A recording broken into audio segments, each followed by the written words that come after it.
Hello and good evening. Good evening indeed. Welcome back. If you've been with us before, if not, hi.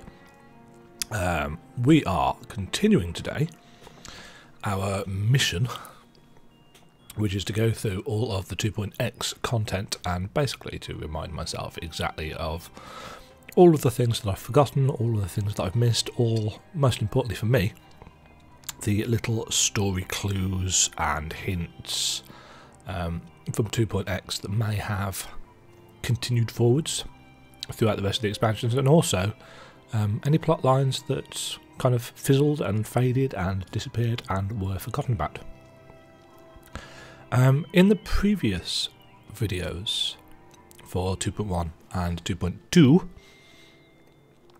we just launched straight into it with not much in the way of rhyme or reason.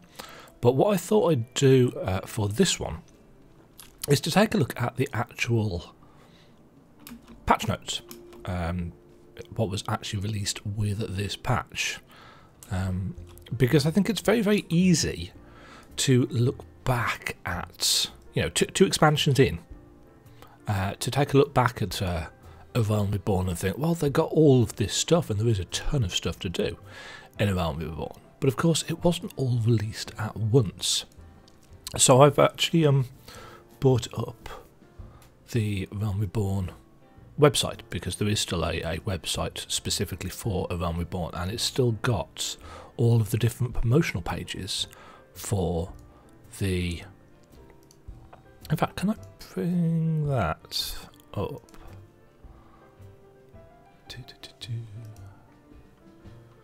See, can I put that on here?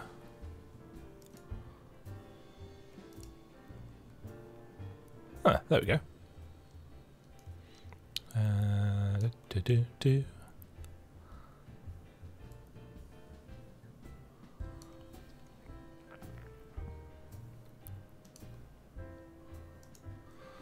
Is that how this works?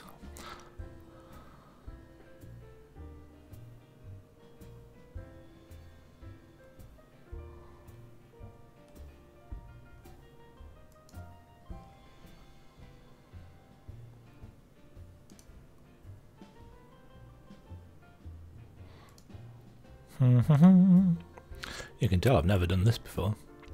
Yes, you've got these little promotional pages anyway, and the idea behind those is that they give you some details on... No, that doesn't work. I forget how that works actually afterwards. It gives you some details as to the different features in different patches. So for this one,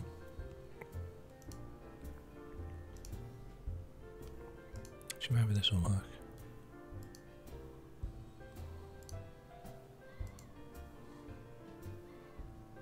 Aha! Okay, that'll do us. Right, so this was the Defenders of Eorzea. It's got a trailer. The trailer's 10 minutes long, so we're not going to watch that. But we've got the main scenario, which leads us up to, as you can probably tell from this, leads us up to Ramu. We've got some side story quests.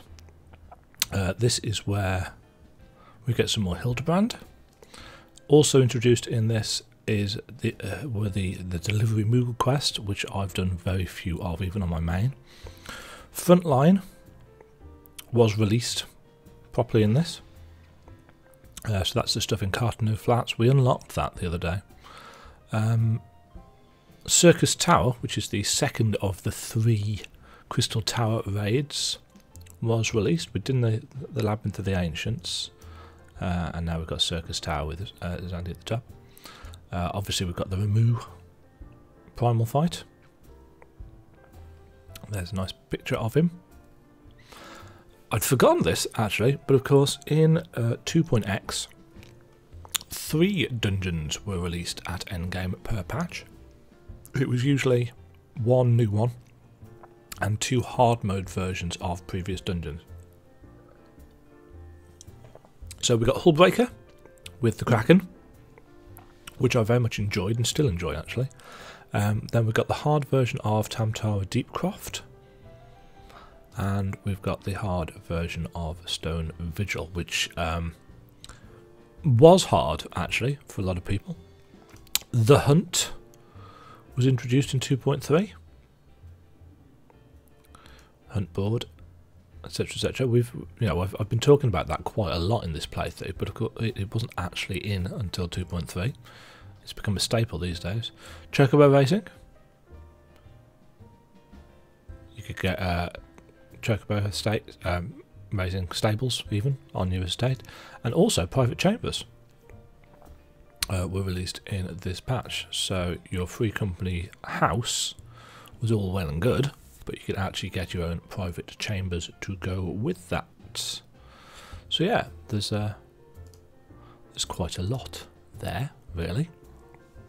But this is how it all starts, with us going in and seeing everybody's favourites.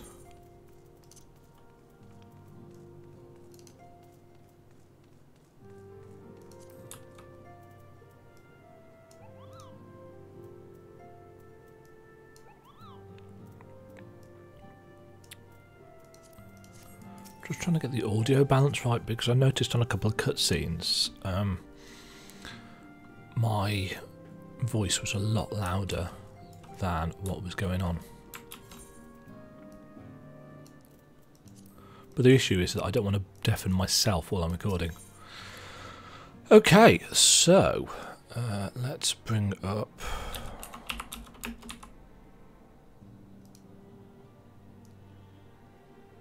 Oh, I've already got those up, I just couldn't see them. So, patch 2.3, Defenders of Eorzea. This got 1, 2, 3, 4, 5, 6, 7, 8, 9, 10, 11, 12, 13, 14, 15, 16, 17, 18, 19. 19 quests, so one fewer than the previous patch.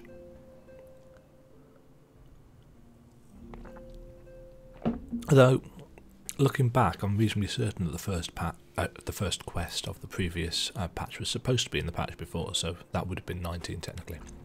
So, Minfilia's thoughts keep returning to the fate of the students of Baldessian, who, if you remember, we found out last episode that the island of Val, which is where they are headquartered and they do all of their research, has basically been nuked. A massive etheric wave has wiped out all life and all existence of that island. It's just not there anymore. So unsurprisingly, you hear about the students of Baldessian a lot all the way through up until this point, and you will continue to hear about them and the island of Val going through 2.x.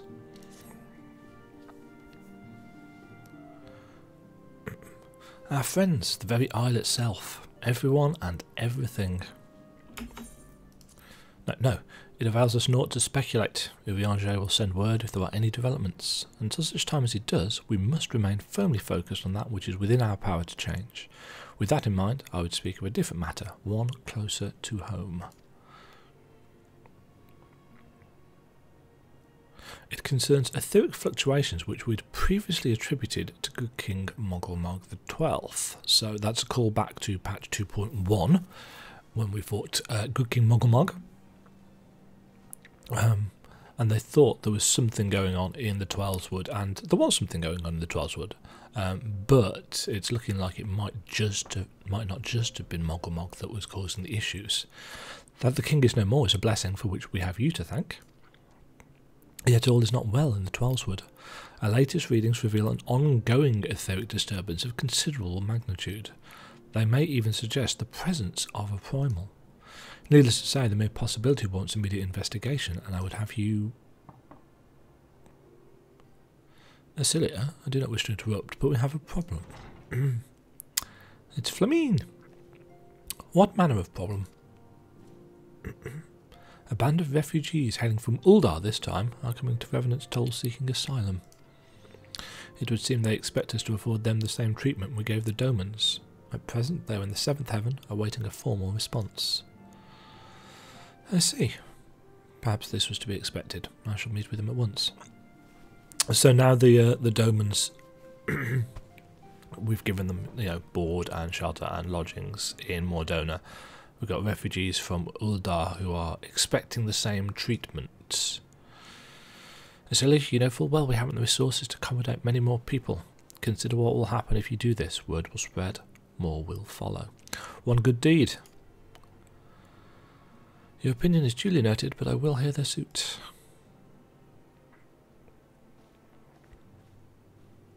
Demajen, I should be grateful for your presence at this meeting. Weirdly enough, considering I actually played this recently, I can't remember what happens in this meeting. Speak with the refugees.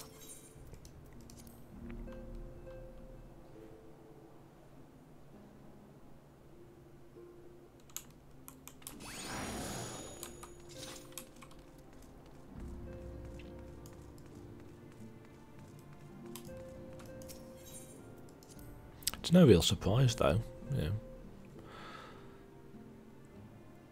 that this kind of thing would happen. Right. Draggle-tailed refugee.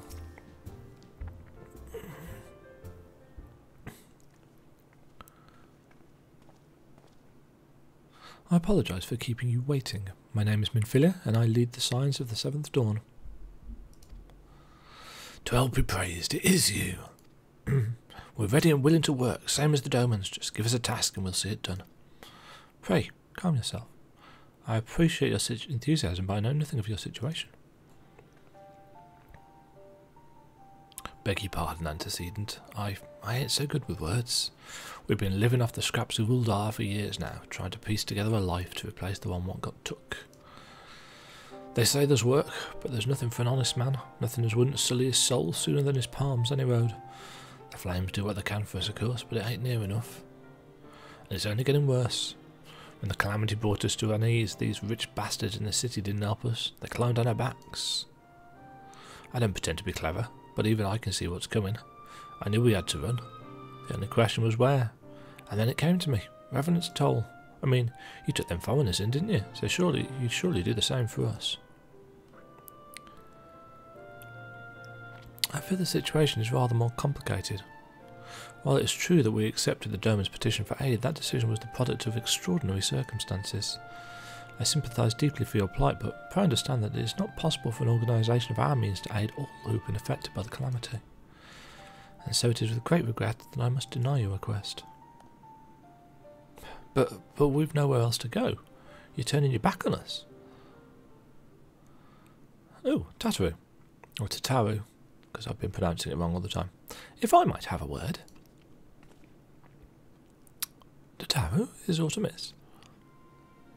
Ill tidings for Uldar, my lady. Alphino has been wounded. What? How? Is it serious? I cannot say for certain, but I fear it might be. According to the flames, the refugees started a riot. They went wild, apparently lashing out at any and everyone. Well, that can't be right. Why would they? They must have been provoked. The demonstration was meant to be peaceful. 7 L's, now the Blades have an excuse. They round us up and kill anyone who tries to resist. I seem to recall that this harkens back to what Teleji Adeleji was saying at the end of 2.2, this idea about revolution. Because there's an army of refugees in Uldar just waiting for something to provoke them. And to see them, please, if you won't help us build a new life, at least help us keep the ones we've got. My lady? We are not ones to stand idly by and watch innocents suffer. However, until we know more of the circumstances surrounding this riot, I'm not certain what aid, if any, we can provide. If the authorities determine that the refugees attacked without provocation, of course the authorities will, because it's the Blades, then those responsible will have to answer for their actions. Ah, can you be so blind? Find Alphino, and quickly. If he's in danger, or worse, I'd have you and none other by your side. Thank you. Pray do not concern yourself with the matter we were discussing earlier. Ida and Papalimo will see to it. Alphino has been treated at the Hourglass. Hurry, Demajen.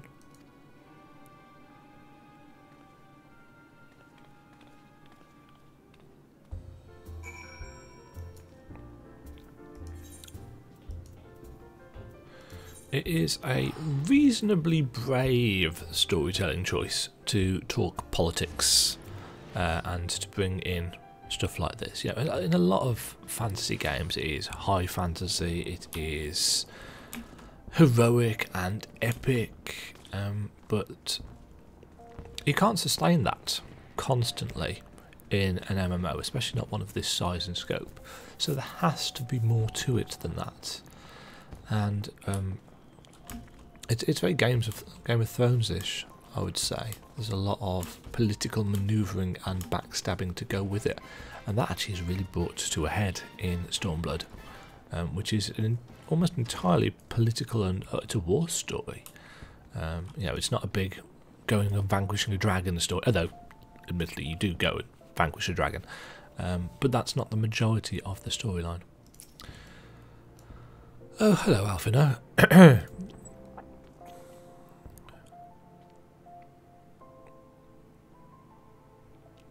How you doing? Come, you must have gathered by now that Tataru is given to exaggeration. As you can see, I am quite well. Ul'dah, on the other hand, is not. This riot was anything but an isolated incident.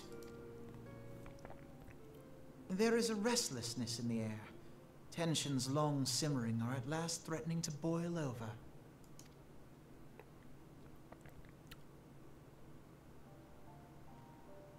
Ul'dah is a nation infamous for the great disparity between the wealthy and the poor. The majority of the populace accepts this state of affairs because they believe that every man bears responsibility for his own lot in life. The capitalist point of view.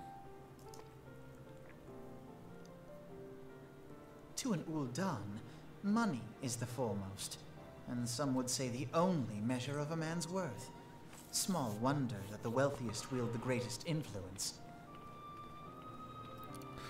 It's a little bit of an analogy for modern Western living, this. So where do the refugees fit into this social hierarchy? What place is there for those who fled Alamigo and the destruction of the Calamity? Plainly, there is none. They have no wealth, no power, and no worth. To the Ul'dan way of thinking, they may as well not exist.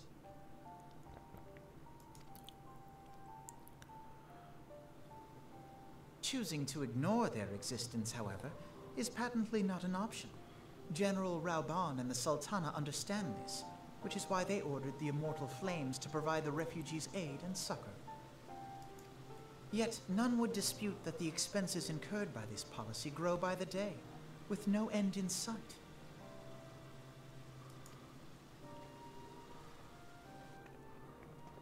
This has prompted more and more Ul'dans to question their obligation to aid these worthless wanderers. The rich get richer, and the poor keep getting poorer. While more and more refugees have come to resent their treatment at the hands of the sneering citizenry. Wealth breeds complacency. Complacency breeds resentment.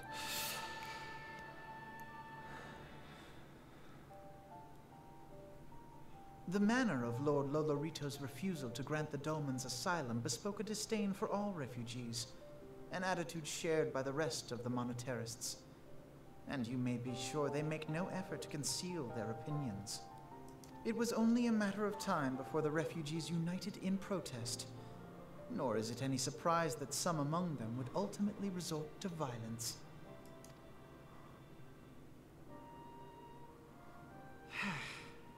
That the Immortal Flames should choose this of all occasions to engage in joint training exercises with the other Grand Companies. By the time they return, the situation may well have deteriorated beyond mending. Yeah, if you remember I said this is the part that the front lines comes in. So that's a reference to that. A lot of the Flames are off over on Cartano, engaging with the Adder's Nest and the Maelstrom for a bit of PvP.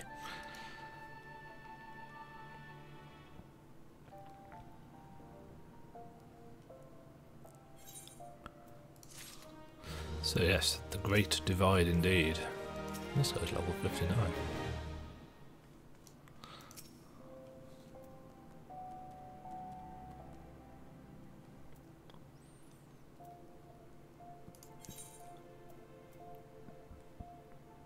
Perhaps not surprisingly, we're now going to investigate the circumstances surrounding the riots. As I told you before, it was all but inevitable that an incident of this kind would eventually occur, given the rising tensions within the Sultanate. Nevertheless, I have reason to believe that this particular riot may not have begun spontaneously. Have I piqued your interest? Good. Then you will accompany me to the Hall of Flames. I would hear what General Raban has to say upon the matter.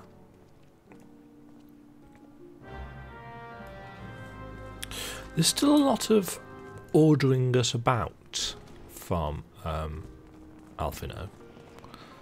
And there becomes less and less of that, I think, as time goes on. Or maybe I'm misremembering things. Because I do look upon the later Alphino a little bit more kindly than I look upon this earlier. Not by a lot, because he's still a tit. But a lot of that opinion is formed from these earlier impressions that you get of him.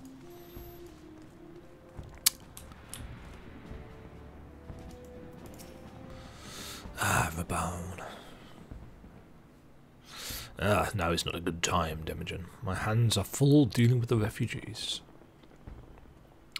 Precisely the matter we wish to discuss, General. Alphino, back on your feet already. You may credit my swift recovery to your healers. My memories of the riot are still somewhat muddled. I trust you managed to regain control of the situation. Not entirely. We secured the city soon enough, but not before the unrest had spread to the surrounding territories. Pockets of resistance remain throughout Thanalan. We've sent what forces we can spare to root out the last of the belligerents, but progress is slow. They're damnably elusive. I can well imagine. Given that the majority of refugees live outside the walls, it stands to reason that they would know the lay of the land. What I do not understand is how they came to be so well prepared. Before my little accident, I observed that several of the refugees were armed, and not with butcher's knives or pitchforks, but with martial weaponry.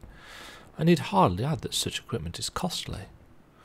None can deny the tensions between the Uldan citizenry and the refugee population has increased since the Domans were turned away, but would that motivate a starving man to purchase arms in lieu of food? I think not. And what are those who've not even a single gil to spend, who could not survive without the aid provided by the immortal flames? Surely they would sooner sell a weapon than bring it to bear against their benefactors. Come to the point. Very well. My point, General, is that this powder keg of discontent was not set alight by chance. These events were deliberately set in motion, and now order must be restored. That is my first duty. Until it is done, any investigation can wait. I do not have time to discuss this. My scouts will be returning anon. That's very uncharacteristic of Raban to not listen. The General is no fool. He keeps his own counsel and with good cause. Were he to claim without the necessary proof that these riots were instigated by outside forces, the monetarists would accuse him of attempting to shirk responsibility. After all, he and the Sultan have been the most outspoken proponents of refugee aid. Regardless, they will face harsh criticism in the days ahead. So Raban has walked off simply to give himself a little bit of plausible deniability, really. Because should he, try and say anything to aid in this investigation, he's going to be accused of being a political pawn, and he really can't afford to be that, considering the Sultana and the Flame General are both a little bit more socialist in this very capitalist society.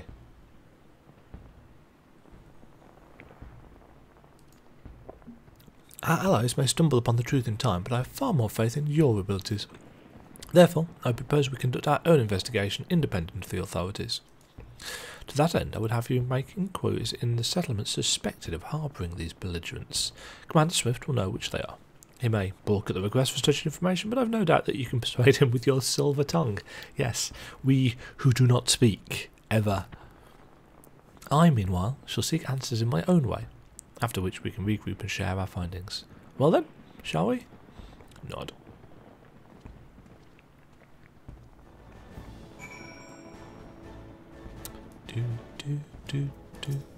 You'll notice I actually put I might have done this last episode. I put the XP back on.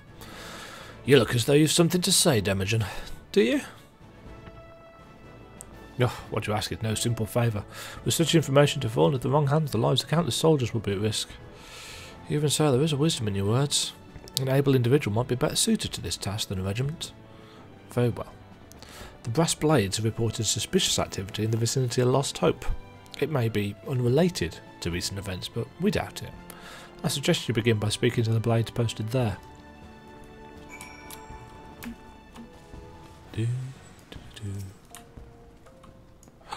Oh, he's cute. Anyway. Right, so to Lost Hope.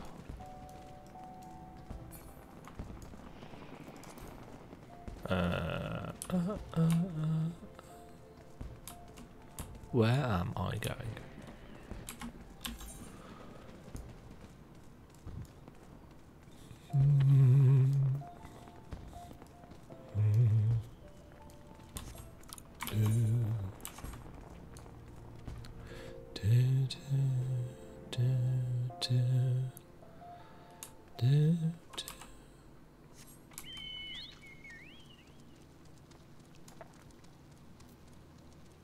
I might go back actually and take a look and do a little video for each of the previous patches to add to the YouTube playlists. Just to take a look at the different features that were introduced and to give some insight or to critique into how well they went down, because I can remember most of that stuff. Either rights.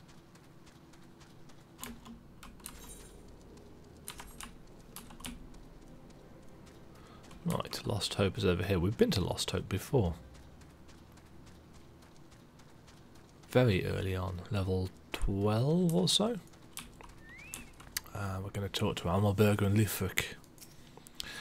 And what brings you here, adventurer? The search for refugees? Well, you come to the right place. Ah, you mean those refugees? No, you won't find them here. Most of the people of Lost Hope have come to accept their situation and are content to pass their days in peace and quiet. Outsiders have trouble understanding that, like that merchant who passed through recently. Gregarious fellow, but awfully opinionated. Can't say I was sad to see him go. Oh, I didn't expect them to send you, Demajen. I take it this means someone has read my reports. The refugees who left with the merchant have yet to return, and I am increasingly concerned that the Zazawaka's suspicions were correct. You haven't the foggiest what I'm talking about, do you? Never mind. Speak to the Zazawaka. He'll explain everything. So, Leifric has sent a report about the situation going on at Lost Hope, but clearly nobody has read it, or maybe Raban just has got other things to focus on, or whatever. What's the purple stuff back here? Huh, plants. They're growing herbs in a dark place. Ah, don't hurt me! I'm not one of them! I beg your pardon? You're not a flame? I see. If Leofric's bid to speak with me, then I take it you've agreed to help. To be praised for that, because we haven't a moment to waste. Everyone knows the flames are on the march. The others have fallen under that fanatic spell, but not I. Promises of revolution and retribution, of holding the ruling class to account and taking that which is owed. Ha! Childish fantasy. And yet, revolution, holding the ruling class to account, this kind of brings us back to that idea of what Teleji Adeleji was hinting at. I did everything I could to dissuade the others from leaving, but few would heed my words. Now that one of our idealists has returned, however, the madness of the merchant's plan is plain for all to see. Look behind yonder tent and you'll understand why. Even now he babbles incoherently, so traumatized is he by the bloodshed he witnessed. Try as I might, I can make little sense of his words beyond the fact that he was not alone in surviving. Yet I've no doubt that merchant will lead the remainders to their doom. I beg of you, find them before he does. So over here we've got a refugee who is absolutely terrified by what he's... Oops. No, didn't mean to do that. By what he's seen.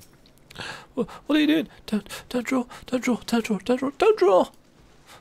Why don't you run away with me? We could have escaped together. Then you'd be here with me. Be here to soothe me. Why did you have to stay and leave me alone? This poor guy is out of his mind.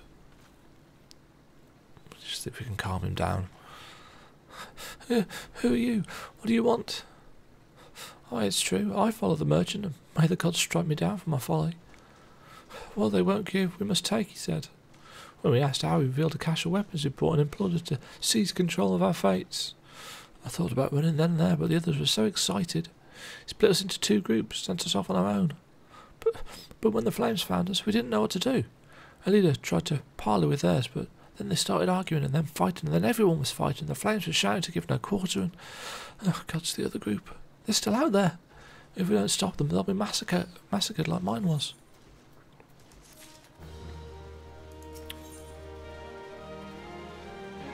Some more accessories, level 110 this time.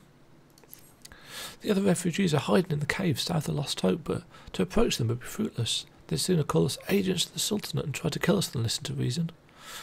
Why, the twins might even deign to do the deed themselves. Pox and all bloody sellswords. They were supposed to train us to fight, but the ones he sent with us vanished during the struggle. If only we'd never listened to that merchant's ridiculous claims. He said our cause was righteous, that the gods would never suffer us to be defeated. Though if they were forced to confront reality, that's it. Challenge the twins to combat and show my brethren that their strongest warriors are no match for one woman. Perhaps then they'll agree to lay down their arms and renounce this plot. So, the twins are the leaders of this little resistance, and they're hiding down in this cave down here, if I remember correctly.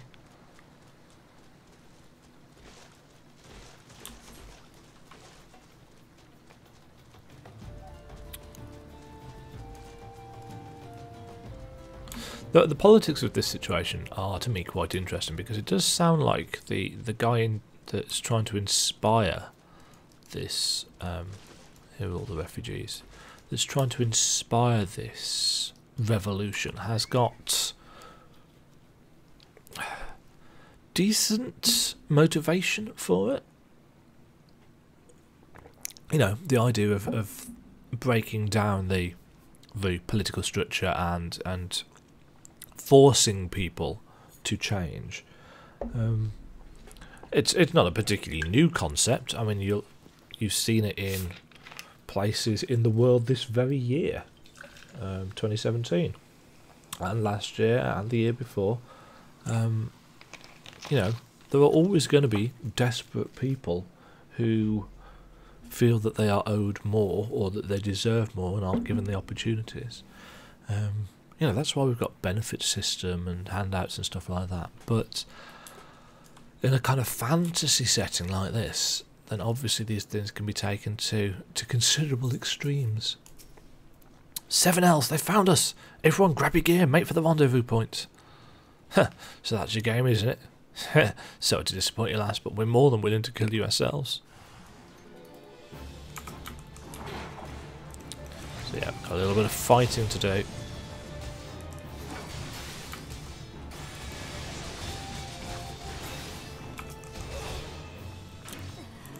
But we are more than a match for these guys because A, they're refugees, and B, we have a Kraken.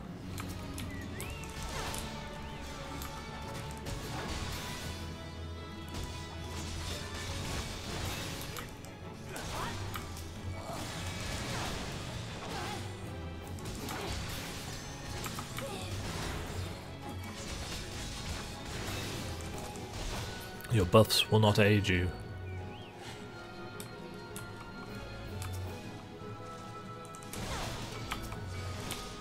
Oop. Targeting fail.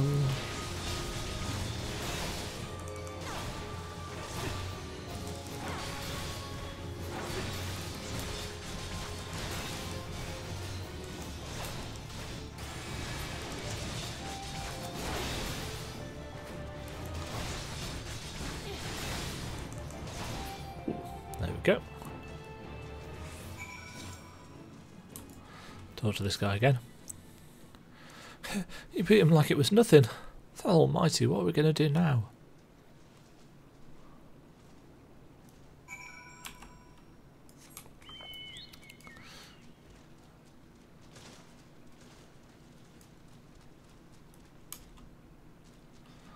generally speaking, and again this is very much an analogy and a metaphor for real life, the only way that you're going to realistically make long-lasting change is through talking. This idea that fighting will sort everything out only really helps in the short term. There was a really good speech on Doctor Who about that. Peter Capaldi, look it up on YouTube, his war speech. You returned. Did you find my brethren? What are the twins? What happened? Oh, I see. Well, you had no choice. Better that a handful of them take a beating from you than the lot get butchered by the flames. Tell me, what did the merchant have to say when it was over? Huh? But where else would he be? Unless he went to Stonethrow to recruit others. As I recall, he wished to approach the refugees there as well, but was waiting until the flames withdrew their forces from the vicinity. Now that they have, there's nothing to stop him from continuing his work. How many more must perish in pursuit of this futile cause? How much more suffering must we endure before it ends? Find him, convince him to cease his mad quest. It'll surely lead us to ruin.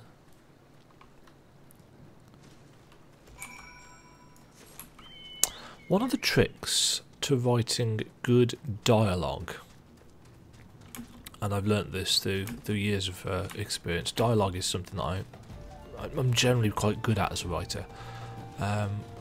One of the tricks to writing good dialogue is to say it out loud. Always, when you're drafting your work, read it out loud, because a lot of stories do get read. As a teacher, I get to read a lot of stories aloud to students, or hear students read it aloud to me, and you can tell when a writer has put the words on paper and thought, oh, they look cool or they sound cool in my head. But there's a difference between something sounding good in your head and it actually sounding like good natural dialogue, actual real speech when it's read out. And I think that is something that a good chunk of MMO talk, speech, dialogue sometimes falls short on. In my quote-unquote review of Stormblood that I did right at the end, one of the things that I did praise was the writing and how natural many of the characters sounded. I didn't say that for the specific reasons that I've just given now, but that is why, because the actual dialogue, especially from people like Xenos, he's clearly insane, he's clearly twisted, but the actual words on the page, the screen for him, do sound a lot more natural than some of these little snippets of throwaway quest conversation. Have you seen my parents? They told me to stay here with the others. They said they'd be back soon, but it's been days. They left with the man from Uldar. The man said they were going to change everything, make it so we could live inside the walls with everyone else. I liked it when he said that. Didn't like it when he talked about making the rich people pay. Everyone looked so angry and I got scared. Lots of people were left with the man after that, but no one's come back. Yeah, so this merchant, whoever he is...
Right, people going to bed.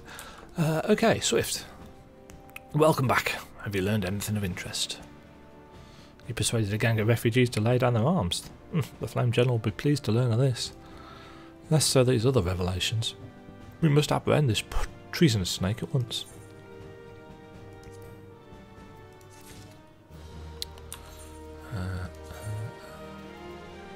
Ooh, actually those are an upgrade. We haven't got the 120 earrings yet.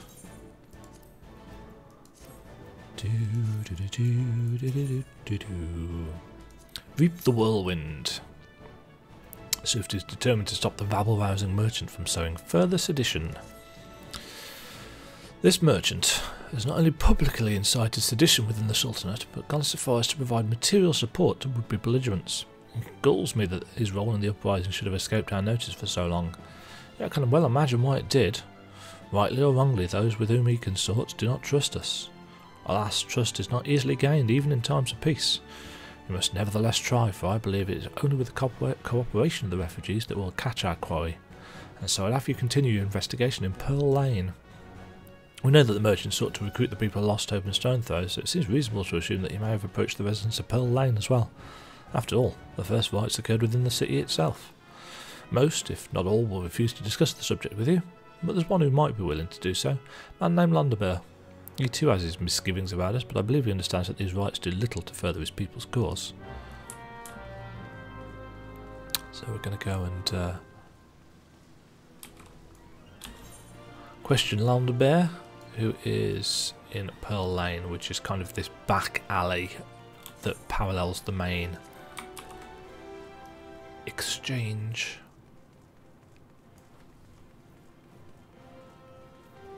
It is the very definition of the kind of back street.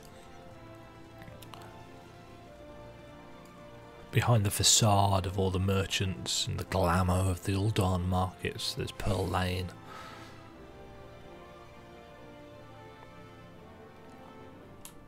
See if you compare this pretty, neat, full of people, well, ish. And then we go back here to Pearl Lane. There's loads of posters on the wall. There's stuff lying about. There's a guy hawking booze. There's a lot of people begging. So yeah, not a good place. This is Londerbear.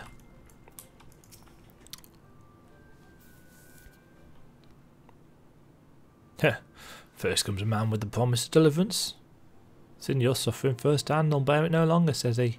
Your friend, your ally, your comrade in arms. Take his hand and he'll guide you to a better tomorrow. Then comes a soldier with the promise of justice. Follow the man who came before your peril, says she. For they who sow the wind shall reap the whirlwind. The man's no sate. Oh, excuse me. The man's no sate. Any fool can see that. We're but tools for his task to be used and discarded. As for this soldier, she thinks only of her mission. She's more honest than the man, but every bit as ruthless, make no mistake. With whom shall I cast my lot? Neither, says I. Far as I'm concerned, you're no better than the bastard you pursue. Now, the soldier's thinking how else she might get what she wants. She tried the diplomatic approach and failed. Perhaps a firmer hand's needed. Perhaps she needs to make an example out of this Alamegan scum like she did those 5 fools from Lost Hope. Well, get no justification from me, soldier. That's what you're waiting for. I'll not raise a hand against you. But neither will I lend a hand to help you. Not that it makes any difference. Pfft, the gods seem bent on granting you every bloody wish. There you are, Landburn. Have you given any thoughts to my proposal? You? I... There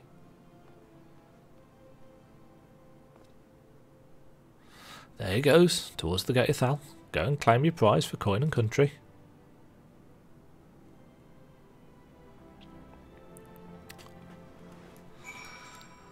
So as the fates would have it...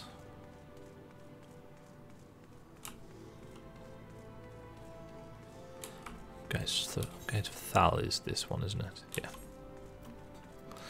Ah, Red Mage. It's there. It's so tempting. I do love Red Mage. And I think that's the first time I've ever said that about a DPS job in a game.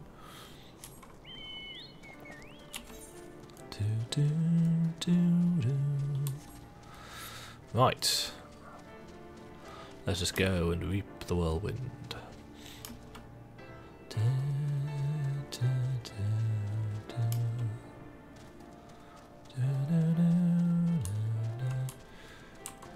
Oh, hey you.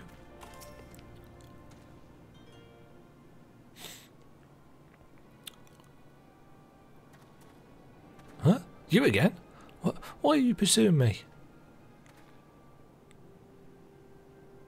Sedition? Treason? Revolution? That's preposterous. Who's filled your head with these lies? Refugees? The self-same refugees who terrorised the streets of Uldar? Ha! You have no evidence to prove your accusations. None. No. I will not accompany you to the Hall of Flames. You have no right to detain me. Really? For the sake of argument, let's say I did do the things you claim. Surely you don't think I give a kick in his ass about politics. It was business. Only business.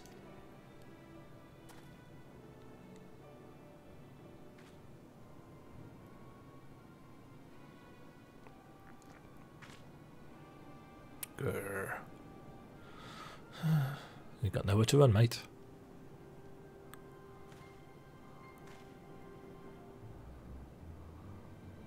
We both know I'm not the one you want. However, if you agree to protect me, I swear I shall tell you everything.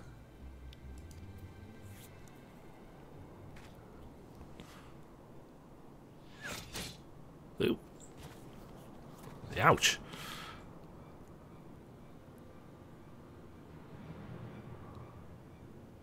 Well, he's not telling us anything. What's all this commotion?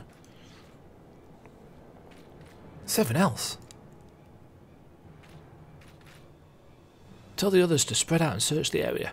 The killer may still be close. At least they didn't naturally assume it was us killing him with an arrow from point blank.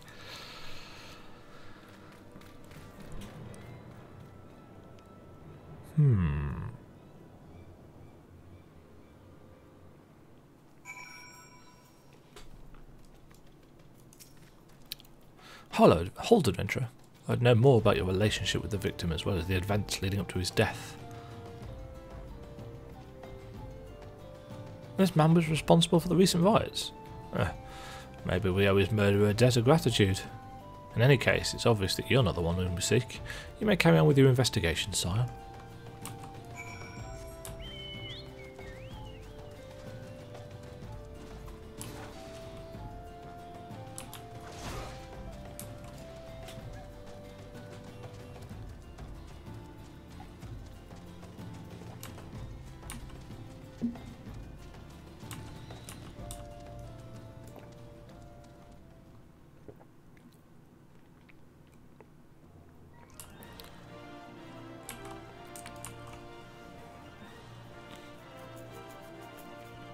So if you're putting pieces together, chances are you are assuming by now that it is Demajen. At some point I'm going to pronounce his name right first time. Demajen. You're going to assume that it is he who has supplied that character with the arms and stuff. What news, Demajen? Where's the merchant? He did. Murdered? Damn it all to the 7th hell. He was not simply murdered, Demajen, he was silenced. Too many knew his face and he was ready to divulge his secrets. Don't despair though. We may be closer to identifying the true orchestrator of these riots than you realise.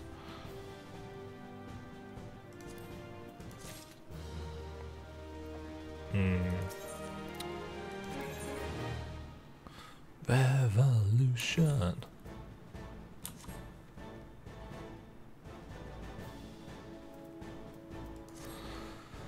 Flame General left word for you that you would proceed to the Fragrant Chamber as soon as you returned. He wishes to discuss your recent discoveries as well as the results of our own investigation. Master Alphinaud has already been informed. Should be waiting for you outside. Pray, proceed to the Royal Promenade with all haste and speak with Bartholomew. We spent a lot of time going to speak with Bartholomew.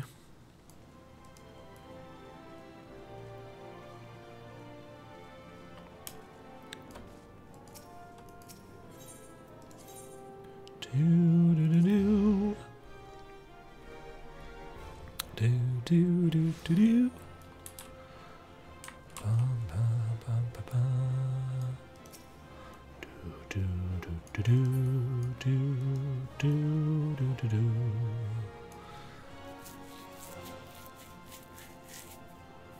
Right, here we go. See, there's a lot of people at various levels here. We have been expecting you, madam. Please proceed inside. It's a nice, easy quest. Commander Swift has kept us apprised of your recent activities. You've made great strides towards quelling the violence.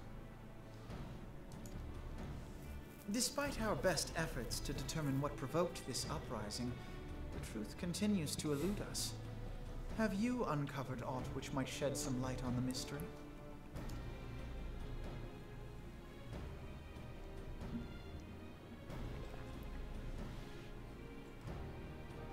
This information does not leave this room.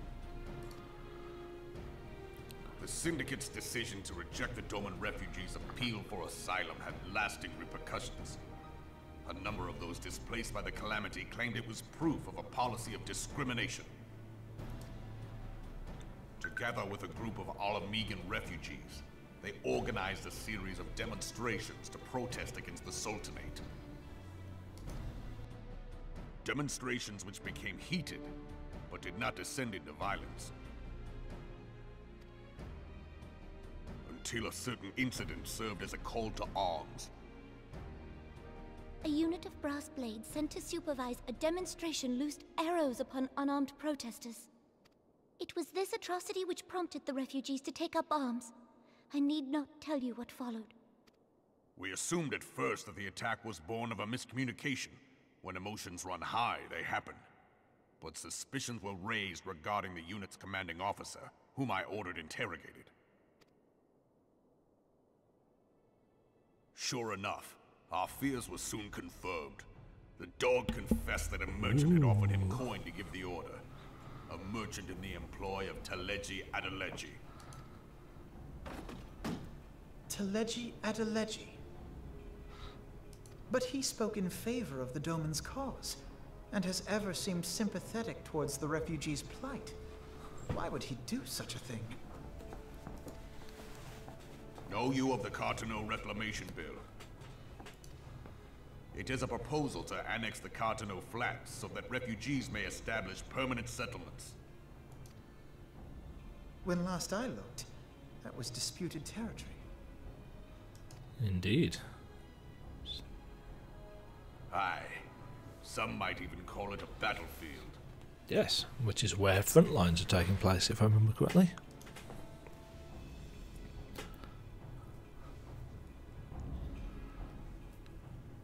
The destruction wrought by Bahamut was greatest at the Cartano Flats. That much is common knowledge. What is less well known is that his rampage laid bare ancient Alagon ruins, of which no record existed. There are certain differences of opinion as to how these ruins should be handled, which is why each nation maintains a military presence in the region to this day. Yet differ though we may, we are still allies. Therefore, in the interest of preserving the Eorzean alliance, we have reached an agreement. Any conflict which may arise during the course of military exercises in the region shall have no bearing on relations between our nations. So this is the justification for the kind of Grand Company versus Grand Company large-scale PvP. In full knowledge of this delicate state of affairs, Taleji Adeleji proposed the Cartano Reclamation Bill. A shameless bloody ruse which stands to benefit him in but one conceivable way. If successful, he will gain control over the disputed territory, under the guise of assisting in the resettlement effort. And you can be sure he'll build an orphanage next to every Allagan ruin. Yes, so he can benefit from the research. So although he's come across until this point in the story as a good guy, the hints, and Lolorito as a bad guy, we're now getting the hint that there's more than just altruism that motivates him. That's a really pretty sky.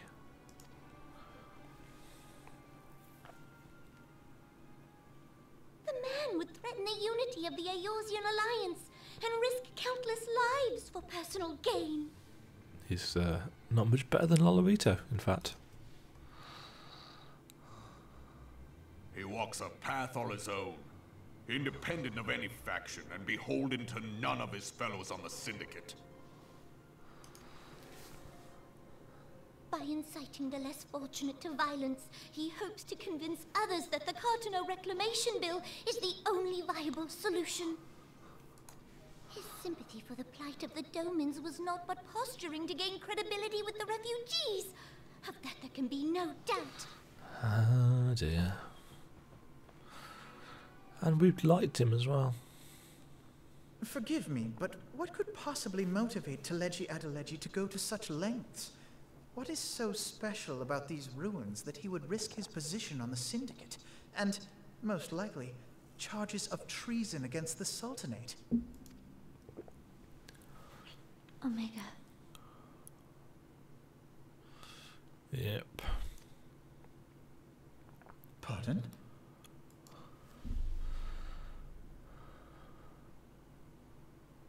An Allagan monstrosity, not unlike the Ultima weapon.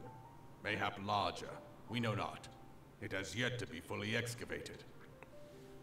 Allagan inscriptions indicate that it was created to fell Bahamut himself.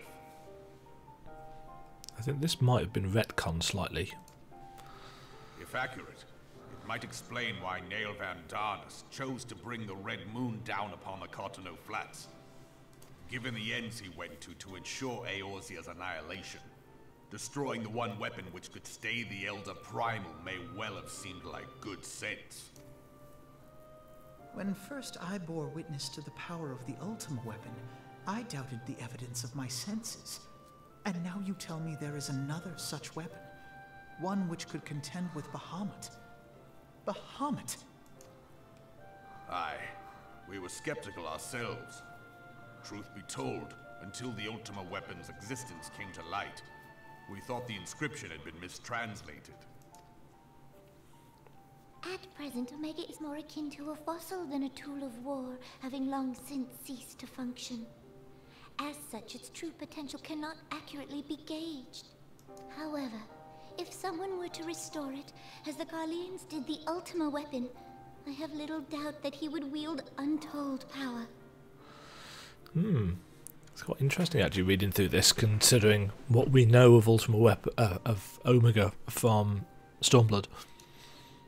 Power enough to subjugate Uldar like as not, and the rest of Eorzea besides, which is doubtless why Teleji Adeleji yearns to have it. Yes. That he should aspire to world domination.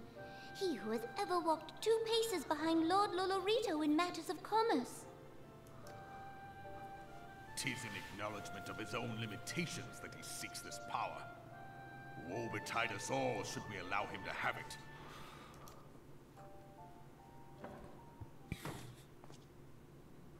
Pray waste no time chasing rats. Only a fool would believe that secrets can be kept in Uldar.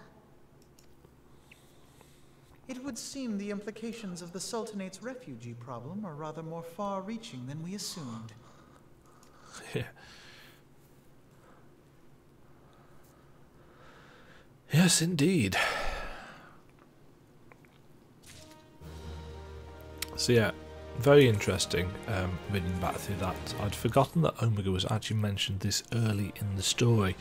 Omega itself doesn't really become important until right towards the end of the Heaven's Ward patches, really, just pre-Stormblood, where of course it's actually excavated and used by us the good guys, because we're trying to stop a stupidly powerful primal summoned by the Griffin.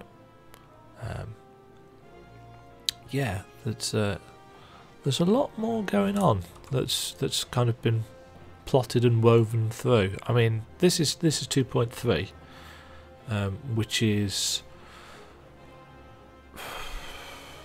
over an expansion's worth of patches away from when Omega's actually used. So they're laying the foundations very, very early. Right, stories we tell. We're only a third of the way through this patch, but I seem to recall 2.2 was quite front-loaded with story as well. Recent revelations weigh heavily on Alphino's mind. I should be glad to know the truth, and yet the thought that all this chaos was the product of one man's lust for power sickens me. How long do you think they intended to hide the existence of Omega from the science? That they even felt the need to do so is most troubling. It would be in our best interest to learn more of the military activities in the disputed territories. Fortunately, you are already well positioned to do so, Sergeant Thornley. Sergeant. Pray keep us informed of any developments in Cartano. Begone, whelp, this is no place for children.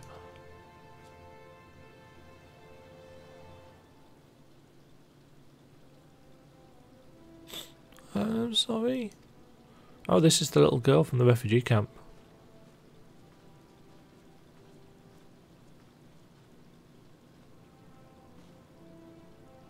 I was looking for you, miss. People said you were looking for the man who left with my parents. You know this girl? Yeah, we found her out at Lost Hope. She was one of the refugee kids whose parents had abandoned her. So, you visited Stone's Throw as well. I see. Did you find the man? Were my parents with him? They were not, I'm afraid. How do you know that, Alphino? However, I can think of several places they might be. If you like, we can go and look for them together. Really? You'll help me look, mister. How can you possibly tell that he is male in that outfit? Of course, but first I must need to finish speaking with my friend. She's telling me a secret, you see, so no one else is allowed to hear. Maybe you could wait for me by that pillar over there. We require just a moment. Okay, mister. I'll be waiting. Every now and then you get a flash of actual compassion from Alphino. I'll take her to the quicksand. Perhaps Mamodi will know what to do. A legion of Garleans, an ether-starved primal, even dealing with an Asian would be preferable to this charade. Sometimes I fear Minfilia is too ambitious. We rush hither and yon in response to threats as they arise, without concern for the strain it places on our limited resources, and ourselves. Perhaps the time's come for a change. Speak of the devil. Demajen, this is Minfilia. I know this is sudden, but I must ask you to return to Revenant's Toll with all due haste. The situation in the Twelveswood has taken a turn for the worse. I'll explain in detail once you arrive.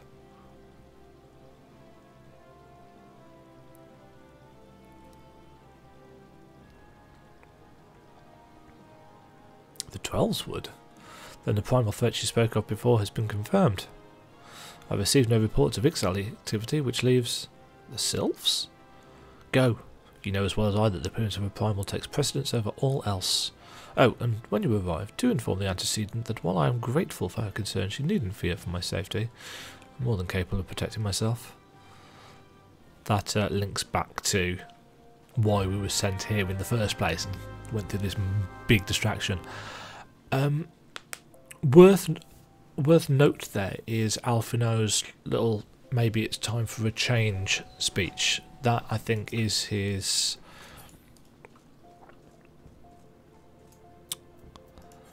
That's his provocation for something that he does. Does he do it?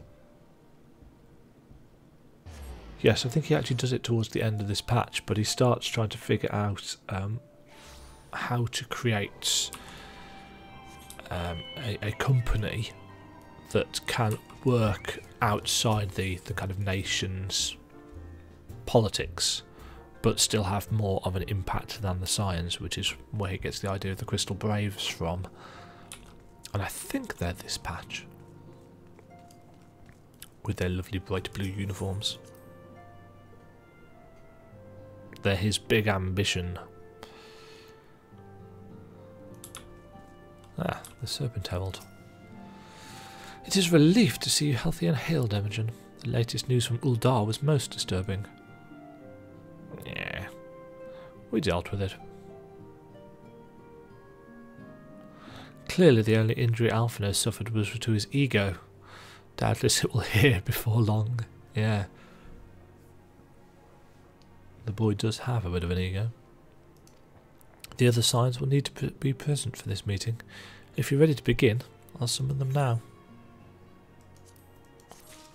We are, in fact, ready to begin.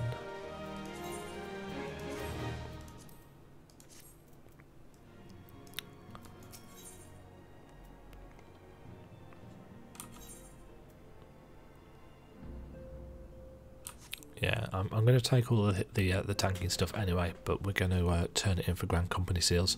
Lord of Levin. So this Lord of Levin obviously is the title for Ramu, and we know we're going to go and talk to the Sylphs. And this leads up to the striking tree.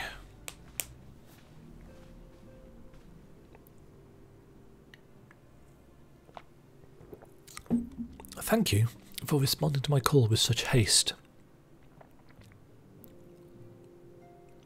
Rest assured, I should not have summoned you were it not urgent. To business then. I've received some most disturbing news from the Order of the Twin Adder. They have reason to believe that the Sylphs may have called forth their revered guardian, the Primal Ramu. I'm sorry, may have. It's not certain. The eldest Seedseer informs us that the elementals themselves murmur of the Lord of Levin's return to the forest. The Sylphlands, however, display no signs of undue commotion. Forgive me, Antecessor Eaton, but that fact need not contradict the elemental's testimony. Unlike his more bellicose compeers, Garuda and so on, Ramu is reputed to act only in defence of his children. I imagine he would soon make his presence known if any were foolish enough to directly endanger the Sylphs or their territory. The abruptness of this development concerns me. Were we not keeping a close watch on the touched ones and their movements? If preparations for a summoning ritual were indeed underway, it would surely not have escaped your notice. Oh, it didn't. I was pretty sure it was going to happen, just not this soon. I beg your pardon, you foresaw this eventuality and did nothing to prevent it? I told Papalimo. I suppose I could have reported things to Minfilia earlier, but there honestly wasn't much we could do except wait and see. You know how the Sylphs feel about people poking about in their territory. They already summoned Ramu once right after the calamity, but that was because the Garleans came tramping through their forest. And so long as Castrum Orient stands, the Sylphs cannot be blamed for wishing to have their guardian deity on hand. In short, Ida and I are in agreement.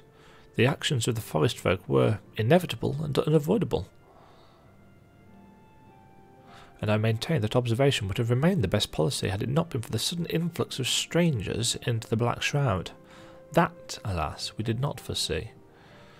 By all accounts, the recent violence in Uldar drove a number of refugees to seek safety under the concealing canopy of the trees. It is likely that the Sylphs perceived this panicked migration as yet another invasion, and quickened their efforts to summon their god. I'm put in the mind of Titan and the kobolds. Once again, it is the affairs of men which have paved the way for a primal's coming. Indeed, one cannot help but wonder what manner of place Eorzea would be without the civilizing influence of mankind. Be that as it may, this regrettable development does afford us a unique opportunity. Demajen, through your dealings with the Sylphs of Little Solace, you once succeeded in preventing an untimely conflict with Gridania.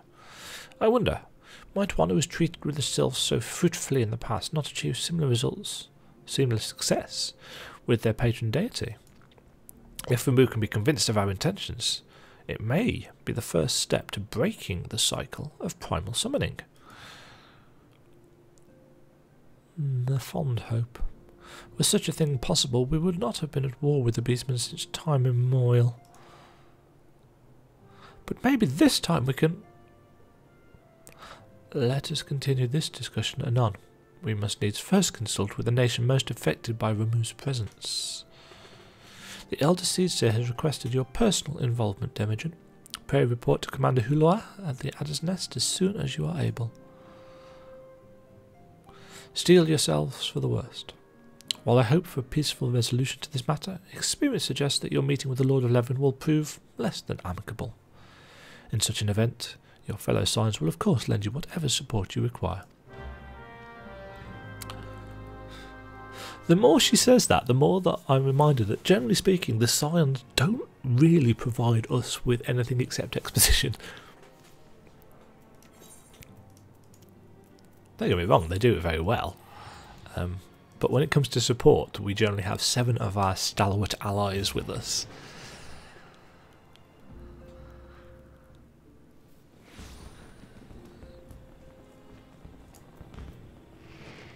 What's that?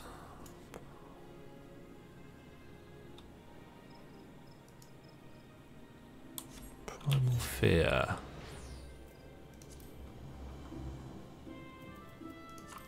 Right. While we're here, may as well turn that in. I seem to recall this just unlocks the Odin battle.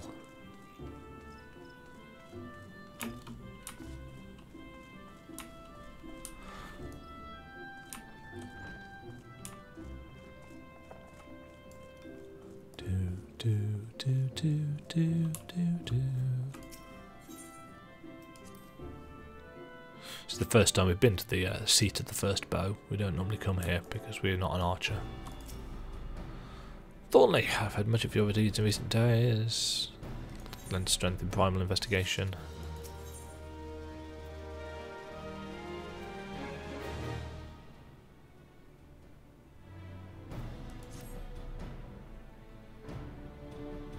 Yes. Yes, it is indeed the Odin stuff. It also gives us a good chunk of XP. It is only the level 50 quest that didn't originally have... Where am I? That didn't have XP rewards that don't do a lot.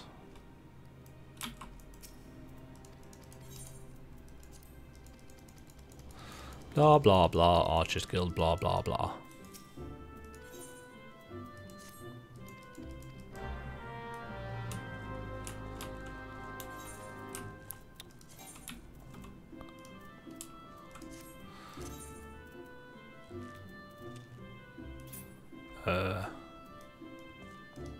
Oh, we just need to talk to the guy. Ah, this scene cannot be skipped. Blah blah blah. This is a bow. This is how bows work. Tra-la-la.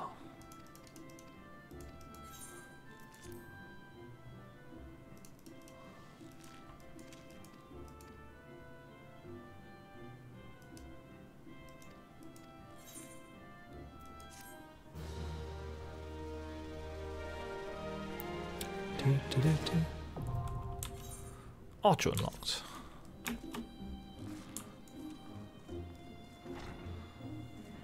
Right. He is there for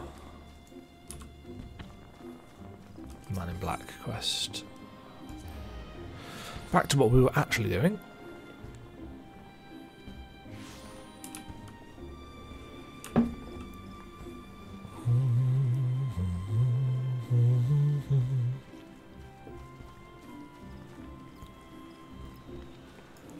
This guy's got the Sylph's quest. Right, Eorzea. Right, that was me opening up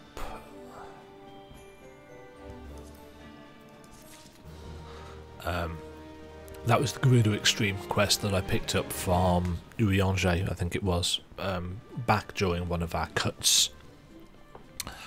This is what we're actually here for. You'll notice he's got quite a few. Hand that in.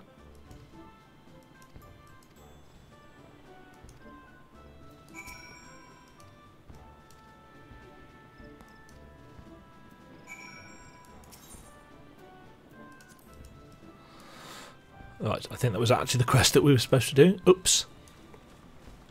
Can we get that quest? No. He basically said we need to go and talk to the... Yeah, it was. Oops, never mind. We need to go and speak to Khan Isena. Who wants to speak to us first? So, to the Conjurers Guild.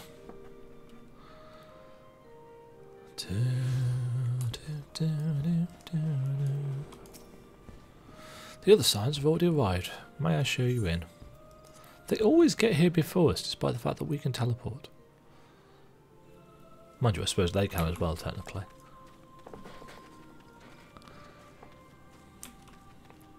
Seems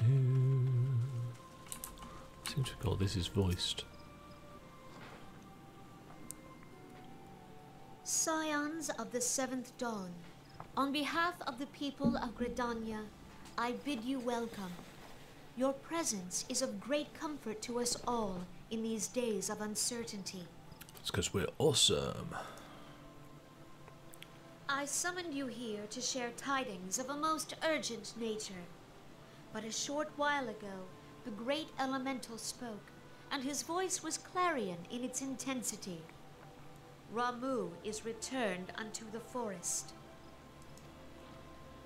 Scarce had his words ceased to echo in mine ears when we were visited by an emissary from Little Solace.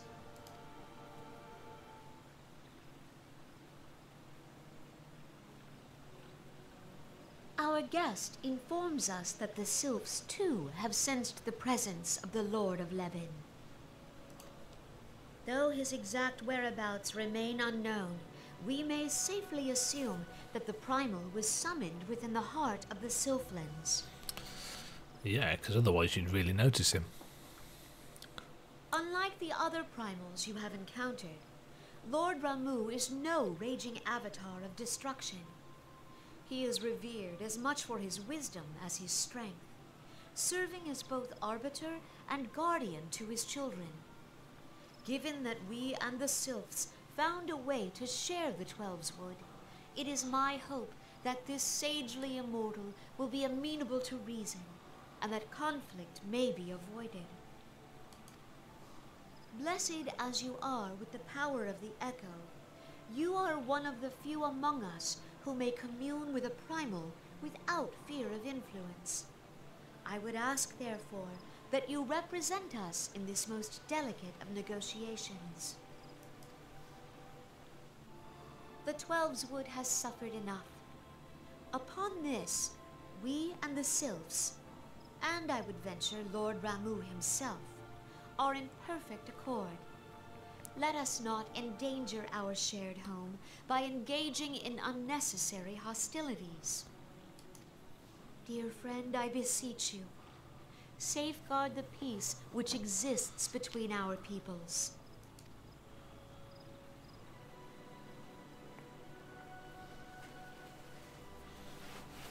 You have my thanks. Dancing Sylph. I still miss Eorzea. You'll notice that the Sylphs don't speak in these cutscenes. For Little Solace, then. A member of the Order of the Twin Adder awaits you there.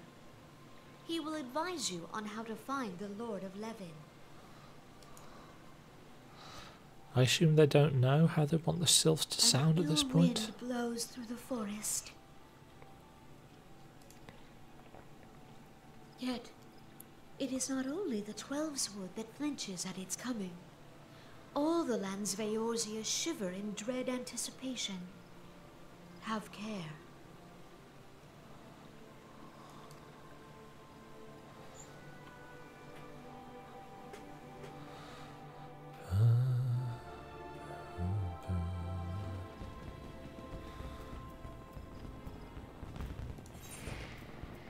Right, let's get rid of that. Okay, on our way to the Hawthorne Hut. We haven't been here in a while. Again, you'll remember that we spent a lot of time talking about Ramu and doing stuff to do with the sylphs ages ago in the story.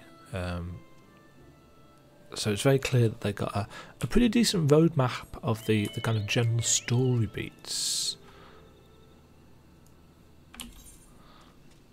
Might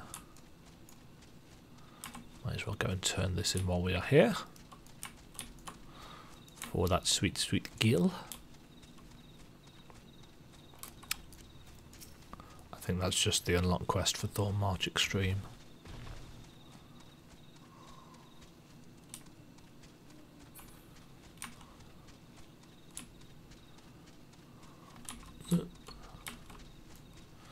Do do do do do do do do.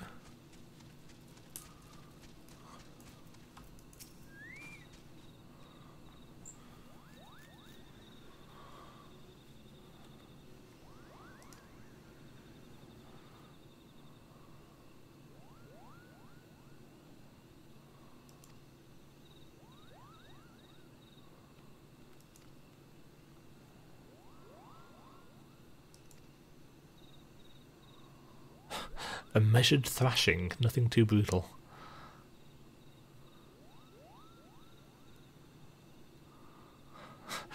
May his reign end with minimal bloodshed.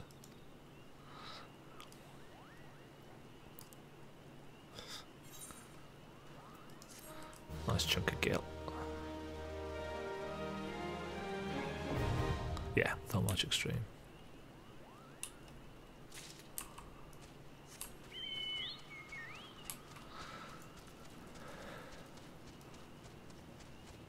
Right, anyway, on to what we were actually doing, which was going to go and visit the sylphs.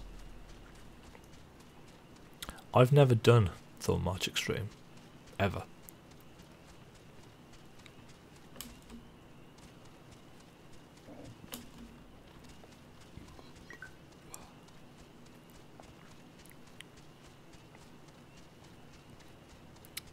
Don't know whether I could solo it at 70. Maybe I'll find out. Right. Serpent Lieutenant. Demajen of the Science, I was told to expect you. I understand you go to treat with the primal Ramu himself, an unenviable task and one that shall be made all the more difficult by the interference of the touched sylphs. With the aid of the Science and the inhabitants of Little Solace, the Order of the Twin Adder will enter the Sylphlands and do what can be done to clear your path. I shall brief you on the impending operation, once you are satisfied with your preparations.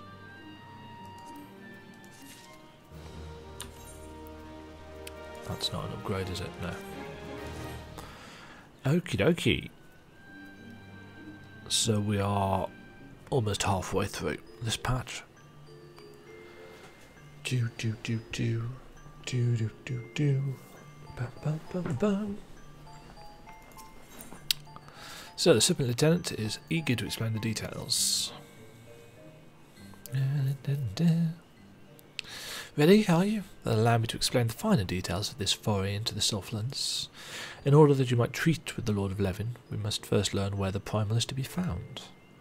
Though we are certain Ramu was summoned somewhere within the territory of the touched sylphs, his precise whereabouts yet elude us, and aimlessly thrashing about in the undergrowth will only lead to unnecessary conflicts.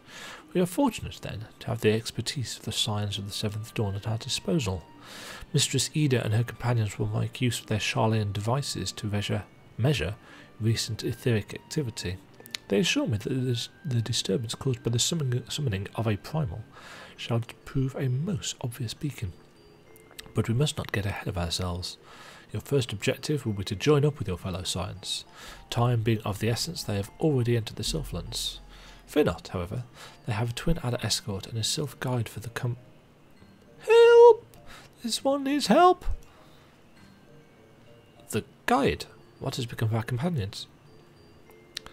These ones were ambushed at the border of Touched One's territory. Touched One tossed a stinging scale bomb and arrow-shooting ones were left coughing and crying. What of the Scions? Arrow-shooting ones were at the lead and took the worst of the stinging, other walking ones scattered this way and that to escape the same fate. Barely 2 steps into the Sylphland, we've already lost our charges, but it will profit us little to go running after them until we know exactly what we're facing. Let us first tend to the scouts and assess the situation.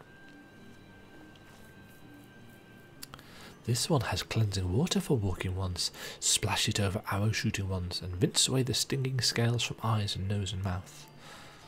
My thanks. I will leave this task in Demajen's capable hands. Cheers.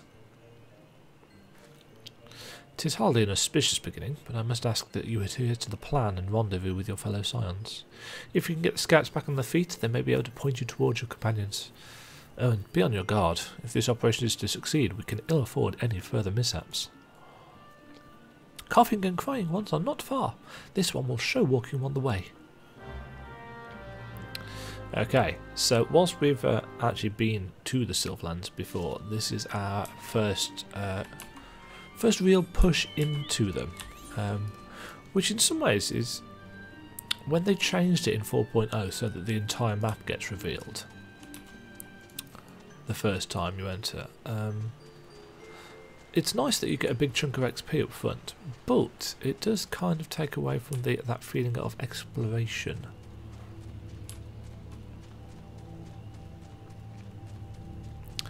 The quest line that we are about to do is quite entertaining.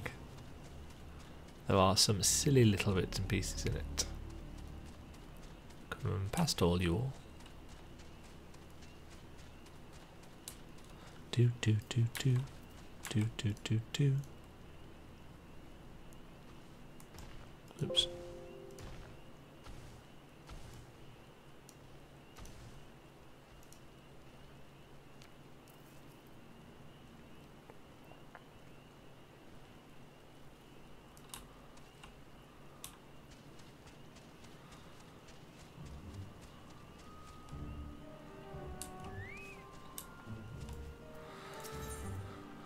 Okay, so we are going to use this cleansing water on the suffering soldiers. That's so much better.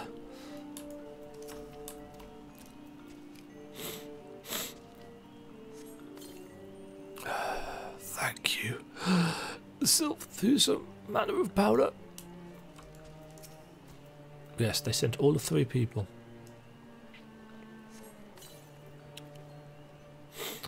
Praise Nofrica. I thought to claw my own eyes from my skull. Does that bastard Sylph yet linger? I can still barely see. As it happens, yes he does. Another walking one? Ha! This one shall not falter. This one carries an entire sack of... Huh? This one's sack of scale bombs. It is gone. No matter. This one will fetch more. And then new walking one will suffer as well.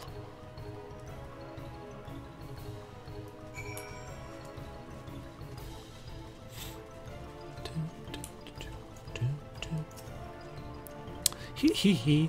This one stole Touch One's sack while Touch One was gloating over coughing ones. But this one's clever trick will mean nothing if Touch One fetches more scale bombs. Walking One must act fast. This one will use another clever trick to help Walking One move unseen. Walking One must sneak up on Touch One before this one's trick wears off. Take this scale bomb and give Touch One a taste of Touch One's own medicine. Is Walking One ready? This one is eager to make more mischief for Touched One. Okay, so this introduces us to the transparency mechanic. This is used quite a lot in the Sylph quests. Hold still. Walking One will soon be there, but not there, just like the wind. Maxio's magic will render you invisible-ish. Lasts for 35 seconds. And there are special plants along the way that will help us maintain this transparent buff.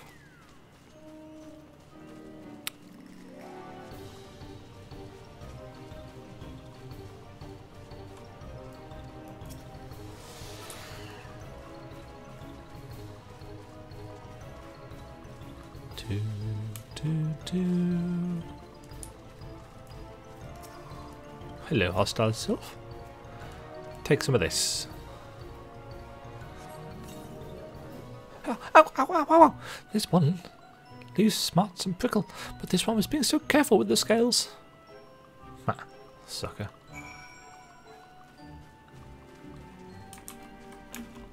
Yeah, you can't sprint or anything while you are under the influence of transparent.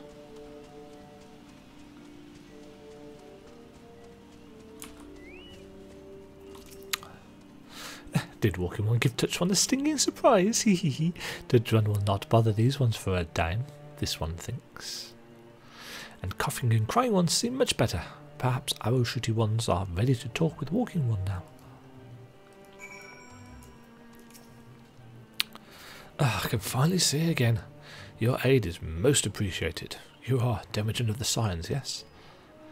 Then you'll be doubtless eager to know what became of your fellows. A little bit, yeah.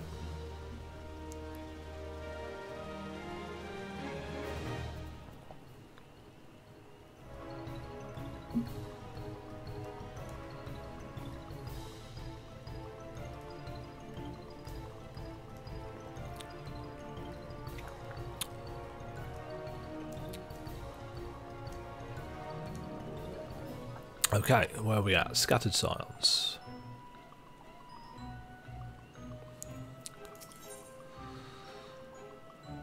Wristlets. Don't need those.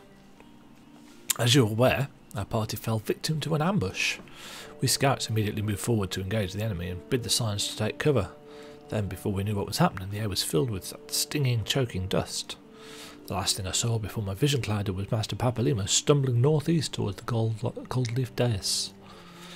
I don't know what befell the others. The Touch Sylphs are certainly alerted of our presence in their territory, and I urge you to locate your companions quickly. Maxia, our guide, will be of the greatest help to you in that endeavour. Meanwhile, my fellow scouts and I will seek to draw the attention of potential ambushers away from you. Their nasty tricks will not find us such easy prey a second time. So, now we get to do a chunk of exploration.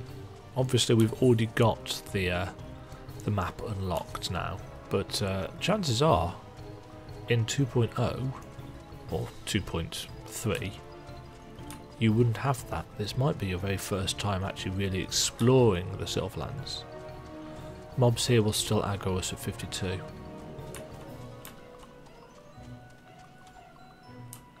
Although we do have to get very close. Right, Papalima. Enough of this. My feet ache, my back hurts, and I wish to leave these sylphs in peace. Huh. Etheric readings? Why don't you let this fellow take your measure?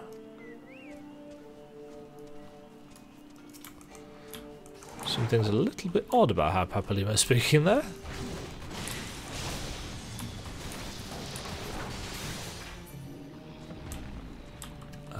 As is the fact that he summoned a treant. So, why do you persist? There's no need to take measurements. I can tell you with certainty that Lord Ramu is nowhere to be found. How strange. Is something bothering Walking One? Wise ones are not acting as wise ones should. This one is not sure how wise ones should behave, but this one suspects Sneaky One will seek to deceive Walking One with skin-changing tricks. Walking One must take these trick-breaking scale bombs and throw them at skin-changing Sneaky Ones. Although this one does not suggest throwing anything unless Walking One is sure wise ones are not truly wise ones. Ooh.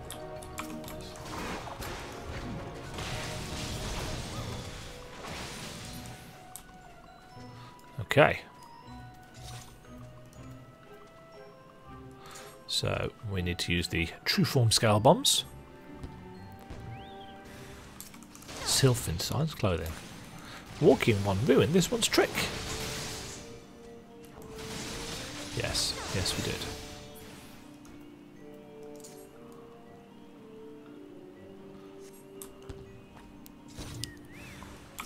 How did Walking One know?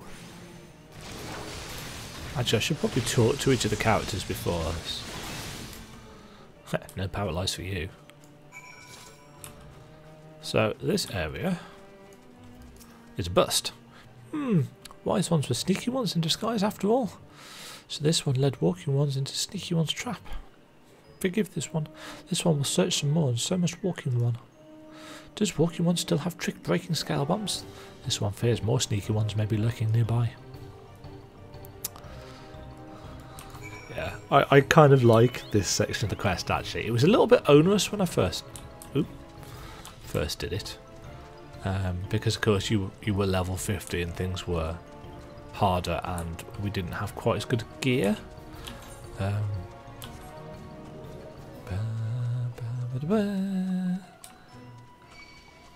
Oh no.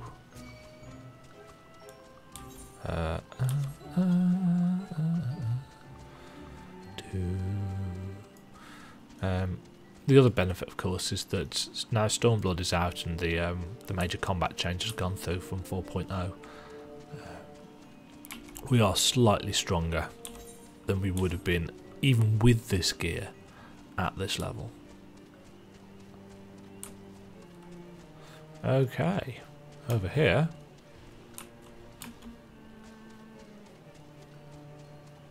Oh, high melt.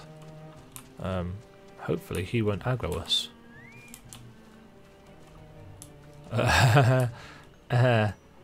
Tancred. Oh, woe is me. I cannot go on. It is far too dangerous. What if something were to happen to my beautiful face? Does he say the same thing? Yes, he does. Demajen. Oops. I'm really trying not to aggro Melt, because I don't think we can kill him. If he was one of the kind of B ranks, the blue ones that don't aggro, we probably could, but this one, don't know. Demajen, it's you! I was worried you wouldn't find us. Seeing as you have, though, do you think you could give me a hand? Thancred's being a bit difficult. I keep telling him we should be taking readings, but he refuses to move.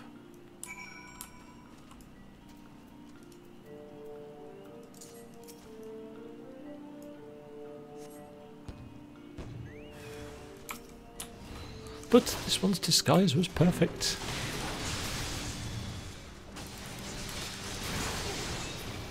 Just to be honest, it wasn't bad actually.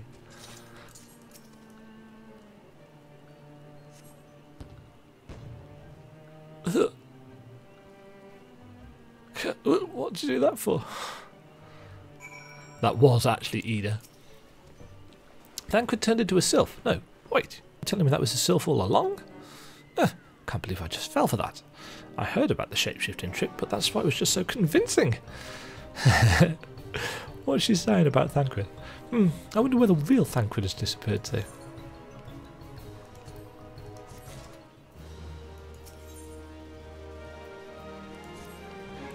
I may not know where Thancred is, but I've got a pretty good idea where Papalima and Y'shtola will be. They were with me just now.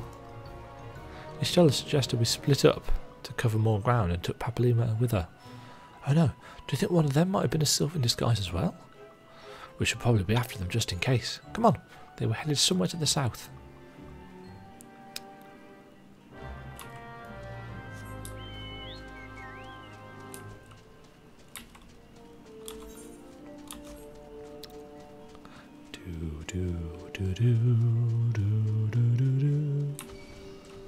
Oh no, I've aggroed a tree. This way? This way. Does give you a nice little chance to explore the Sylphlands. Hi, people. Oh. We've got two Y'shtolas. This one cannot tell the difference between them. Ah, well I don't fancy making the wrong choice here. I'll let you do the honours. Sigh, this is farcical. Trust not a word spoken here. Thank the 12, you found us at last. Wait, I see Ida, but where is... More impostors. Do not attempt to deceive me, Sylph. I see what you are. But if by some fate chance you truly are my good friend Demajen, may I have you consult Maxio over there, if Maxio he truly is, on the subject of how to dispel these infernal sylvan enchantments. Oh, darn.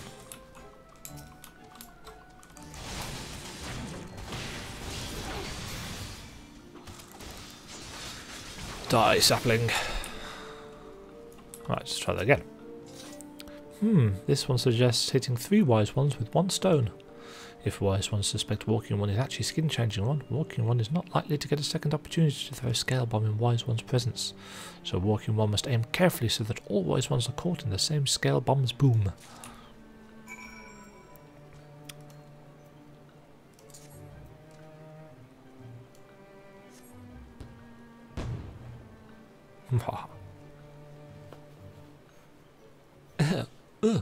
Was that truly necessary?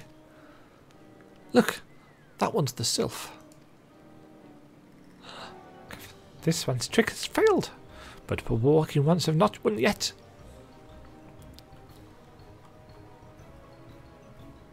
This one will not allow walking ones to pass. If you come any closer, and this one's friends will be angry.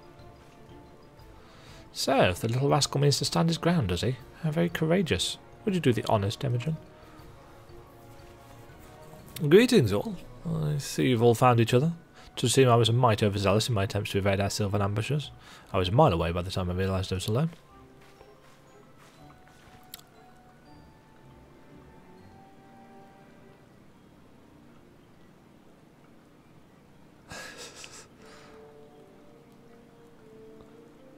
Is something amiss? Do I have something on my face?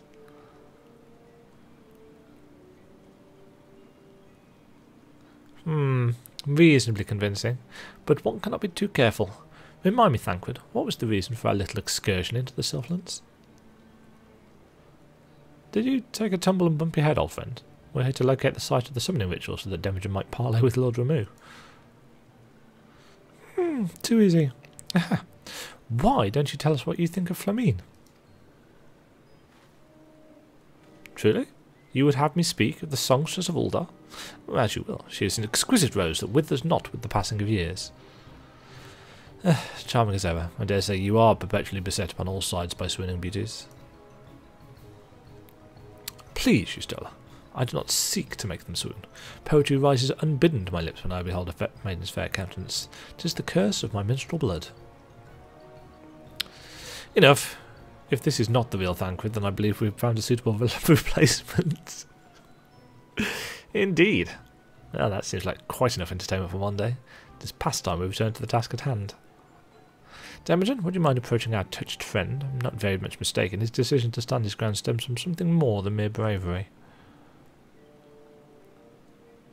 I like how nobody's actually going to explain to Thancred what that was all about. Does he have anything to say? What did you mean, the real Thancred? What's this about replacing me? This must be how Ida feels most of the time. We're perpetually confused.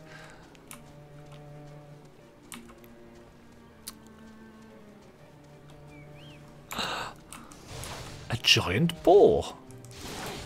Big ads.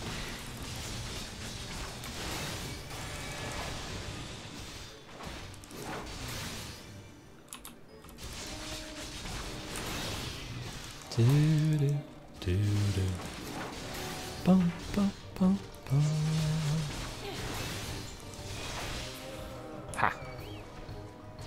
Really? Really? Milkroot sapling? Fine, you can die.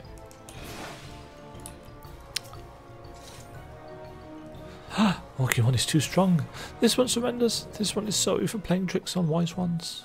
But great and powerful one Lord Ramu is not here, so there is no need for wise ones to go any further. No need at all. Wise ones definitely must not go any further. This one would not want wise ones to get lost. Yes, we are totally convinced by that. Although actually, oh for God's sake. This is why this area was a little bit of a pain when you came at level 50.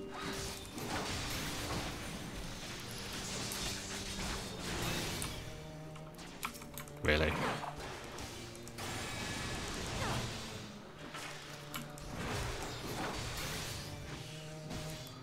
Any more? No? If you are a real completionist, then it is really worth talking to everybody each time. We overheard your exchange with our tormentor. His clumsy attempt at deceit would almost be endearing if time were not of the essence. Happily, I managed to take a reading of the surrounding area while you were in detention. As I suspected, the site of the Lord of Levin's summoning is very close indeed.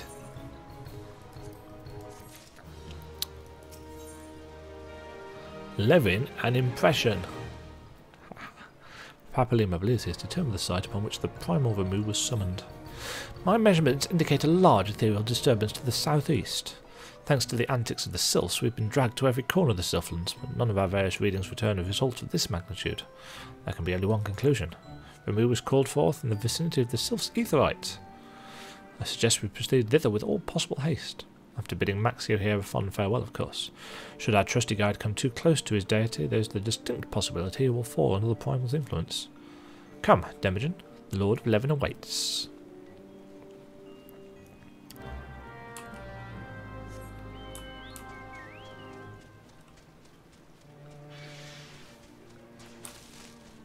Where am I going? That way.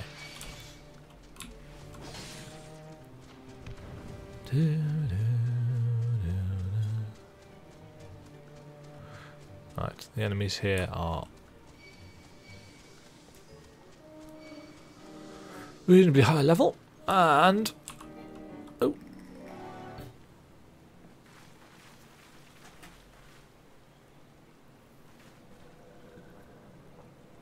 ooh.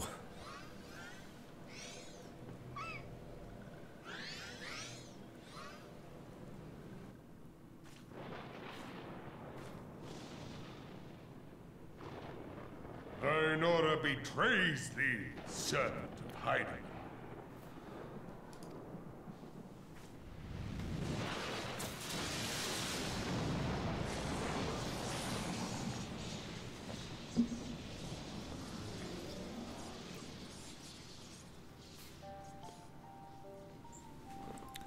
Gulp.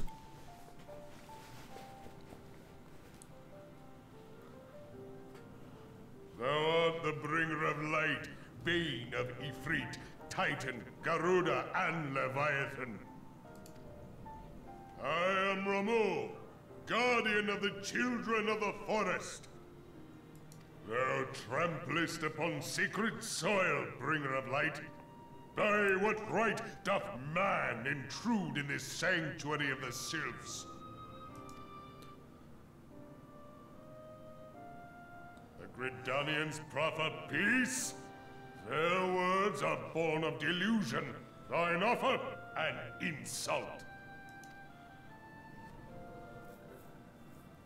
Thou speakest of harmony, yet carest naught for my children's desires. They did but wish to dwell beneath these boughs in solitude. Yet even that was too much to ask of man. Thus did they turn to me for succor. The sentence I pronounce upon thy kind is just. Redanian or Garlean, it matters not. The good intent of one excuseth not the misdeeds of the other. Yeah, I think that is quite judgmental, really. Painting everybody with the same brush. Thy conflicts have brought naught but anguish and misery unto the forest. All blame doth lie with the darkness that resideth in the breast of man. Whence sprung this calamitous seed? In the beginning no such duality existed.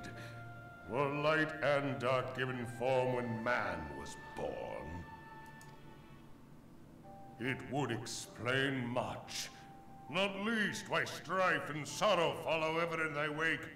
Thou canst not deny the urgings of thine own nature.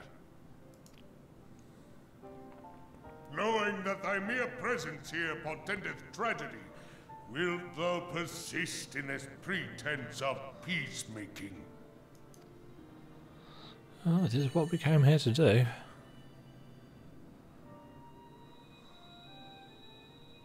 Thou bearest the crystal which I bestowed upon my wayward charges. That they should entrust so precious a gift to thee. Yeah, so we got that from the Sylphs of Little Solace, didn't we? Thou standest apart from thy kin. Thou art the bringer of light, aye. But there is something more in thee. Very well. I shall consider thy proposal. Shouldst thou survive my trial. Yes. So this particular trial, just like Ifrit, Garuda, etc., etc., they are all classified as trials. This one is literally a trial that Ramuh is going to give us. If thou wouldst champion the cause of harmony, I must have proof that thou art fit to play the role. Wither mine ire, and prove to me thereby that thou hast strength enough to stay the darkness which threateneth to consume thee. Yet if thou shouldst be found wanting, know that all men shall perish in the storm of my judgment. Bzzzt.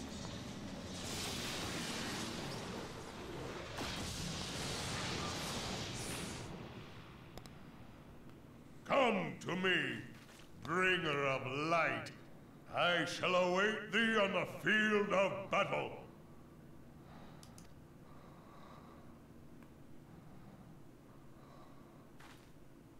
Eorzea, it is rare indeed to find you so far from a tome.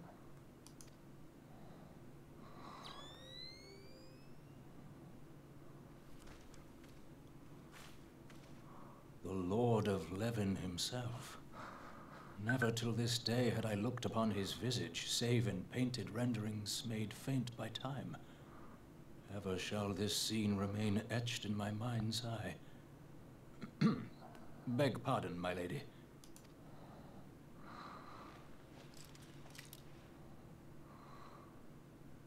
I must beg thine aid on a point of research.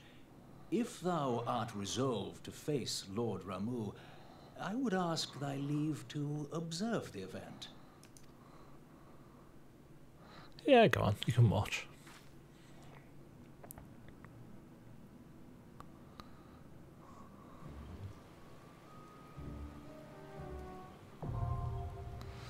And there we go. We can now access the striking tree. Oh! And randomly...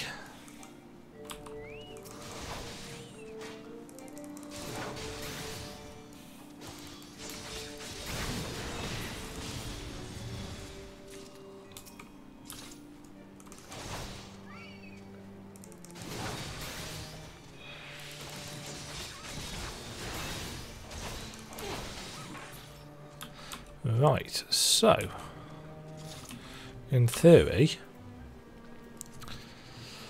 there's a guild hest, that's not what we want. Right, striking tree.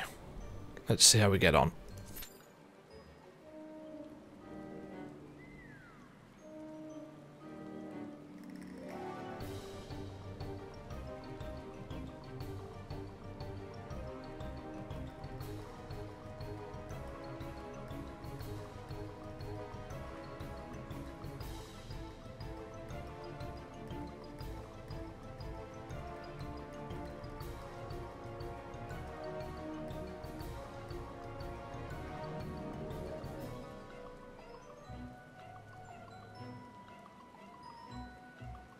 One of the key problems with doing all of these duties at this time of night is that, of course, a lot of people are in bed.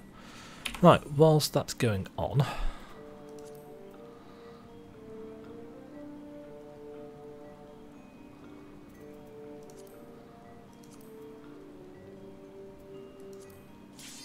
ooh, sweet. Now, obviously, I've done Ramuh reasonably recently, within the last month or so. Still can't remember how it works, but I've done it. I love this arena, and the music is amazing.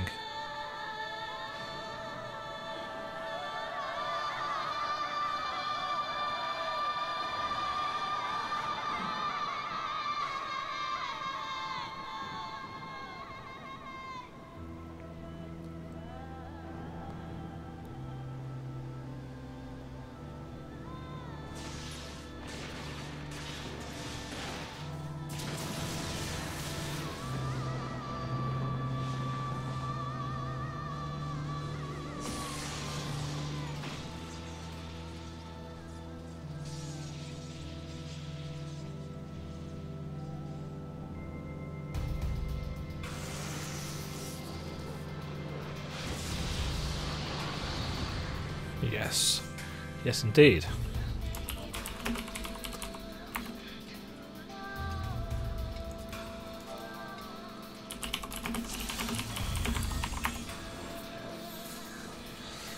I do keep saying it's my first time here, because on this character is, and I've done these fights so few times.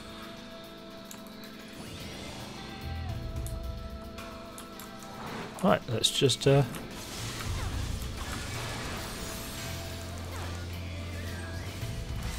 know roughly how the mechanics work. As the main tank, you want to be shifting in and out of Thunderspark.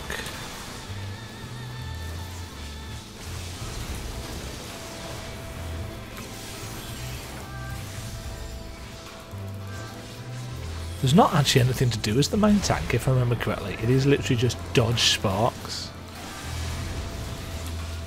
If you are a DPS, you have a lot more to do, or a healer.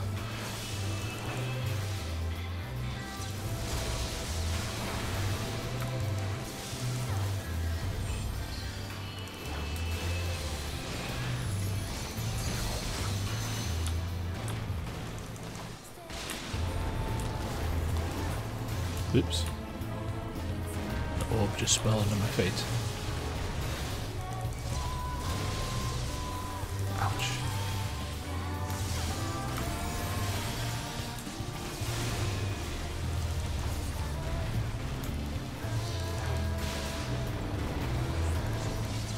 So yeah, these orbs around the room give you the electroconductivity buff.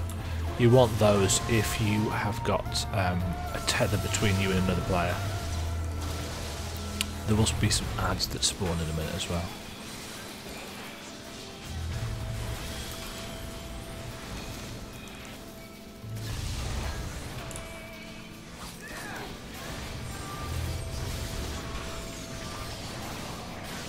Yeah, you'll notice the guy that's marked as 1 there is plagued with terror. What you need to do is get another person who's targeted by the shock strike to wake them up. Otherwise they will stay there for, I think it's a minute it takes them out of the fight.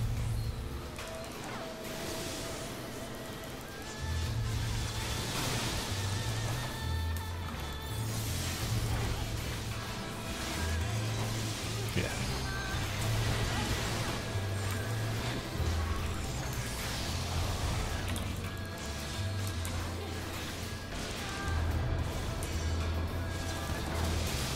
So you deal with these arbiters.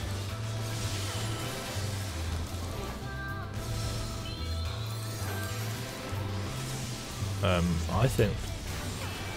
Oh, I think I might have accidentally got him cleaved. Sorry, dude. Right, here we go. Judgment Bolt. Bzzzt. Ouch. Didn't kill the ads fast enough.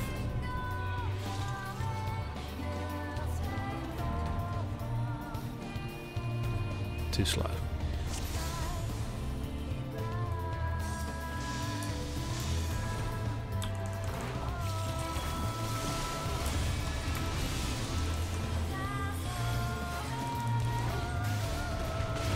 Yeah, so you notice that blue ring is targeted on people. So you can actually go and stand on top of somebody who's terrified and shock them out of it.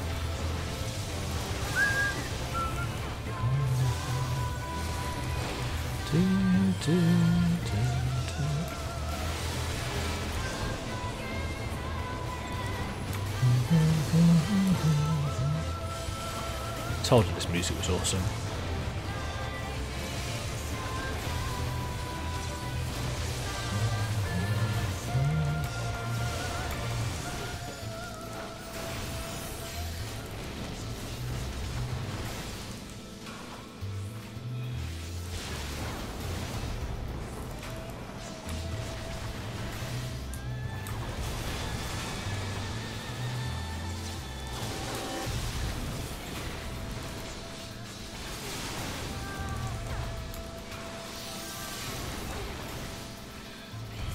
I'm taking a lot of damage here.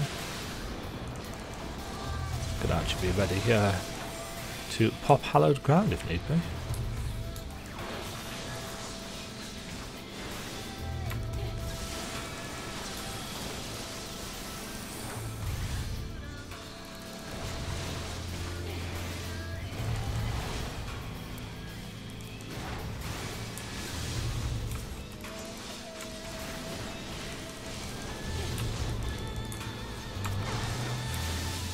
Yeah, I seem to recall you actually need to have somebody in melee range for this. So I can't go and help.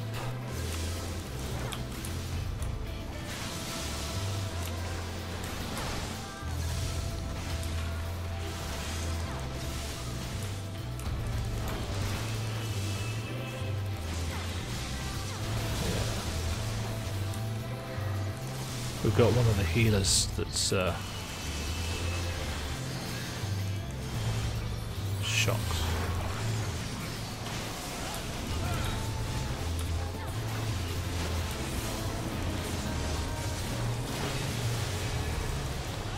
Nice. Let's see if we got it this time. That's more like it.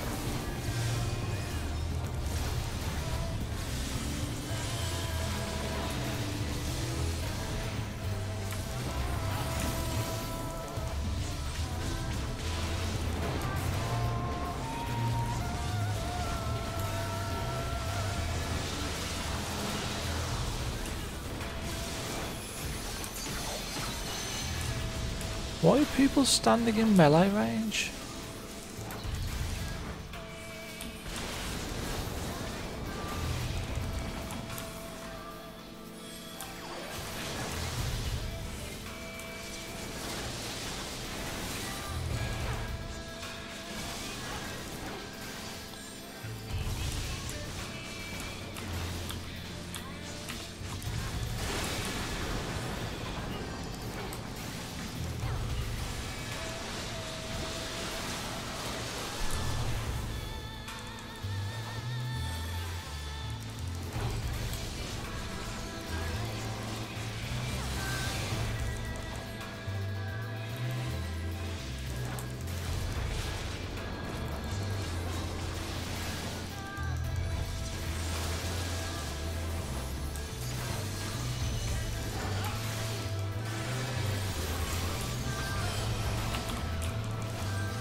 Yeah, as the main tank, basically all you are doing here is keeping his attention. There's not a whole lot else to it. Ouch.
Well, I think he's got it. There we go.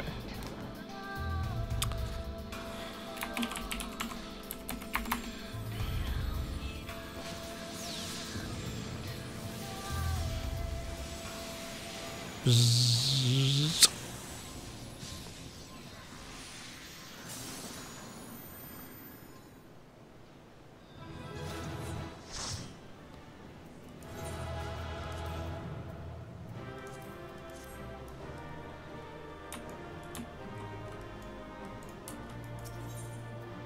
Right.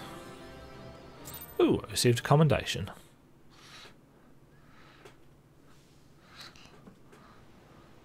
I have taken thy measure, bringer of light.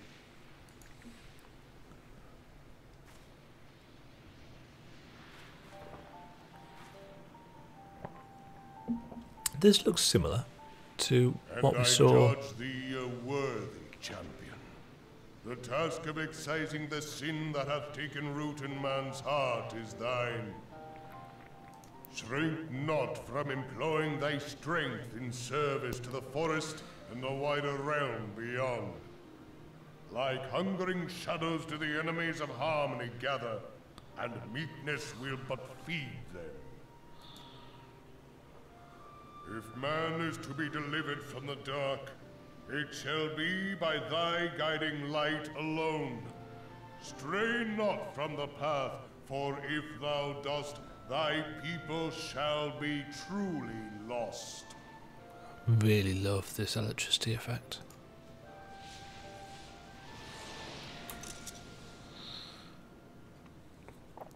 Ah, Eorzea. Thou hast slain the Lord of Levin. A regrettable act, but a necessary one.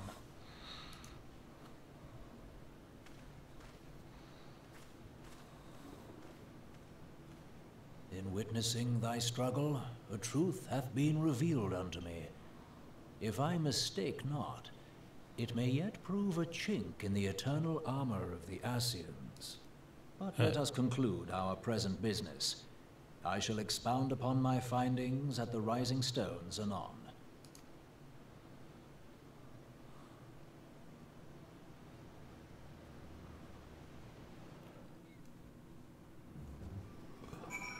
I turn around and there's somebody leaping about. I'm actually going to teleport back to the Hawthorne Hut for this bit, because I can't be bothered to try and void my way through the Sylphlands.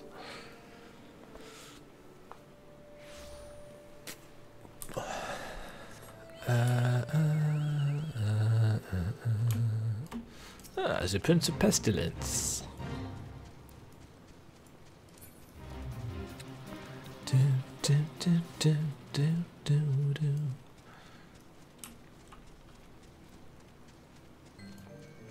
I think I mentioned yesterday that there does seem to be a lot more voice acting in these quests. This is good. Demajen, you have returned. Dare I ask how Ramu received your visits? What, the massive storm didn't clue you in? He challenged you to a test of arms. It is well then that you have some experience in such matters. The peoples of both Gridania and Little Solace will be relieved to hear that the Lord of Levin has accepted you as the forest's champion of peace. You performed a monumental duty this day. The Elder Seeds must be informed of your deeds at once. We have left an impression. What little gods are made of. The Elder Seeds will wish to hear of your experiences firsthand. Pray return to Gridania and make directly for the Lotus Stand. The Conjuror at Nofika's altar will be expecting you. He's always expecting us. You'll notice that we've got a sizable chunk now of Gil. Quests are giving us a big reward.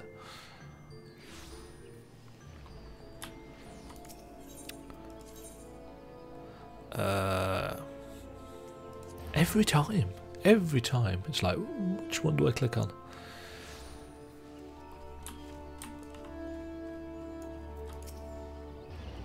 Welcome back, Honoured Scion. We who knew of your mission have been most anxious to see you return. The Elder Seedseer awaits you within.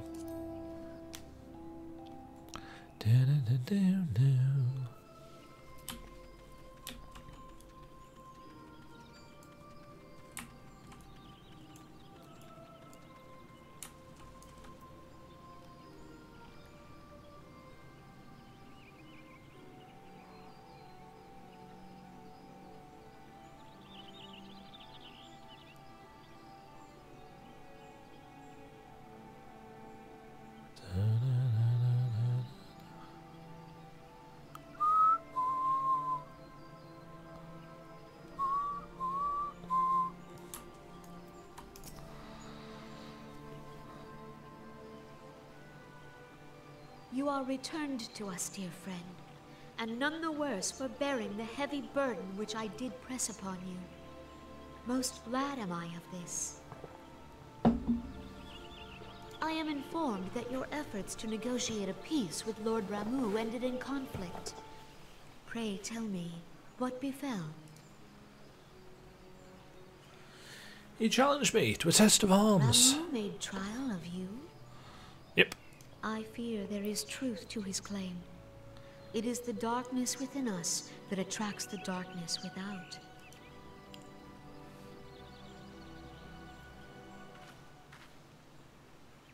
It cannot be denied that misfortune follows man.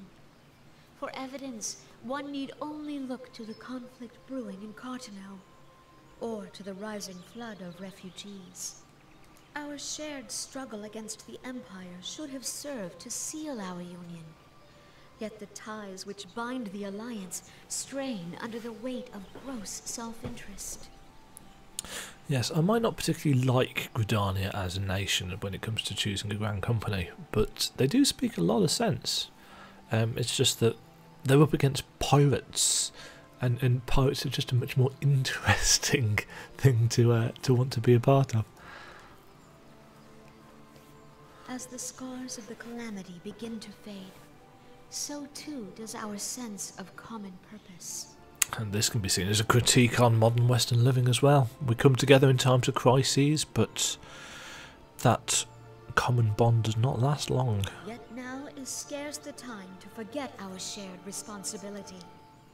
If this new-sprung realm is to survive beyond its infancy, it must needs be nurtured by all.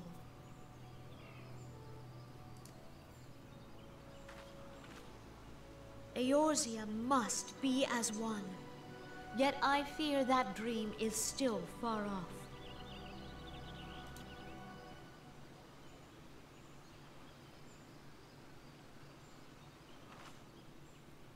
On behalf of the people of Gridania and the elementals both, I thank you for all that you and your fellow scions have done. Full oft have I been compelled to look to you for aid of late, and offered all too little in return.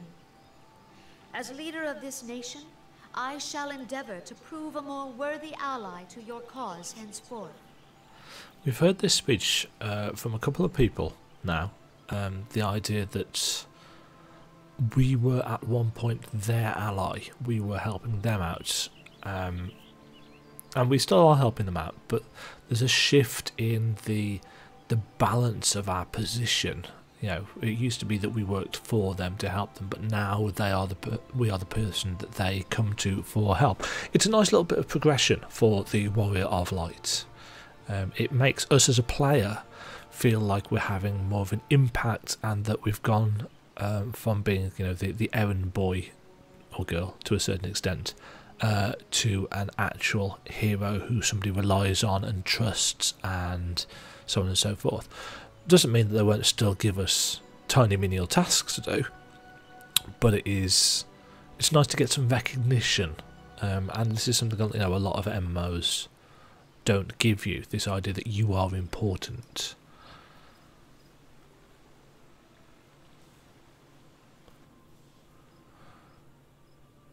You know, in World of Warcraft, it is the named NPCs. Departed, yet the keening of this ill wind grows no less insistent. Yeah, in World of Warcraft, it's the named NPCs that get all the recognition. It's Khadgar, it's Illidan, it's Jaina, etc., etc. It's Arthas. They were the ones, and are the ones still, that drive the story forward. Whereas in Final Fantasy XIV, and this continues all the way through the through both expansions, you are the hero. It is you who drives the story forward. You are the impetus for change, and that's a powerful tool as a storyteller. It's something that Guild Wars 2 does very well. There's a new expansion coming for Guild Wars 2 soon. I haven't played Heart of Thorns, let alone the Path of Fire, whatever the next one's going to be called. I liked Guild Wars 2, but one thing that it definitely does better than Final Fantasy XIV is it gives the main character a voice. You know, you actually respond to dialogue. Now, I appreciate that that would probably make these cutscenes much longer. You know, whenever we as the player speak, quote-unquote speak. We mime, basically. It's often for like maybe a second or two, and during that time we assume it's dramatic time. We assume we fill in the characters around us on all of the details. But if we were to actually have a voice in that 1 second or 2 seconds would obviously stretch out to much longer. And because there's already so many cutscenes in this game, I think that would really not only increase the time that we have to spend to play it, but also increase the budget massively for Square Enix, because obviously they need a male voice and a female voice. And since you choose your voice in character creation, and you get, I think it's 12 different options, it just wouldn't work. You know, there's 6 races, 2 genders per race, 12 distinct voices per gender per race. That's a lot of voice acting. So yeah, anyway, Lord Moose departed, yet the king of this ill world grows no less insistent. So Canny Sen has still got the idea that there's something bad on the wind. Voices of the forest, pray speak and I shall listen. What unseen evil begets this unease in my heart?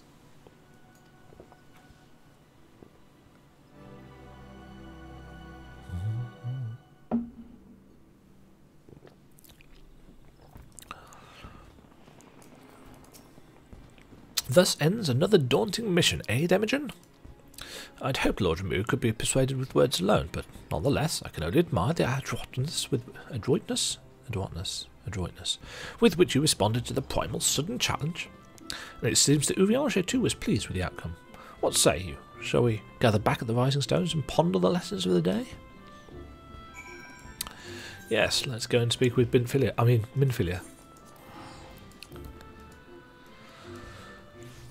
The longer Final Fantasy XIV goes on, if you're playing through the story, like what we're doing here, the more and more Minfilia starts to annoy, in the sense that she doesn't really do anything.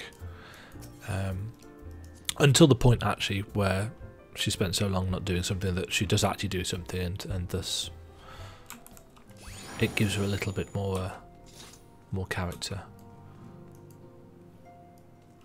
Yeah, as I said, if you have time, I'm not going to stream all of this, but if you have time, do come in and talk to all of these NPCs after each mission, because they do change the dialogue that they're saying quite regularly.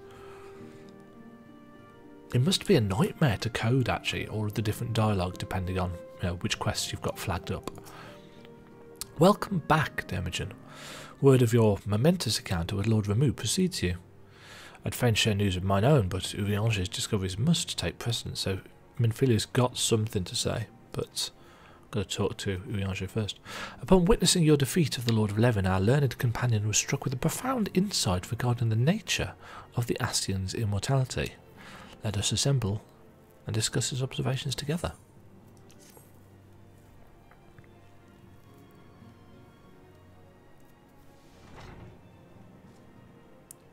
You'll notice they've started putting the cutscenes after you've handed the quest in as well. If everyone is ready, let us begin. And again, more voice acting. It's great because it means that I don't have to horribly narrate things. Eorzea, the floor is yours. But what of the ceiling, my lady?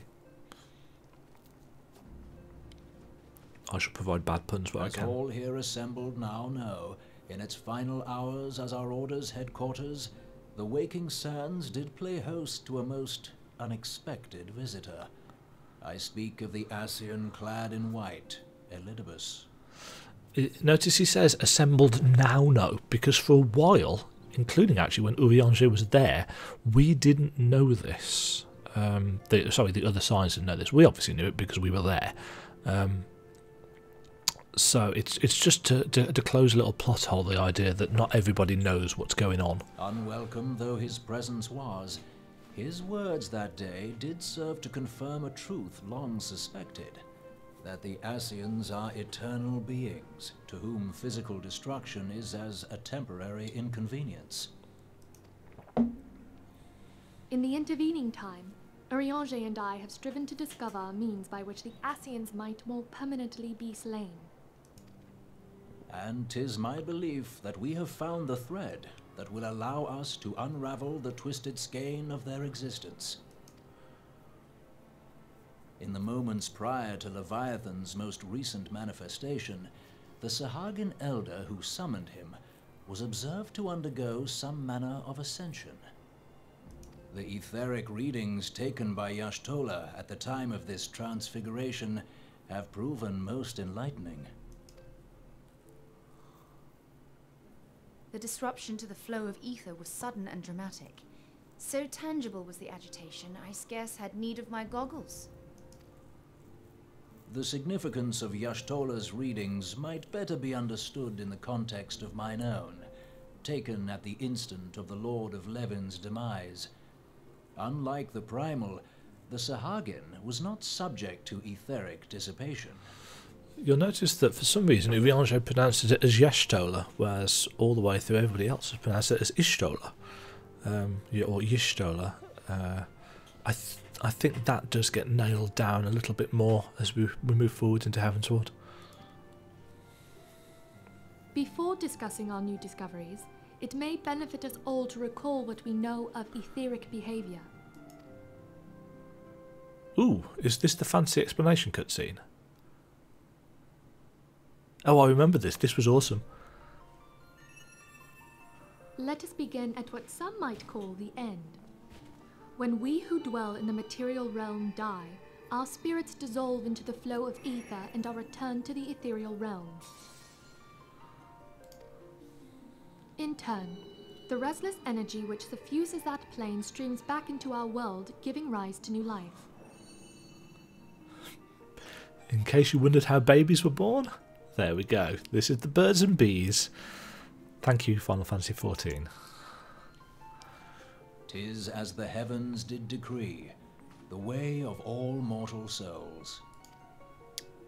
Twixt this world and the next do the ethereal currents swirl, bearing the very essence of life.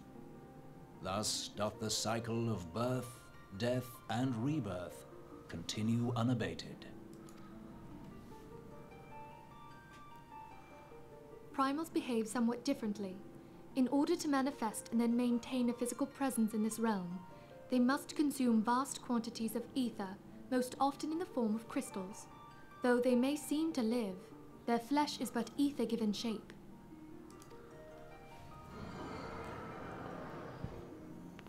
Thus, a defeated primal leaves behind no broken corpse. Rather, the essence of its form seeps back into the land whence it came, and the energy of its shattered spirit is called back to the ethereal realm. I think this is the point where they'd finally nailed down what they were doing with the primals, or at least they'd nailed down a way to explain it to us that wasn't super confusing. And there it waiteth, till next the prayers of the faithful do draw it forth from the sea of ether, to take their offering of crystals and make for itself a new body.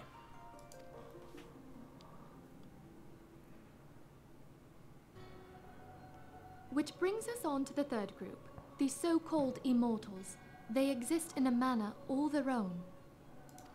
Quite. Even as the Sahagin elder fell to the Admiral's musket shot, I witnessed the release of an ethereal cloud, which immediately took possession of a nearby minion. A soul that dissipateth not upon the death of the flesh. The secret of life everlasting, and in the claws of a Sahagin no less. But I wonder, what would happen to one of these obstinate spirits, should there be no suitable host for it to claim? If mortal death entails a return to the ethereal realm, it seems doubtful that the soul of an immortal would venture there. So where do they go? Nay, it merely withdraweth the distance, unto the shore of the ethereal sea, perchance, but no further. Yes, it exists in neither this realm nor the next, abiding instead in the space that lies between them. The Ascians took control of Thancred by means of a crystal of darkness, an artifact which, if our theories are correct, serves as a gateway to the place I have just described. I was hoping people had forgotten about that. Nope. Oh. I am sorry, my friend. For a mercy, the weary road of our research hath brought us unto an answer. The Sahagin ascended to an immortal state, but he did not possess a crystal of darkness through which to flee this realm. Thus was he consumed by Leviathan. So this is, I suppose in a way, this is Final Fantasy XIV's version of the classic D&D Lich style mentality, the idea that they have a receptacle, a phylactery, that houses their spirit until such time as it can be restored. It's one of the things that makes the Lich one of the more powerful creatures in D&D. You know, they're undead, so in theory, if their body is to be broken, then their spirit will be dispersed and lost or returned to the ethereal sea. But they have this phylactery instead that it is drawn to and stored until such a time as it can be brought back to semblance of life. So this is what these dark crystals do. They're a safe haven through which the Ascians can be returned. Again, I'm not entirely sure this comes up in the stuff that's going to happen later. I'll have to think back on this once we get there. We could entrap the spirits of defeated Ascians in like manner, and thereby deny them resurrection.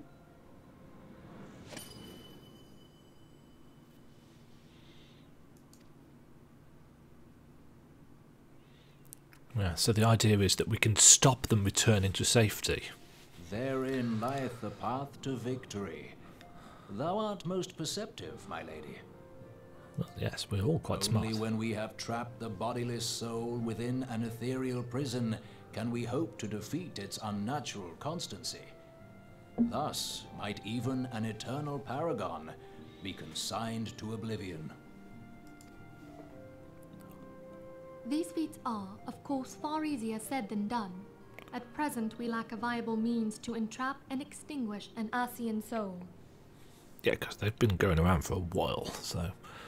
Yet, I believe it to be possible.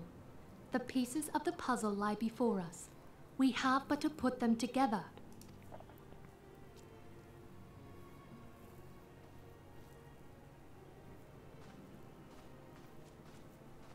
I will depart at once to convene with the sages of Sharlayan.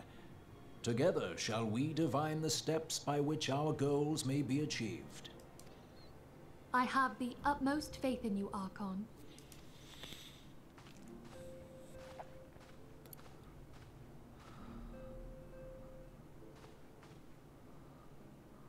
Beg pardon, antecedent, but I would raise one final matter. Even now, a Sharlayan survey party seeketh to ascertain the fate of the students of Baldessian. Their findings shall soon be known to us. Though you harbor feelings of dread, I bid you surrender not to sorrow, but abide instead in hopeful prayer. I shall, Archon. Thank you. I find it interesting that Mimphilius swapped to calling him Archon at this point. His more official title, rather than Eorzea. Ooh.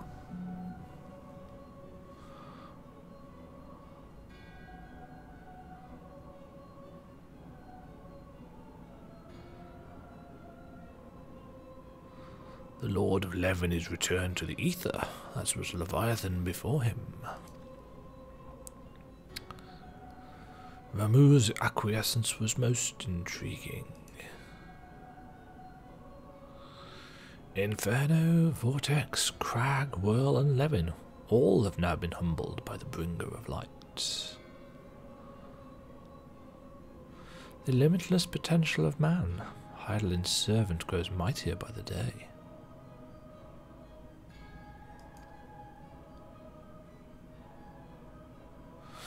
Yet she prospers at great cost to her mistress, whose strength is all too finite. 7 times have the masses survived the rejoining, but their souls are grown weak and wan. Yeah, so there's 2 things here. First of all, we can see that there are 12 of the senior Ascians. Not really surprised since they worship Zodiac, and there are 12 signs in the Zodiac, and it's all kind of tied up in that. Elizabeth stands apart as the emissary in white. Also, she prospers at great cost to her mistress, so we know that we, as the Warrior of Light, we are blessed by Hydaelyn, but she's not an infinite source of power. Although she's a big-ass crystal, she is a limited resource. 7 times of the masses survived the rejoining, but their souls are grown weak and wan. We are going to find out about the rejoining as we continue. Yet, even as it enervates, the ardour empowers our master. All that remains is to nurture the strength of the gifted, to forge the final key. So as it is, the Ascians are actually playing a long game here. And again, we do find out more about that as we go on. The details are hazy. And that is the task to which we bend our every efforts. This is Labra, isn't it? Yeah. Divine seeds were ever wont to quicken in Eorzea's fertile soil. We need only lead men to the field, and by their eager hands shall a new deity arise. So their plan is to weaken Hydaelyn by having the beastmen constantly summon primals. And they're doing this by causing strife. They need to weaken Hydaelyn. That which was shattered shall be made anew, and the one true God shall come again. The thing that's shattered is the universe. It was split off into 14 kind of variants of itself, and what they want to do is rejoin all of these pieces. We'll find out a lot more about the rejoining in the... is it 3.4? 3.5? Maybe? There's a whole storyline with the Warriors of Darkness from another world, where the light had become so powerful that actually the darkness needed a champion to address that balance.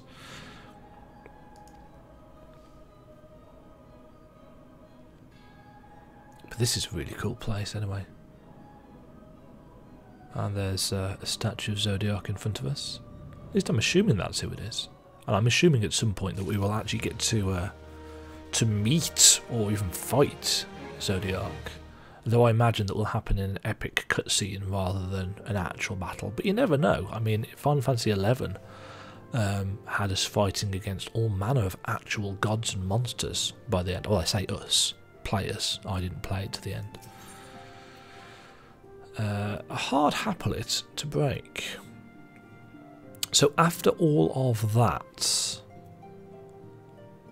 quite dramatic, quite eventful, quite powerful stuff, now we have something else.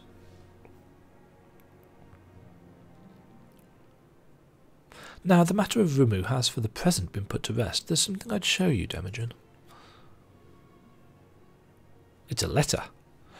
It is a letter of thanks signed by the leaders of the Eorzean Alliance, acknowledging the Sign's tireless service to the realm.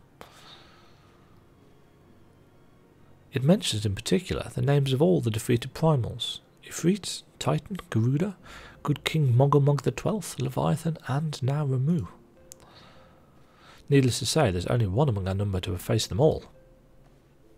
That'll be us. And though these words of gratitude were addressed to our order as a whole, I feel that they were meant for you above all others. I too must offer you heartfelt thanks for all you have done. In the course of your duties, you have never once failed to answer my call to arms. Silently answer.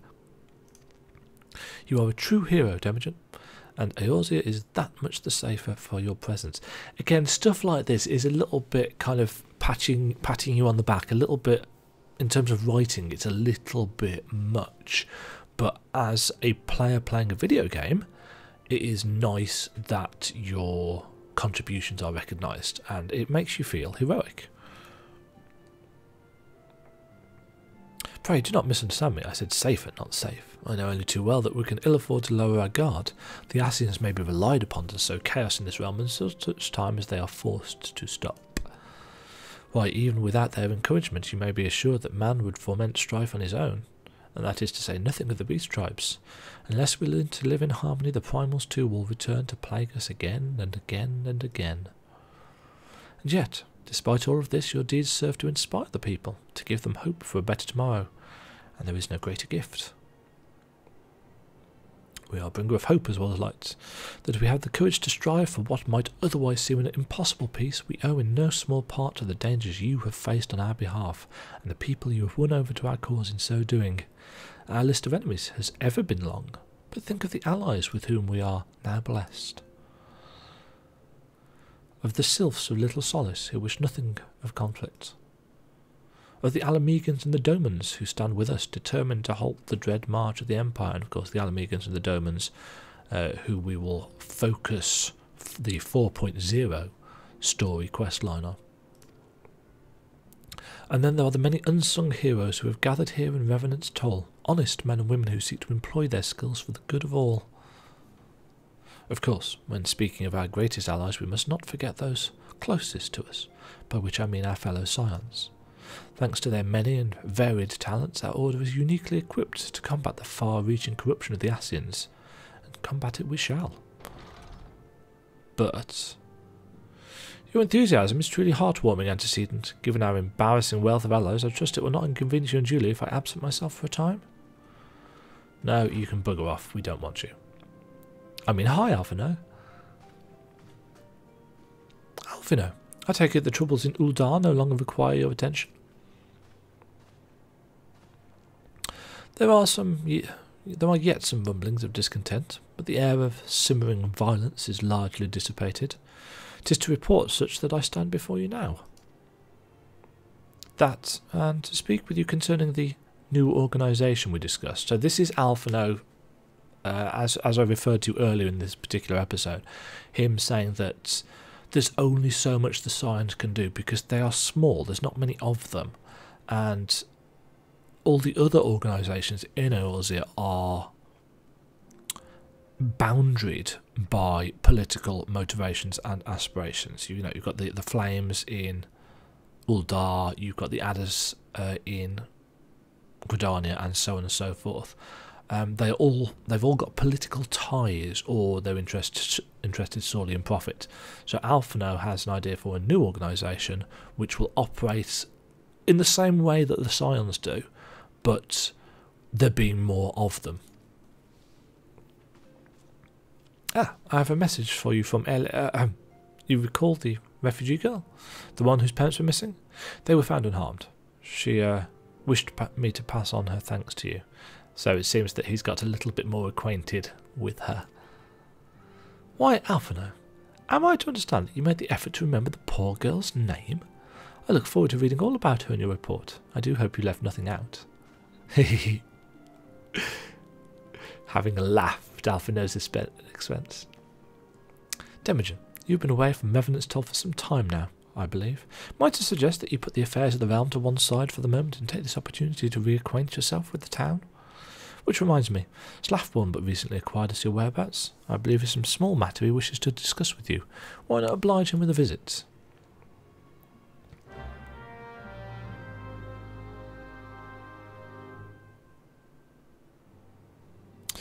The reference that she made there to us having been away for a while is also to realistically point out that with each of the numbered patches to FF14 version 2.x, the art and design team and the dev team made certain changes to Revenant's Toll itself. It started off as a camp, quite rough-hewn, and then it grew into something more dramatic and interesting. I'll see actually if I can find a... Let's have a look.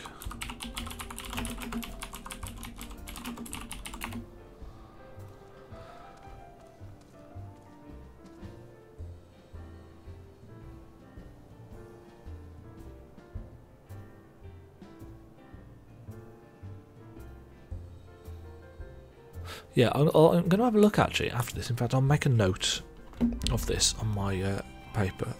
Evolution.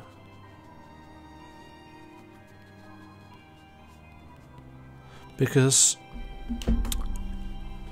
it was quite interesting as a player going through the 2.x experience and seeing Revenant's Toll grow. I mean, this is the end result. This is how it looked right at the end. But all of these buildings here that we can see, in fact, let's go into first person. All of these, that bridge, etc., etc., none of this was here in 2.0.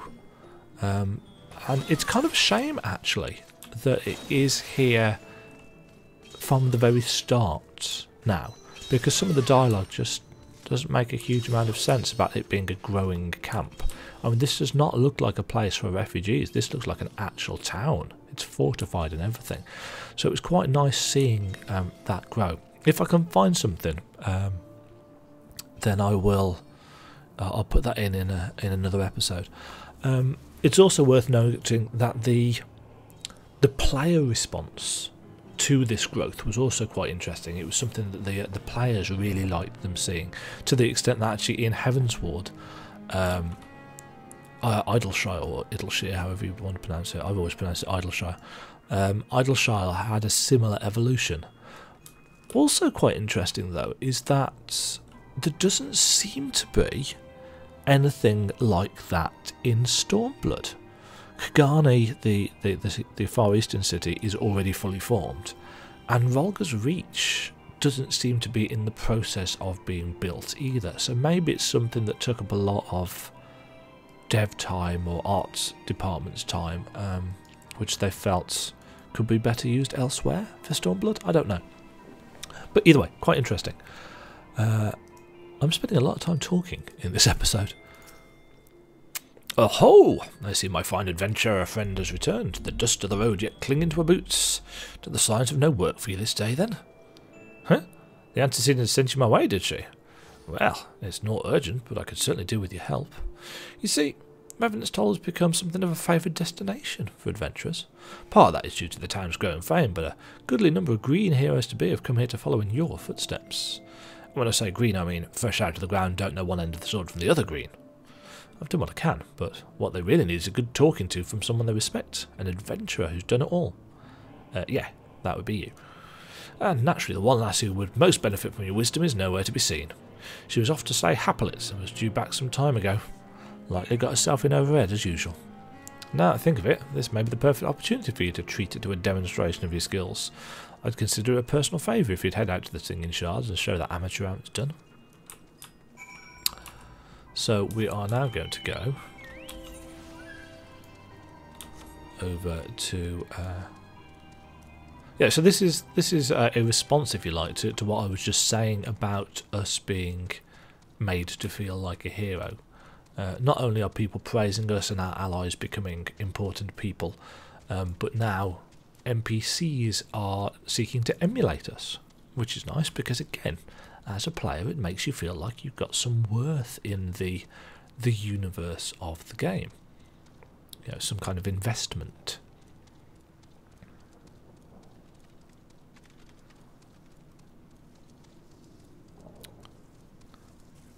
However, not everybody is blessed with the considerable strength that we have. There's a fate here. And around the bend here, hiding away in a corner, is a struggling adventurer.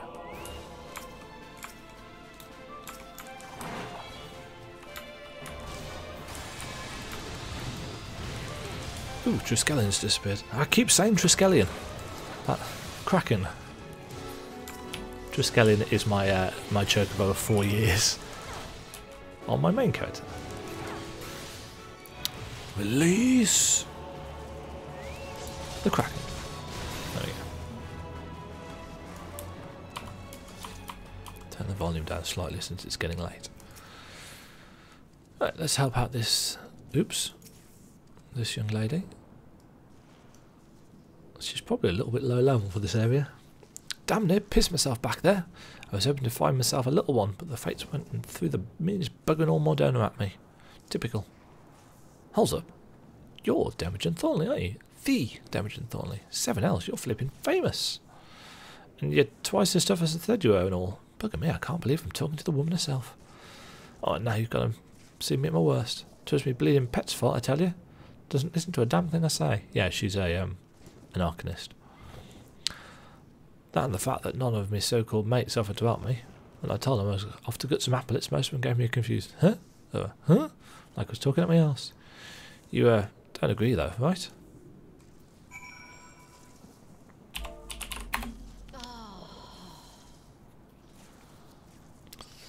Gods no, not you two. That's the final bleeding straw, that is.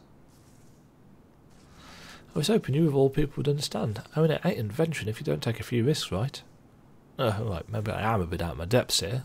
I'll be more careful, I promise.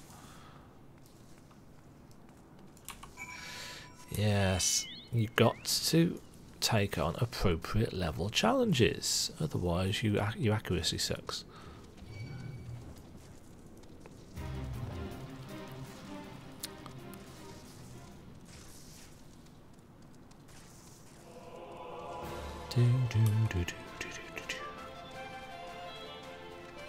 Bum, bum, bum.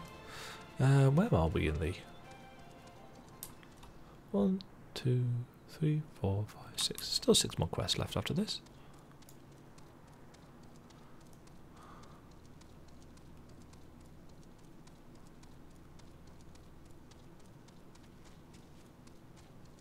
So we're what, 3/5-ish of the way through? We're over half anyway.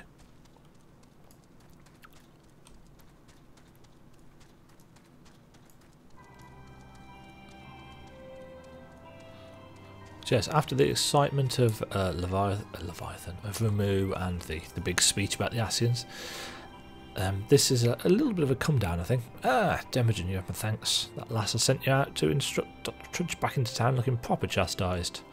I thought a lesson from you might pierce that obstinate skull of yours. Nothing I said seemed to work. Truth be told, she seemed more inclined to listen to the rustling of my beard than anything which came out of my mouth. Oh, he does have a beard. I thought for a second that he just got that daft moustache. But now that you've demonstrated the skills she yet lacks, it will not be long before addle-pated peers hear the tale. They'll soon realise that one does not become a hero in a day. It requires dedication and perseverance, and learning from each task you undertake. No shortcuts, eh? Apart from the jump potions that you can now get, but yes, anyway. Some materia. Picking up the sledge. I think this is the quest. Slafmon is concerned for the Scion's receptionist. What has Tataru done now? Just before I do this, I'm going to stretch my legs.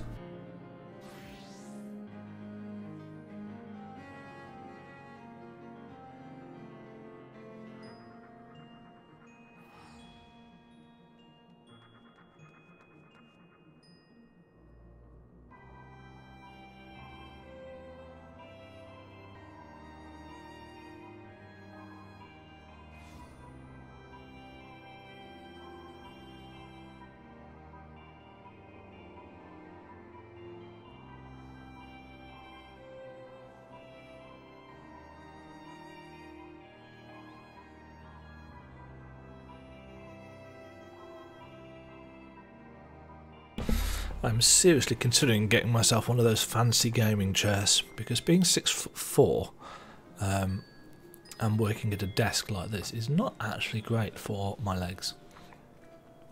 My poor knees. Right, Slafborn is concerned for Tataru. How were we supposed to pronounce it? It was Tataru, wasn't it? Not Tataru, as I've been saying for like 30 plus hours of walkthrough. God, would you look at all those people. Seems they're carting in adventurers by the wagon load, and more than a few are eager to rap on the sign's door. I wonder if this constant flow of aspiring heroes is what has Tataru looking so perturbed. Might be she could use a friendly ear, huh? Or maybe it's because Wedge isn't around to enjoy her company. Incidentally, the reason why Biggs, Wedge and Sid have kind of disappeared from the story is because they are sorting out the stuff over at the Crystal Tower.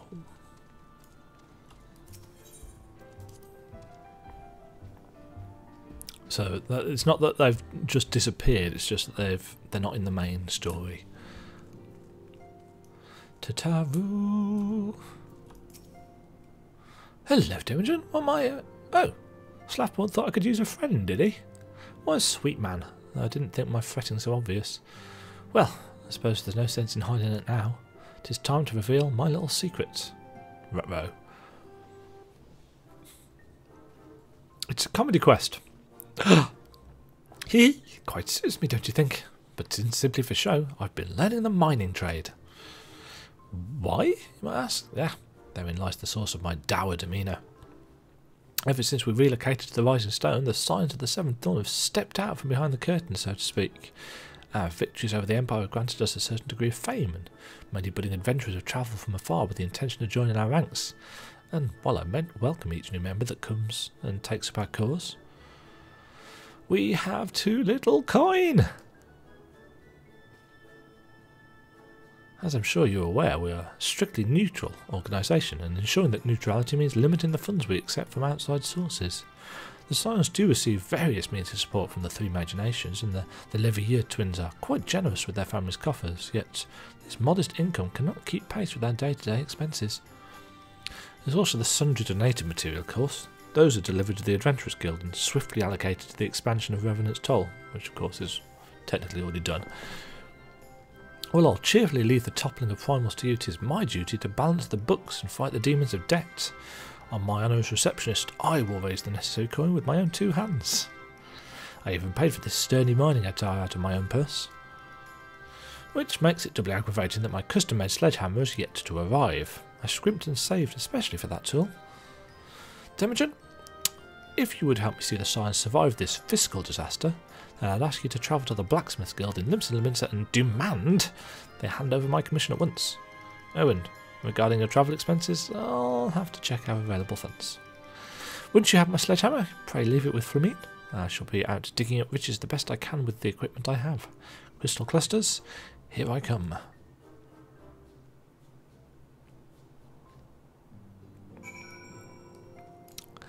Yes, so this is one of those nice little touches that Square Enix has every now and again about the reality of these characters and their lives. The idea that an organisation like the Scions is all well and good, but how do they eat? You know, where do they get their money from? How do they afford things? I mean, we pick up tons of gil from everything that we kill, but how do the Scions survive? So this goes some way to answering that question.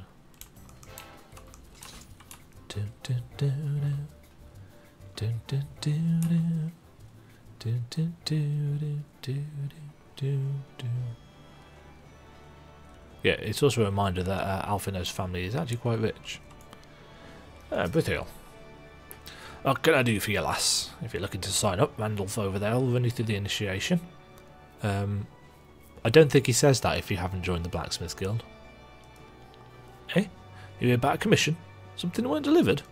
Nah, that's passing strange. Unless to an alien-induced dream, I'm fairly certain Mr. Tataru's tool was shipped off days ago. Not like to forget the form of a sledge what needed flowers engraving on the head. Could be the porter met with misfortune on the road. If the blokes we employed in town, then you'll find him south of the Octant on one of them empty landings. Seeing as we've heard nothing one way or the other, though, I'd be of a mind to cast some doubt on their whole operation. Ugh, what an upsetting business. Might need a pint or two to put it all behind me.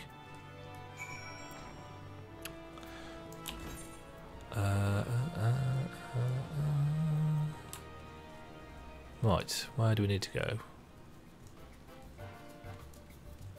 To the Aetheryte Plaza.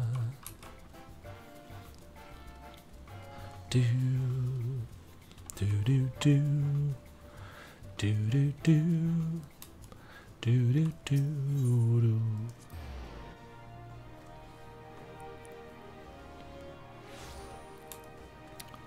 Right, it is this way, isn't it? Yeah. It's actually down by where we met the guy from the Rose Guild.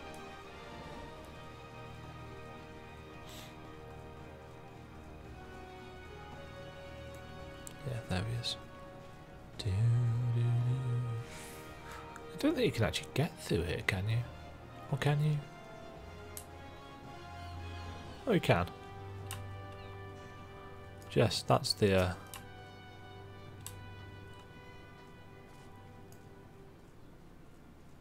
Oh.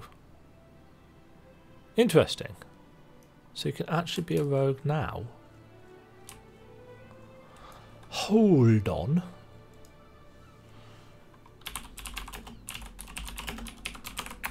I didn't think you could unlock that yet.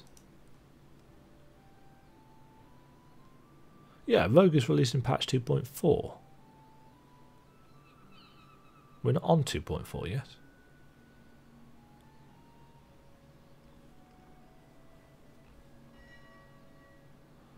Oh, I suppose you can unlock it earlier now.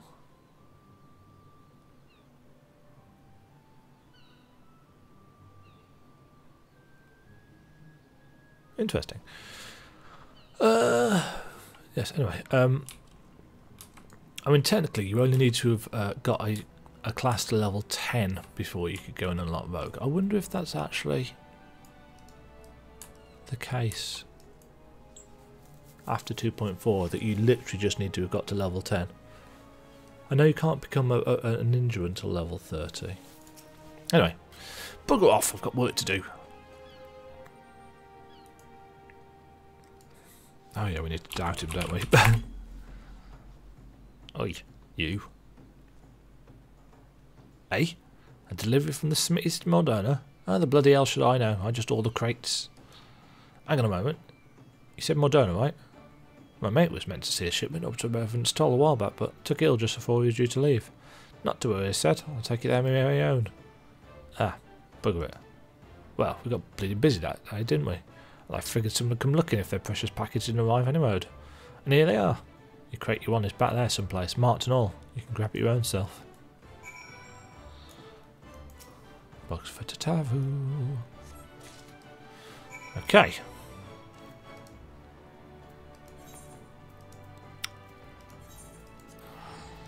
Yes. Rogue is quite entertaining, and if you like thievery and roguishness and pirating, then there's some quite nicely written quests. Actually, you can really tell that they are written at a later stage in the game's development. As I say, they did hire new writers for 2.4 onwards for chunks of stuff.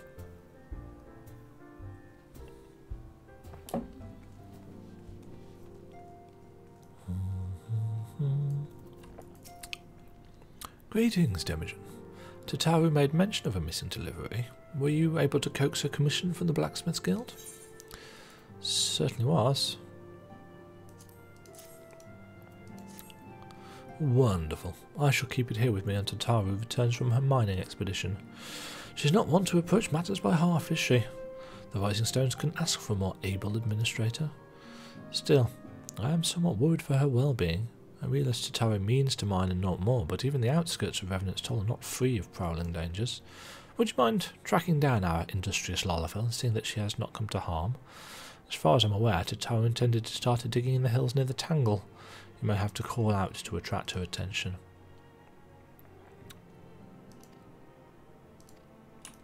This is one of those quests where you actually get to say something in chat to prompt an event. It's a quite cool little mechanic. I'm sure they used to use it more regularly in the early game, but I don't recall having to do it in this playthrough.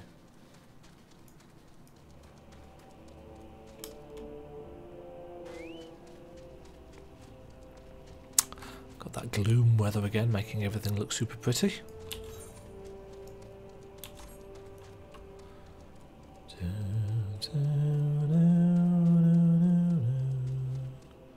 Right, so here's our destination. Oops, leap past it. And we need to say something. Oi! Tataru! Where in the 7 hells are you? You don't actually need to type that out, you just need to write Tataru's name and say, Tataru, breaking rock and splitting stone, I'll raise a fortune on my own. Delving deep for precious ore, I'll take a rest and dig some more. Hello.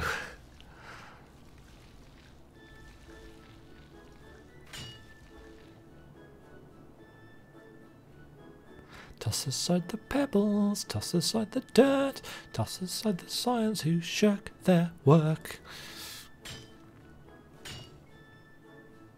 Phew, I think I'll call it a day. I'll make much better progress once Demajen brings back my sledgehammer. Yes, I might even make enough money to indulge a little blood-currant tarts for morning tea every single day. Was that someone calling my name?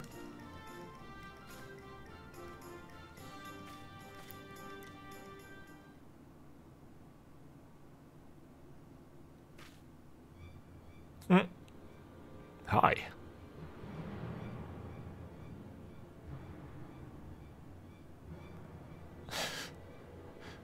Wah!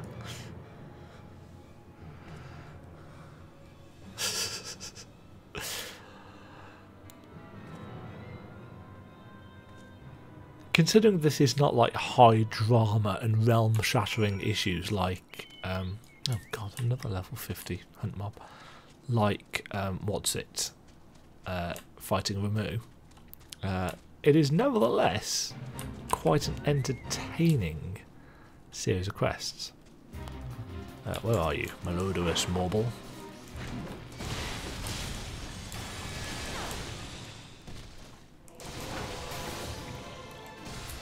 Indeed.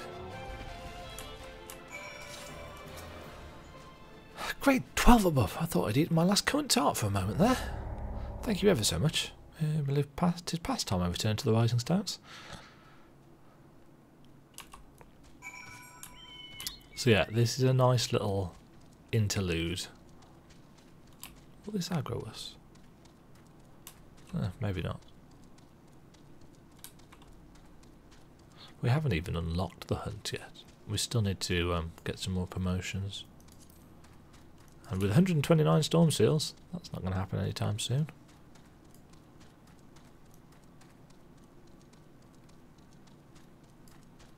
I've spoken before about the texture quality being a little bit meh, but can't be that aesthetic.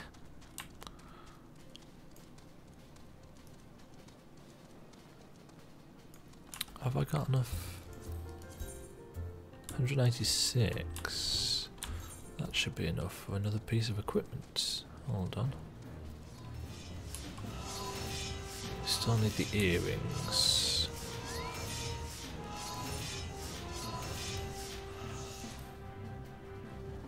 Right, we've got the ring, we've got the bracelet, we've got the choker. Let's get us some earrings.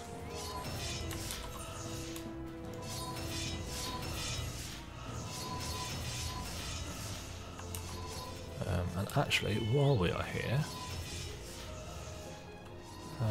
mender. Let's repair our gear.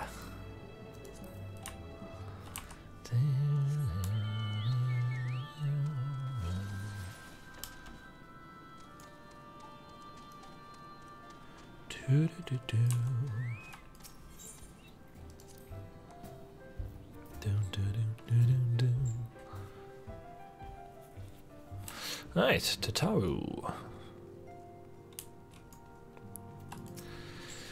Demajen, I must thank you again. I received my commission from Flamine. The floral engraving is absolutely perfect. After nearly become dinner for a marble though, I'm not so eager to head back out into the field. In any case, no more solo mining trips for me. I should be sure to brag along one or two handy adventurer types to serve as bodyguards. I suppose I'll have to pay them though. Well, no matter. That simply means I'll need to dig twice as hard. And she gives you some cordials which are useful for gathering. Ooh, that's new.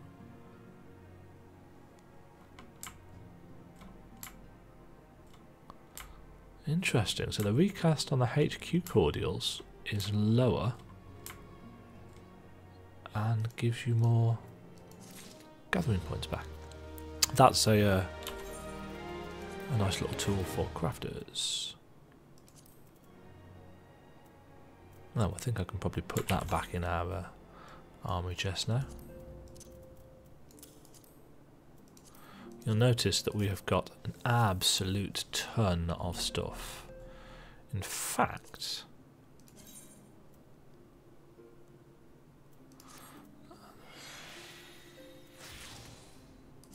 let's convert some of this down into materia.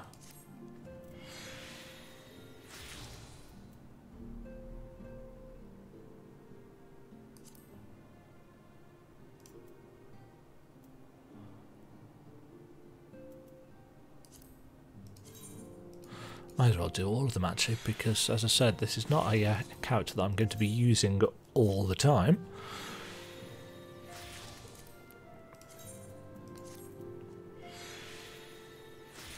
It is basically just for the 2.x walkthrough. Right, just freed up a little bit of space. Right, Tataru. Would have you indulge the attention of your young admirers? You've been an immeasurable help, as always, Demajen. But could you perhaps spare a little more of your time? To put the matter simply, the Doman children have been chattering about you endlessly. It would mean the world to them to see their hero again. Yeah, so we need to go and talk to the kids. Hi. Hello? Look, it's Miss Demajen. She's back from her adventures. We heard you were off fighting primals, and that they're some of the strongest enemies you could ever face. I wish I could have seen you in battle. Yeah, if you'd been there, you'd be dead. Or tempered. Anyway, we all want to be heroes too, so we finally formed our very own Doman Adventurers Guild to protect all the Domans. Oh, do you think you could train today, Miss Demajen? Maybe you could show us how you fought the primals. Oh, what's all this commotion then? It's Hoary Boulder, isn't it? Yeah. Mr. Boulder and Mr. Coulter, did you know that Miss Demajen is back? Yes. So it would seem. Welcome home, Demajen. My companion and I but recently became full members of the Science, and I believe proper introductions have yet to be made. They've actually been knocking around here for a while, but now they're proper full members. I am known as Hoary Boulder, and this bookish fellow is Coulter. Although we remain largely unproven as adventurers, we've taken it upon ourselves to instruct the Doman younglings in the arts of combat. I told you, Mr. Boulder, we are not younglings anymore. We are adventurers. And we were just asking Miss Demajen if she could give us some special training.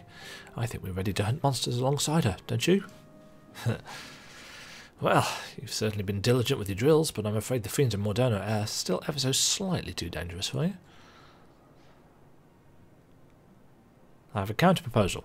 What if I were to cross swords with Demajen? A demonstration of skill at arms, if you will. Hoy, if I didn't know you better, and I do, I'd say you were merely seeking to test yourself against a legend. Ha! Well, maybe I am. But what matters the motive when the children stand to learn so much from the lesson? What say you, Demajen? Will you consent to spar with me? Yeah. Go on then. Just notice how far apart our eyes are. Hurrah! It's half a tournament. Come on, everyone. We must prepare our gear for an outing. Yeah, so we've got a solo instance coming up, and we get to fight these two fellows. Do try not to disappoint them. Have faith, Coulter. I shall summon every last ounce of my strength to make of this a worthy contest. The fields to the east of town should prove suitable for our purpose. I very much look forward to our bout.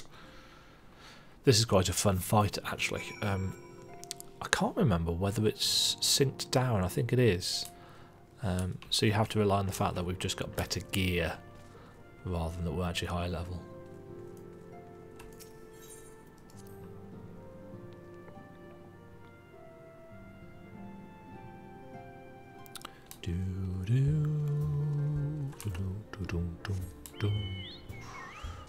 Oops, not that way.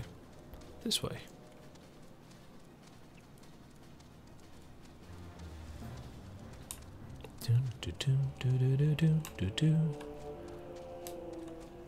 Yes, down here. Solo instance time. 'Twas good of you to agree to this, Demajen. I trust you're ready to begin. Ah, yes, it will be. We are synced down to 50.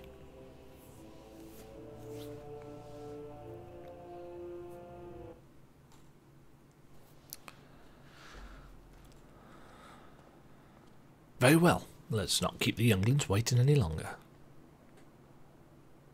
Ahem. Hurry. Are you certain you wish to fight her alone? That is Demajen you face. Oh, what better way to test my mettle? Pray allow me to attempt the first round unaided. After all, 'twas this hero's legend that led me to join the Science to begin with. Without Demajen to inspire my efforts, I'd not be half the warrior I am today. Your point is well made, but remember, this is for the children's sake as well as your own. Should it appear the contest will end too swiftly, I shall add my spells to your blade work. Hello? You haven't begun yet, have you?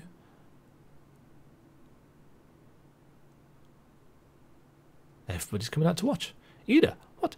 Who are all these people? Well, that's Thancred. You should probably know him. When I heard about your sparring match, I told everyone I could. Thought you could use a crowd to cheer you on. Yes, and there are still more to come. When I mentioned Demajen's name, the reaction was quite enthusiastic. Why, my own popularity seems but a sickly shade in comparison. You'd best claim victory, Bringer of Light. Your burgeoning reputation is at stake. Well, our teacher won't be beaten so easily. He's a master swordsman. You can win, Mr. Boulder.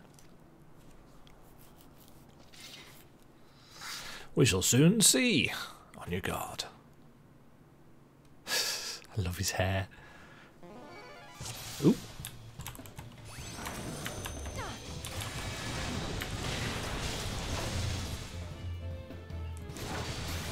Day and night I've honed my skills. Now comes the time to test them.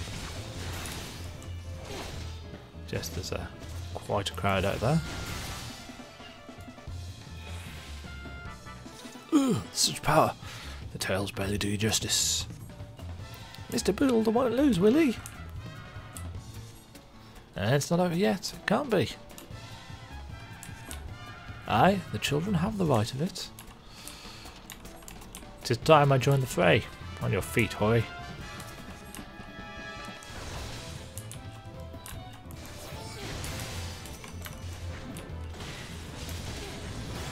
Unfortunately, we actually do so much damage here.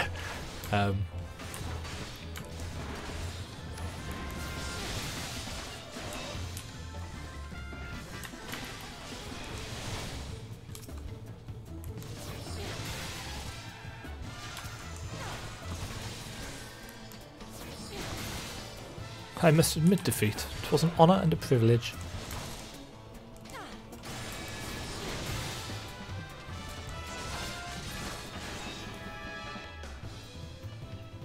Oh no, he looks hurt. Miss Demajen is so strong, but you can't give up, Mr. Boulder. Can't disappoint the younglings. Ah! He's put shield oath on.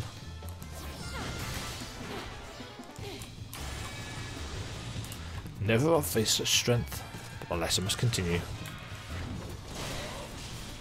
Tis your example I follow.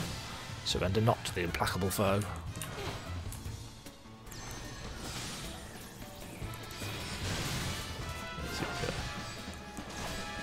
He used hallowed ground for a second there. Oh, bless him. He tried. We got XP for killing him as well.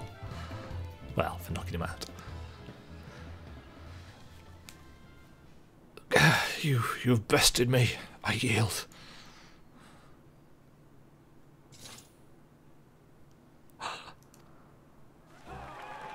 That was incredible. She beat them both at the same time.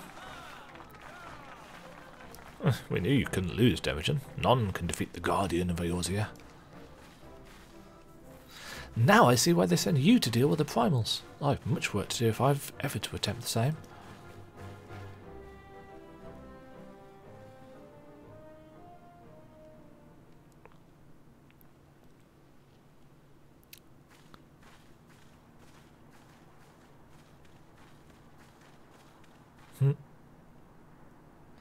You're alright, Mr. Boulder. Impressive as always, Demajen. 'Tis ever a pleasure to witness the spectacle of your martial prowess. And judging by the smiles on these many faces, they too appreciate the hard-won strength that keeps the perils of the realm at bay. Guardian of Eorzea. Yes, that is a most fitting title. Do you recall when we first met? It was at the memorial service for the Battle of Cartano. Well, actually, technically we met on the carriage into Uldar, but we weren't introduced then. At the time, I was yet attempting to understand this land of Eorzea. I sought to grasp the reason why Grandfather willingly sacrificed himself to protect it. It's a bit awkward hearing this when we haven't done the binding coil stuff and had that kind of sense of who Louis Soir was and what he did. I shall speak plainly. My initial impressions were less than favourable. Dire problems abounded, and yet the effort I saw expended towards the solution was haphazard and half-hearted. I thought the Eorzeans a foolish and childish people. This is a little bit of character development for Alphino. He's losing a little bit of his arrogance. Considering the shambles their home was in, I could not have been surprised if some had chosen to swear allegiance to Gaius and the order he proposed to enforce. The Legatus' single-minded military invasion precluded any such switching of loyalties, of course. Were it not for a desire to continue Grandfather's legacy, I would have abandoned the realm to its fate long ago. The threats were too many, the nations too self-involved and unstable. It's quite an admission, really. 'Twas you who convinced me the salvation of Eorzea was possible. 'Twas you who taught me, through countless acts of bravery, that what my grandsire sought to preserve was not the land, nor its history, nor any single nation. It was the people, these wonderful, oft infuriating, stubborn people that suffer blow after terrible blow only to drag themselves back to their feet to face another day. Though he never put such feelings into words, I believe Grandfather's admiration for this inexhaustible courage grew into a fervent wish. A wish to aid Eorzea and its inhabitants in charting a course for the future. A wish that has now become my own. I too will endeavour to take up the mantle of Guardian of Eorzea and champion these people who toil towards a better world. Our course, however, is not a simple one. The troubles that plague us are of a scale that cannot be solved by the science of the Seventh Dawn alone. No, what is needed to tackle the root of the primal threat and effectively counter the schemes of the Ascians is a new, expanded organisation that operates beyond the limits of nations and borders. If you would aid me in building such an organisation, then pray let us continue this discussion back within the walls of the Rising Stones.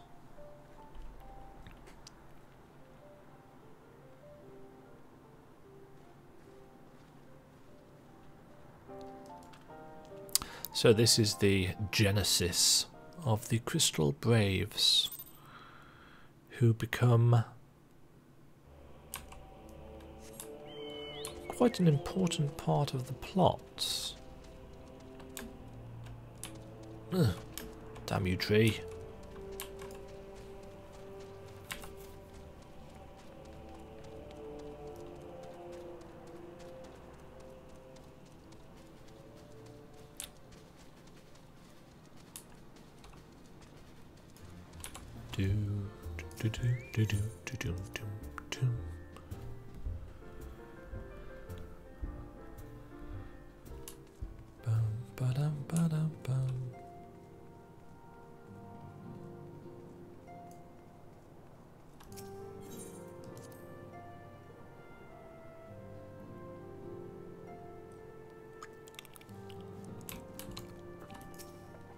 Thank you for coming, Demajen. The world shifts and alters, and we, my friend, must ever be one step ahead of the chaos. What I propose is the formation of a new organisation, a group that shall pave the way for a truly united Eorzea. Okay, so this is recruiting the realm. There are a few different things for the next and these final 4 quests of the batch. There are a variety of different directions that the story branches out in. Pray forgive me if I tread over old ground, but I would first speak of the grand plan. Since the advent of the 7th Astral Era, which is, if you remember, what happens, or rather what the leaders proclaimed we were now in after the 5 years of Umbral Era, after the Calamity, and the cutscene at the end of 2.0 is when this Astral Era was proclaimed. The leaders of the three nations have been deliberating over an accord that seeks to bring the disparate forces of Eorzea together into a single entity. A realm-wide grand company, if you will. The military might of such an institution would be drawn from every corner of the land and directed against threats that no single nation could hope to overcome alone. Yet, while the purposes of this hypothetical organisation is undisputed, the logistics of its formation have become the source of endless debate. And the longer these discussions continue, the more I sense the impetus towards unification draining away. Thus have I been campaigning for the creation of what might be considered a trial company. It will be on a much smaller scale than what we hope to eventually achieve, but capable of the same manner of unrestricted operation according to the science. It is my hope that the successful utilisation of such a force will lend momentum to the lagging deliberations. Also, being a primarily military outfit, I mean to assuage fears of its misuse by placing the fledgling organisation under the authority of the antecedent. The Scions work tirelessly to protect Eorzea and its people. But, as you yourself have witnessed with the refugee revolt, there are limitations to what even we can achieve. With this new company under the Scions' command, however, we will be capable of responding to a wider range of difficulties without straining our resources or overtaxing your formidable talents. The goals of my proposed organisation and those of the Scions are ultimately identical, a point conceded by all concerned. But before I can move forward with establishing this precursor to the true border-spanning Grand Company, it is yet necessary that I visit the three leaders and gain their official approval. A tiresome and time-consuming task, which is why I would ask that you accompany me on the journey and attend to the business of recruiting our inaugural members, while I am otherwise engaged with bureaucratic formalities. Thank you. 'Tis reassuring indeed to know that the bringer of light and her discerning eye will be selecting our future allies. Our first destination will be Limsa. Let us rendezvous at Bulwark Hall. So Alphina's going to go and do the talky bit, which is clearly not our strength. And we are going to go and do some recruiting. So we are going to be walking around the various cities and talking to people and trying to get them interested in joining up. At least that is the plan.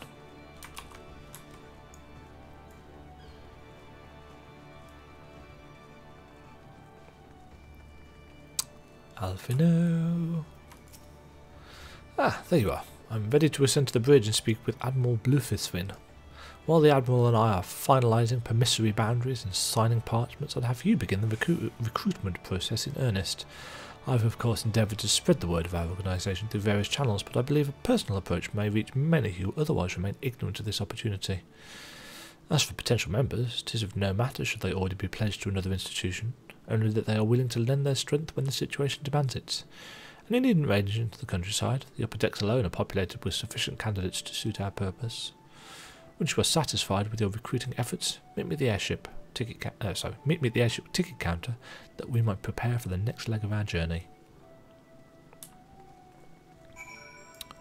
So we're going up, and we're going to go and have a wander around and try and find 5 people. I think it said, yes, 5 people that might be of use to us. We're going to start off by heading north.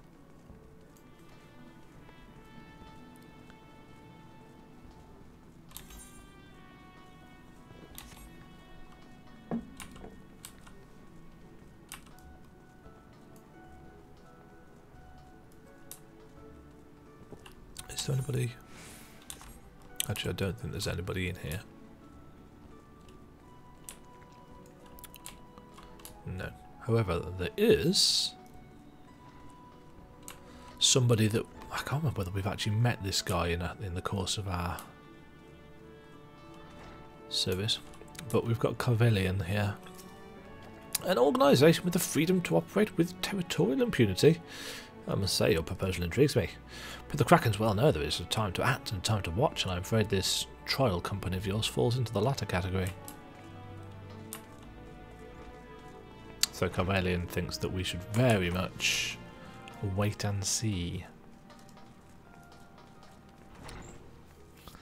Speak with Rainer.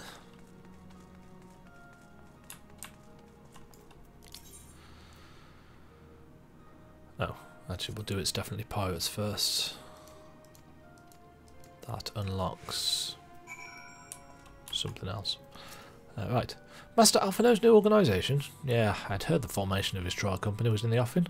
It is with regret, however, that I must decline your invitation. As Commander of the Yellow Jackets, the protection of Limsa Limitimus need to receive my full attention.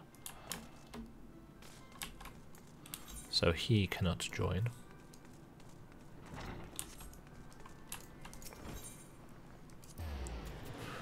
Dip down to the aft castle.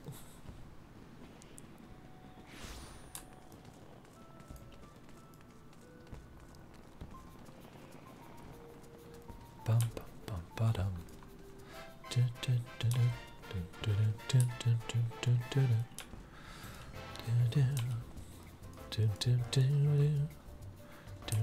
The missing member. Speaking with Roswin, if you've started off in Limsa or you've done some of the quests locally, you'll have run into Pirate Captain Roswin before. Hey, who in the bloody hell do you think you're talking to, Drylander? I'm a pirate, not some solid knight in shining plate. If you're looking for a self-righteous fop, try knocking on that dandy Carvelian's door. Yeah, we did that. He wasn't interested either.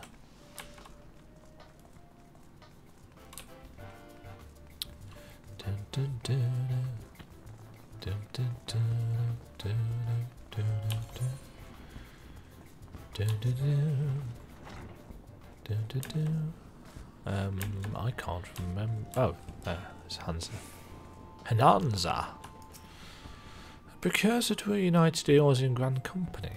When I do admire the scope of your ambition, my responsibility is my responsibilities here at Naldic and Vimelis keep me close to the forge. I've not the time to be traipsing hither and yon across the realm. Should you require my skills as an armourer, however, I might be willing to accept some special commissions.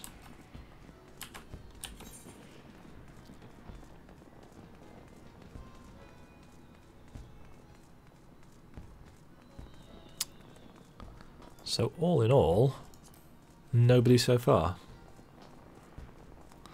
That's not good.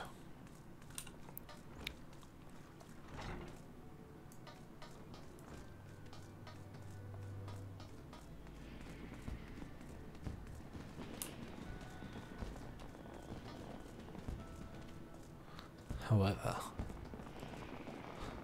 seems to recall we do find somebody over here. Ooh.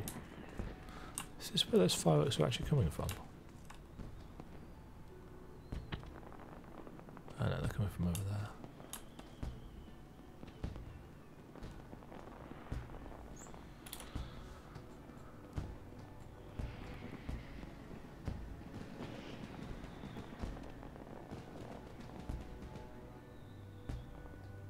Yes, anyway. Riol. We've met Riol before. Well, if it ain't Demajen.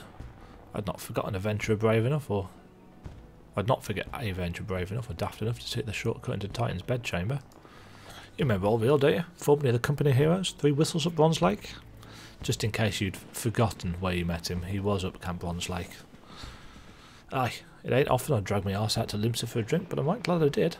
How fare you these days? Yeah. Looking to put together a new crew. Top 2 work. Sounds like a right lark, it does. Alright, lass, count me in. The heroes may have gone their separate ways, but I ain't ready to climb into my grave just yet.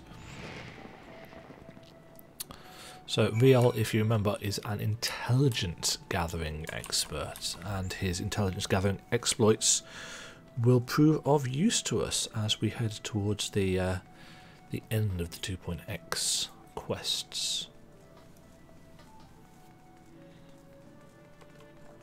But one person in all of Limsa, not the best ratio, to be fair.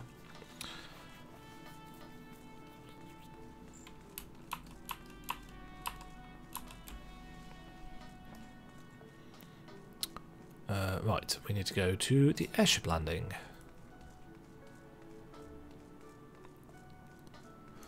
Skin reel.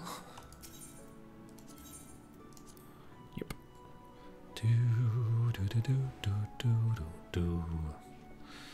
Yeah, so this is going to happen a couple of times, obviously. Demajen, your recruiting went well, I trust. I'm curious as to how my proposal was received by the rough and ready folk of Limsa. Ah! A member of the legendary company of heroes indicated his interest. Astonishing. I knew enlisting your aid was the right choice. Few could boast the acquaintance of such an elusive character. I too was successful in my task. The Admiral consented to sign all the documents requiring her approval. I can only pray that my visit with the Elder Seedseer proceeds as smoothly. Pray, continue on to Gridania at your own pace. I shall await your arrival at Nofika's altar. Because we can.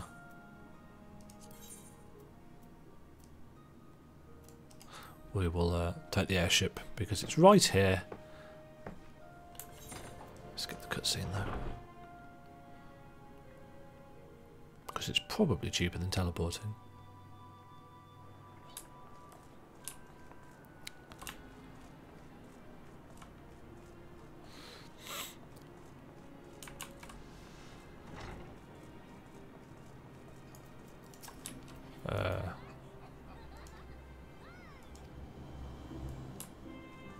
Oh, yes, he's one of the guys for the Odin trial quest.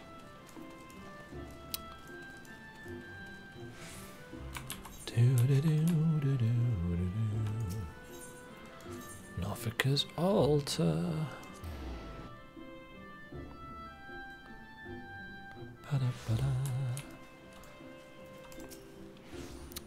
My audience with the Elder Seedseer is due to commence momentarily. I'd be grateful if you would once more see to the task of recruitment here in Gridania. After you deem the well of potential candidates has run dry, let us rendezvous at the airship take counter as before. Right, so Maketo's Amphitheatre, Apkulu Falls, and the Lancers Guild. We shall utilise the Ethernet for this one.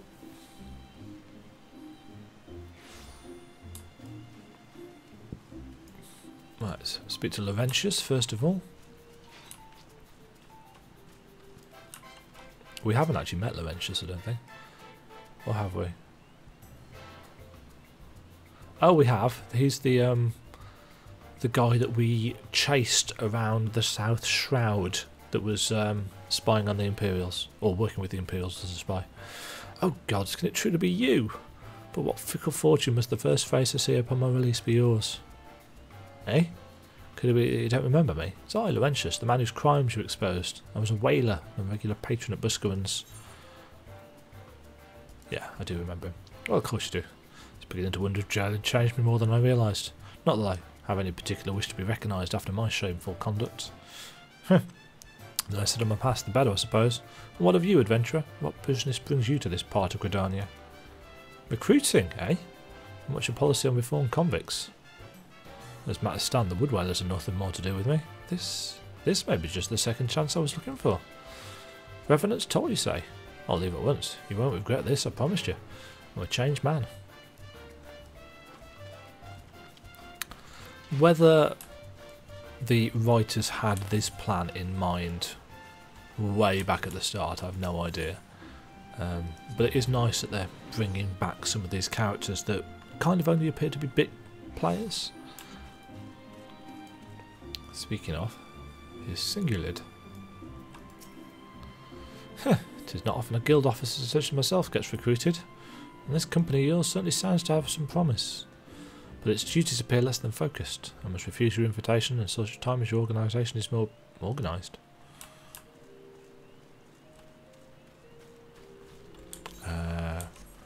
have to run to Akula Falls as there is no Ethernet shard up there. Much to the dismay of Summoners, whose NPC for job quest is all up here as well.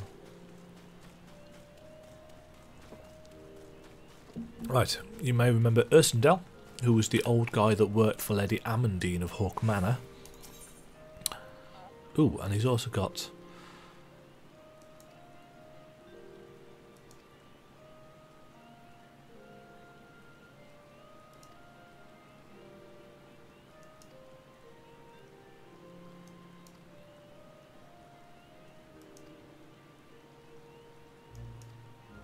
Yeah, so he opens up the Hawk Manor hard mode. Stuff is still going down at Hawk Manor, even though Lady Amandine is technically dead, at least as far as we know.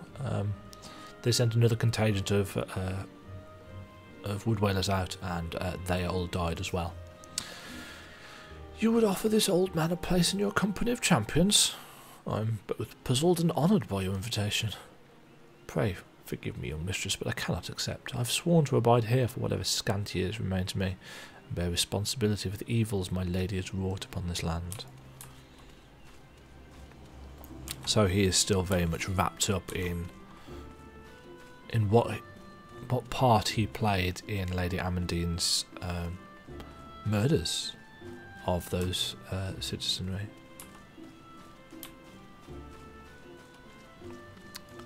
Right, this is Alian. Alian and Isildur were the two guys that we met outside Copperbell. Isildur was the old adventurer. My back is perfectly fine, I tell you. You have to tie me to my bed if you think to prevent me from... Oh, well, maybe I will rest for just a short while. He's the adventurer who gave us that rousing speech about the spirit of adventure and helping other people. Grandfather, you must call it a day. Let us return to the guild and rest before your tormented back gives up on you for good. I'm terribly sorry, we're just... Oh, Demajen, isn't it? It's been some time since I passed crossed outside the Copperbell mines. Yeah, see, my memory's not as bad. Why, you were barely more than a novice adventurer then, but look how far you've come. Mother Mune tells me 'twas you who felled the fearsome Black Wolf. And now you seek stout-hearted souls to fill the ranks of a new order. Well, your cause is undoubtedly just, and my old companion here would be much relieved to see me in good hands. Yes, I'll do it. This is the very thing I spent my entire adventuring career working towards. I shall join your company just as soon as I've seen Isildur safely home. I knew I recognised it from something. That's Ymitra, that's Ystola's sister.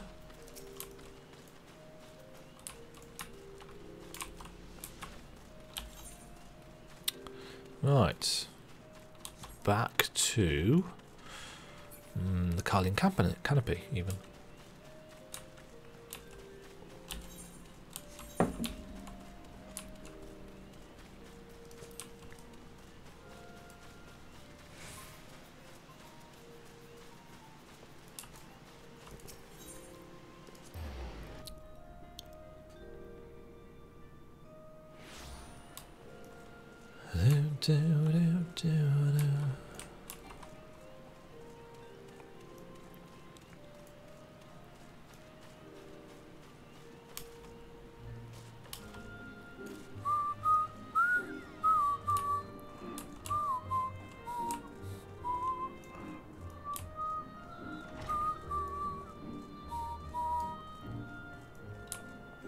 Alphino. What news, Demajen? For my part, the Elder Seal was most amenable to our requirements. A former wood whaler and a seasoned adventurer. Our company will not lack for variety, that much is certain. An interesting harvest indeed. Shall we strike into Uldar whilst the iron is hot? Let us meet at the Royal Promenade and endeavour to conclude our remaining business. Our journey draws to a close.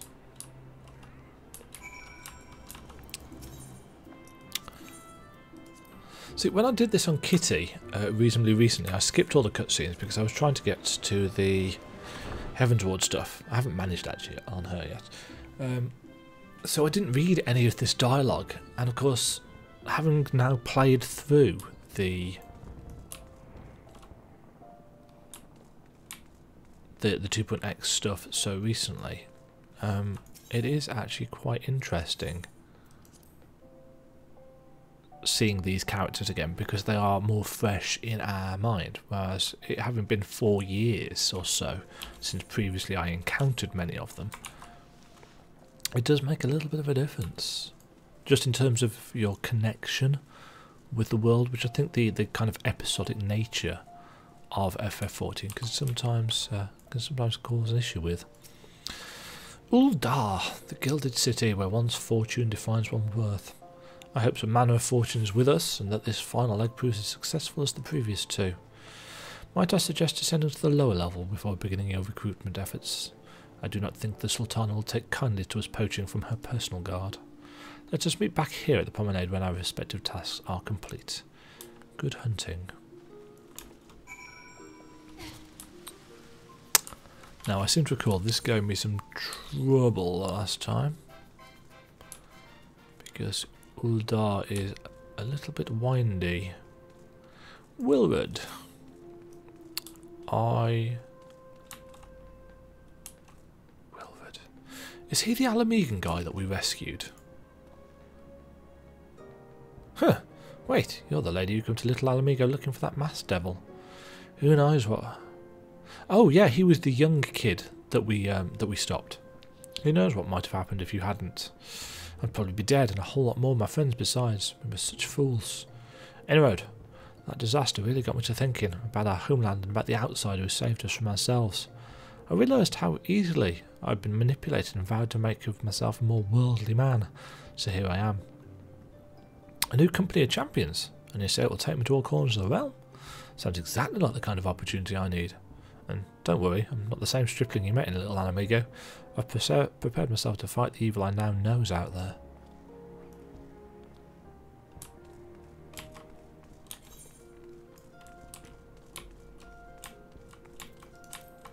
Yeah, so he was the kid that we saved.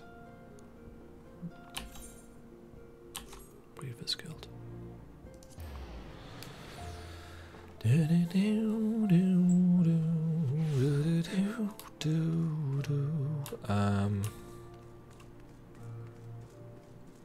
Oh yeah, I think we go and talk to one of the people, one of the customers in here.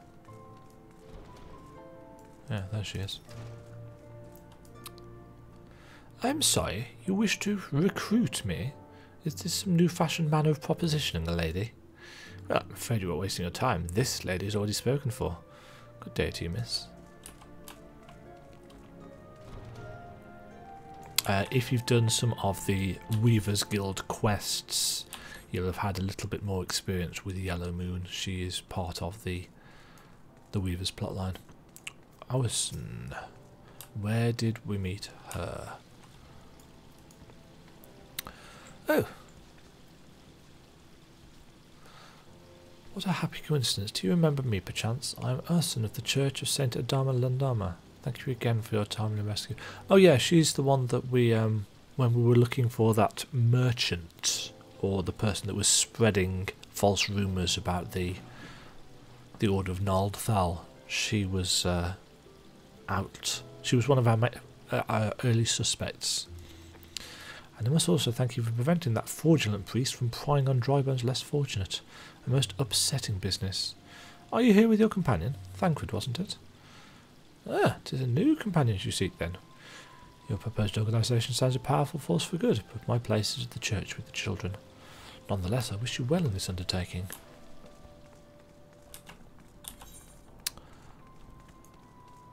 Ooh, stuck in a rock.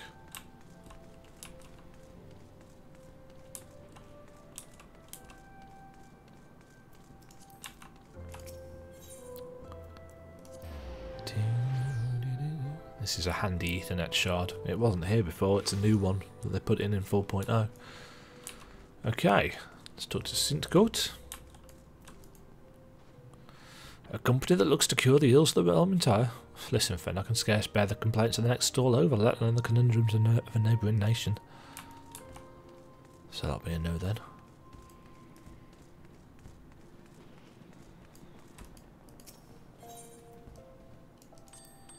I got a message that Aria had sold some stuff. Ooh, 22 grand. See if we can sell some of this bits and pieces while we're here. Nope. Ooh. Go on then.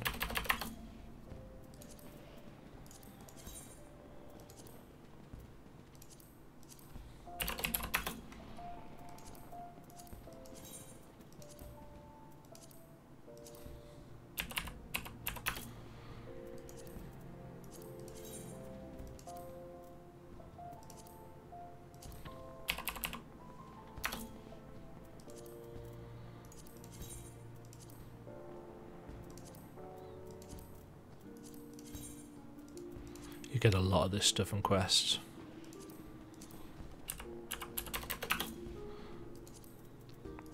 I have a tendency to undercut quite a lot. Because I don't really care about the markets.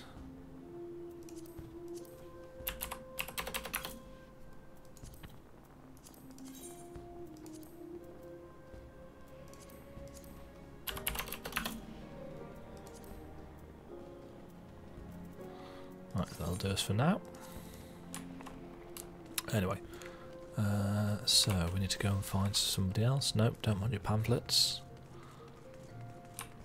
Huh.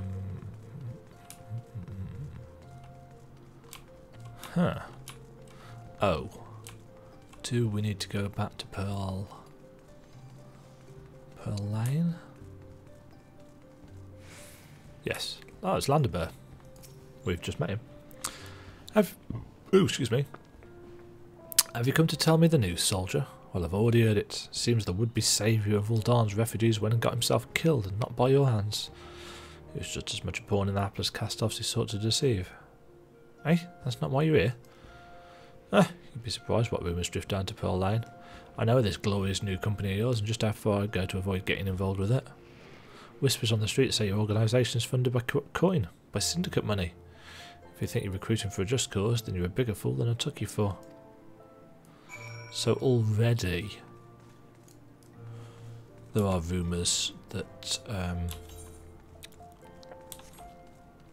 the company is screwed, corrupt, funded by bloodied coin.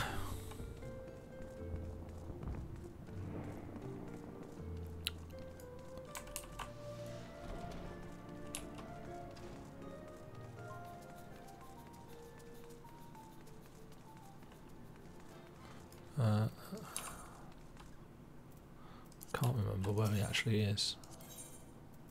I think he's on the Hustings strip rather than... I need to look up how that's pronounced. Is it Hustings? Hustings?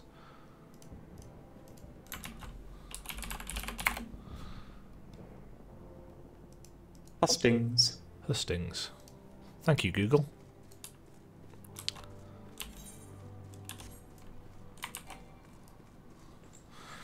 The Hustings strip.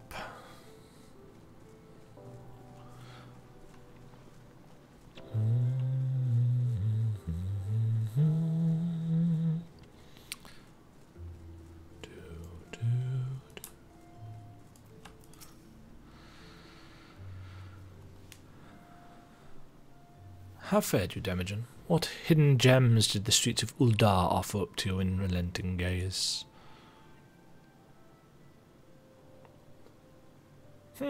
A single Alamegan youth. Well, you certainly give us an admirable start, even if our ranks are yet somewhat thin. In these troubled years following the calamity, talk of Eorzea's salvation must seem akin to grasping at clouds. But there are those who have risen to the challenge, nevertheless, and the hope that inspires these people was born in no small part from the victories you yourself have won. Thank you, Demajen. I will not squander the precious gift you have placed into my keeping. These recruits will become the foundation of a new beginning. And yes, we are free to begin. As you have no doubt surmised, the Sultana also graced my trial company with her blessings. Our first wave of recruitment is over, the documents signed, and the finances secure. There is nothing to prevent me from taking the next step. You are concerned by the Syndicate's involvement. As was I. Thus was the origin of every coin of their contribution carefully scrutinised and recorded. This organisation will not be built on corruption. Naturally, I would prefer not to rely upon outside sources at all, but even my family's substantial coffers could not sustain a venture of this magnitude. And as for the rumours and doubts surrounding this enterprise, well, such things shall plague us until the company has had a chance to prove its worth. It will not be an easy process, but we will earn people's trust one success at a time. Speaking of time, we should waste no more of it. Let us return to the Rising Stones and lay the first stone for a united Eorzea.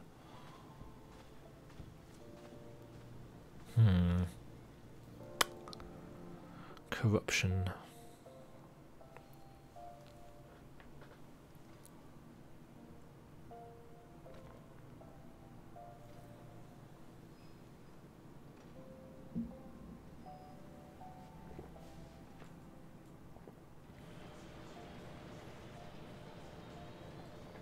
Hello, Your Grace.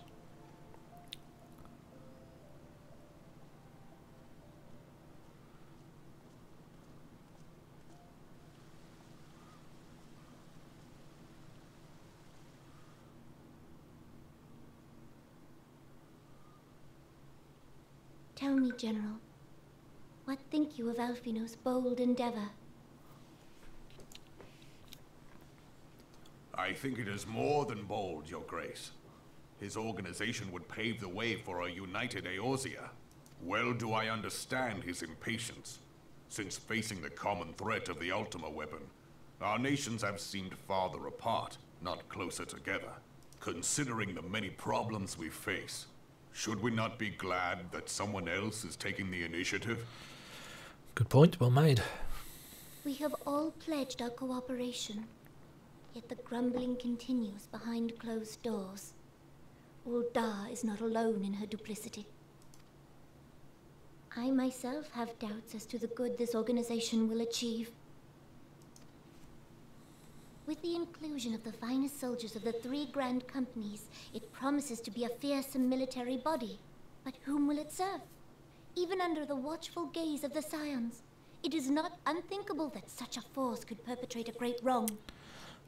That is just a little bit of foreshadowing. Does it not concern you that a significant proportion of its financial backing came from the coffers of the Syndicate? That those unprincipled worms might forge this extraordinary gathering of warriors into a private army? I have trust in the Scions, Your Grace. They have spared us no end of trouble at the hands of the Primals. If they seek reinforcements, I deem it unwise to deny them. But nevertheless, you can see the issues. As for their finances, full many gave generously. And though our nobles proffered a sizable sum, their coin did not spill from the pockets of Lolorito and his cronies. And what of the presence of our stalwart adventurer friend in this endeavor? I doubt the Warrior of Light would betray our cause. No, indeed. Not if we have any choice about it anyway. Yes, there is that, I suppose. Yet I have known people to change. Whether we will or no, the events of the age hurl us this way and that, like a dust devil skipping across the sands. Cannot be done about Telechi. I have explored all avenues available to us, Your Grace. But as Ul'dah law now stands, we lack the evidence to convict him of any crime. To arrest him on spurious grounds would only play into his hands. Indeed. Grrr. He has all but committed treason, and yet we can do nothing? Sadly.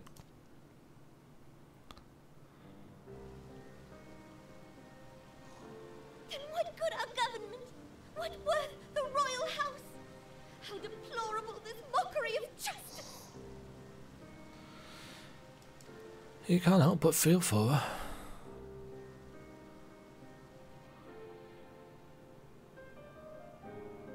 Aww.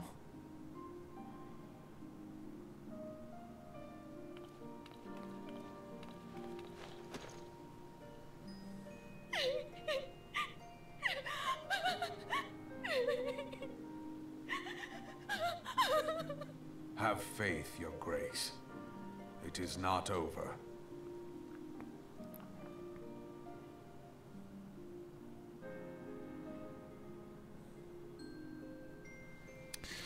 Indeed.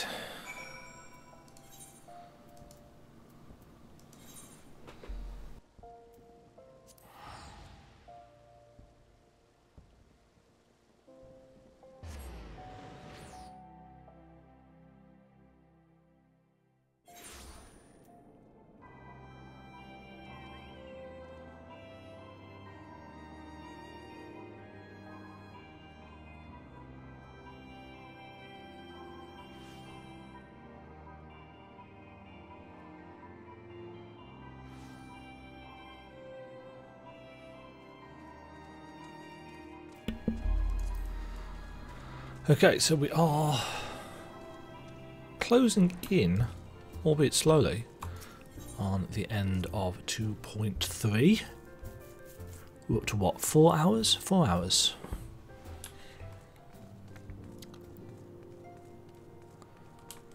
If you remember that you back in the day you got this content once every 3 to 4 months. So five maybe hours worth of content. Yeah, mind you, obviously this is just the story. There's obviously a lot, 3 dungeons and all that stuff that I talked about at the start released as well. That is not a journey I soon wish to repeat, but I cannot pause to rest. The culmination of all our effort is at hand. I must see to the preparations for the inaugural ceremony. Thank you for allowing me to monopolise your services. I am certain the antecedent will be relieved to see you free for other duties. As it happens, yes. So you get 5,000 gil for that, so our coffers are starting to add up. Mind you, it was quite a long quest as well, it took some time. Philip is eager to welcome you back to Revenant's Toll. Heretical harassment is the next wit. And before we do that, I'm going to the loo.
Okie dokie.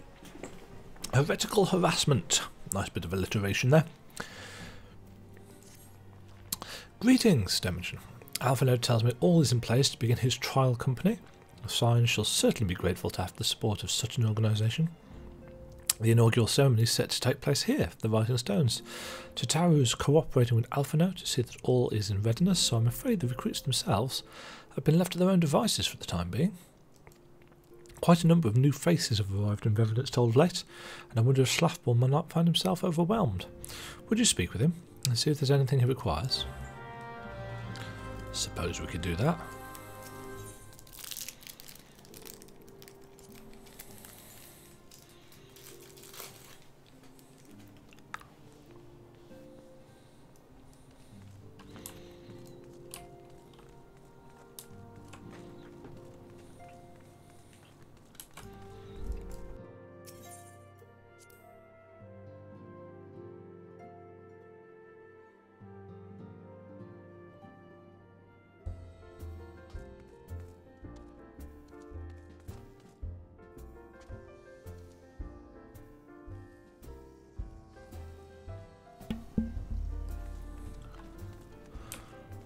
So yes, there are a few more people now knocking around in Revenant's Toll. Hi, Slaffborn.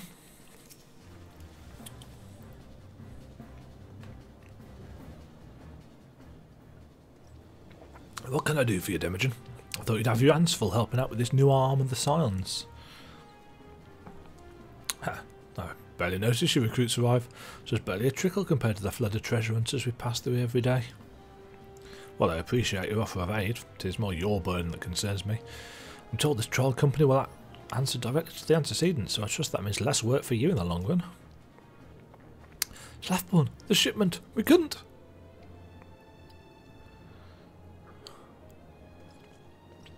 Godswoman, what befell? We were bringing a shipment to Revenant's Toll, provisions earmarked for the frontier effort. But just as we sought to cross over into Mordona, we were set upon by brigands. I believe they may have been heretics. There were too many.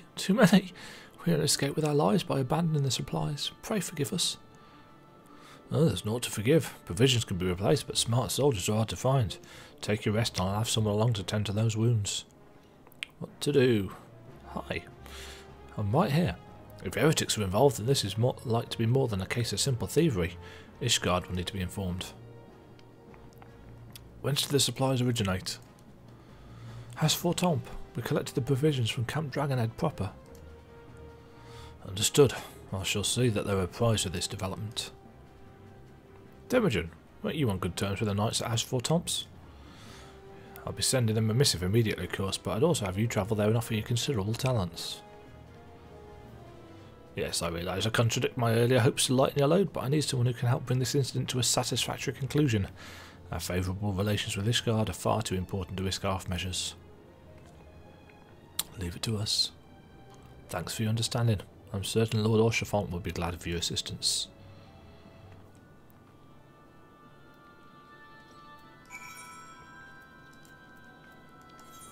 Indeed. So this is leading us into patch 2.4. With its better writing, its tighter plotting, and that leads us into Heaven's Ward as well. There's quite a lot of good things tied together actually over the next few patches. Well, well, if it isn't my fine friend Demajen Thornley. Would you care for a plate of roast caracal? Some mulled wine? No? Oh, I see you have not come into my hall merely to escape the binding cold.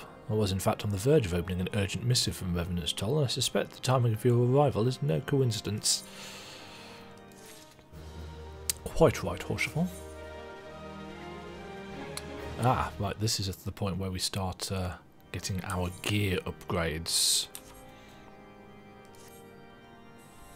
Left side gear, not right side gear.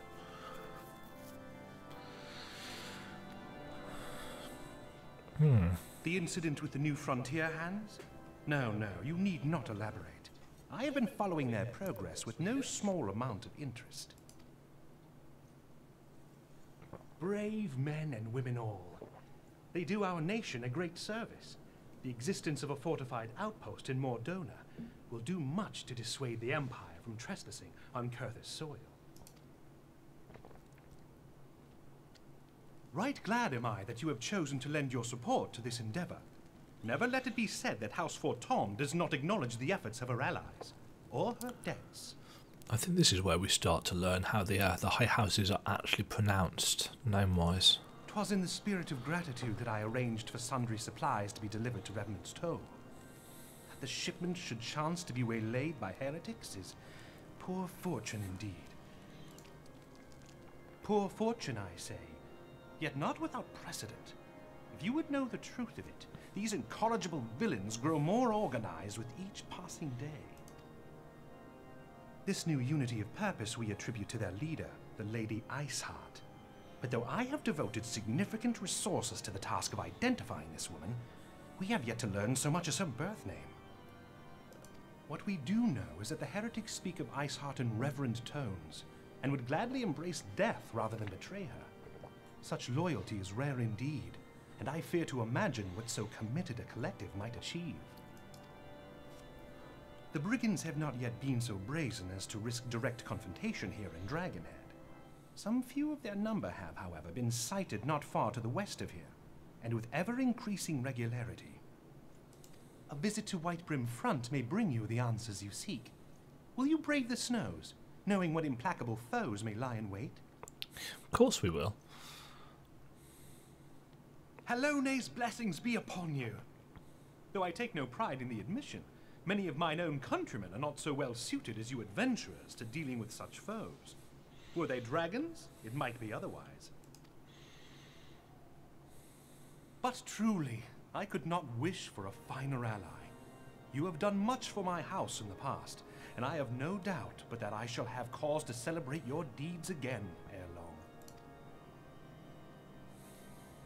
Should you learn aught of value, pray return to me forthwith. A warm hearth and a warmer welcome shall be waiting for you.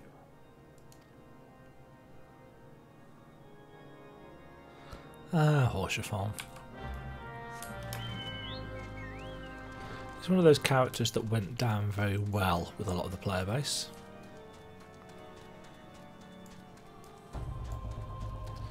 That music.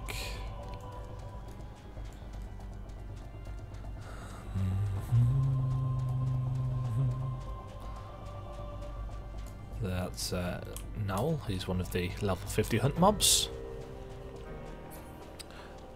Yeah, so we just heard our first mention there of Lady Iceheart, who is going to become much more important in patch 2.4 and actually all the way through the next expansion. Iceheart is of importance because obviously it deals with Ishgard and Kurthus and the dragons and heretics and all of that kind of jazz. But it does mention that we, at this point, do not know her name. I, of course, know her name. But we don't know it story-wise yet, so I'm not going to mention it. I'm going to go speak with Captain Drillamont. Oops. Bloody stairs. Who is still up on the second floor of this building. Oh, we'll also get Blood for Stone out of the way. That's the Stone Vigil Unlock quest. Hardbone. Demajen! Is there anything you would ask of me? Pray speak plainly. I am a man of action and need no honeyed words. On the trail of a band of thieving heretics, you say? By the fury, but you do seem destined to cross paths with these villains. Yeah, that's foreshadowing as well. I must confess then, 'tis a sad truth that the wilds hereabouts have indeed grown thick with their number. They strike swiftly, without warning, and are canny enough to evade our most able trackers. But 'tis not merely their newfound organisation that confounds us. The heretics themselves seem somehow changed. I know not what manner of influence this Iceheart wields, but the men we face seem utterly lost in the grip of righteous fervour. 'Tis an unsettling and unnatural zeal. Perhaps you would care to question one of the recent victims? As fate would have it, your arrival came moments after a trader was waylaid on the road. A patrol found the unfortunate fellow lying senseless in the snow and carried him to our infirmary. Assuming he has regained the use of his faculties, the merchants might recall some small detail that could aid you in your task.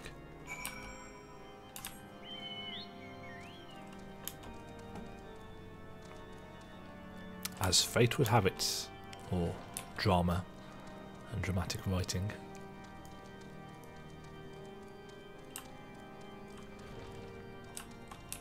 Not that guy, he's the guy from previous quests. This is the mistreated merchant. Tell you what happened? Why, yeah, of course, I'm quite recovered for that. Anything to help catch those cowardly blackguards. I was travelling my usual route to Whiteburn Front when a sudden blow sent me reeling. Next thing I know, I was on the ground and several heretics were rifling through my cargo. Arms, armour, crystals, they were taking everything. 'Twas then that one of them noticed my bleary gaze and stalked over to better acquaint my head with his mace. Before darkness claimed me, however, I distinctly heard the words, "Return to Snowcloak." I dare say that's where they were holding my goods, but you'll not catch me rushing off in pursuit. They tell me 'twas a miracle I survived it all, and I'll not trust my thick skull to save me a second time. So, Snowcloak. We've been to Snowcloak before. We went there for the Paladin quest, as well as other reasons. I can't remember whether I did that on stream actually, but we have been down to Snowcloak for reasons before. That's where we fought the fake Inquisitor back at, what was it, level 40 before we went to Stone Vigil. Nothing here should offer us any particular issue these days.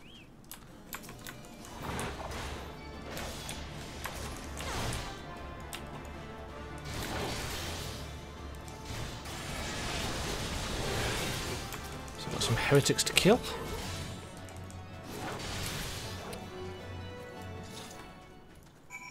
But they've clearly done a number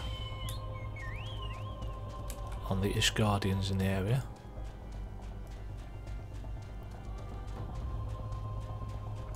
And yes, Snowcloak is over here.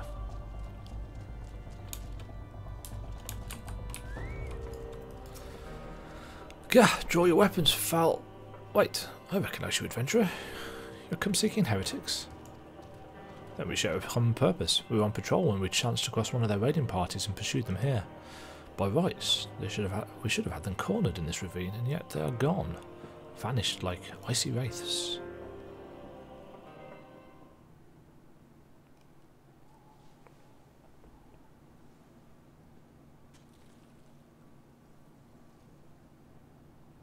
And here she is.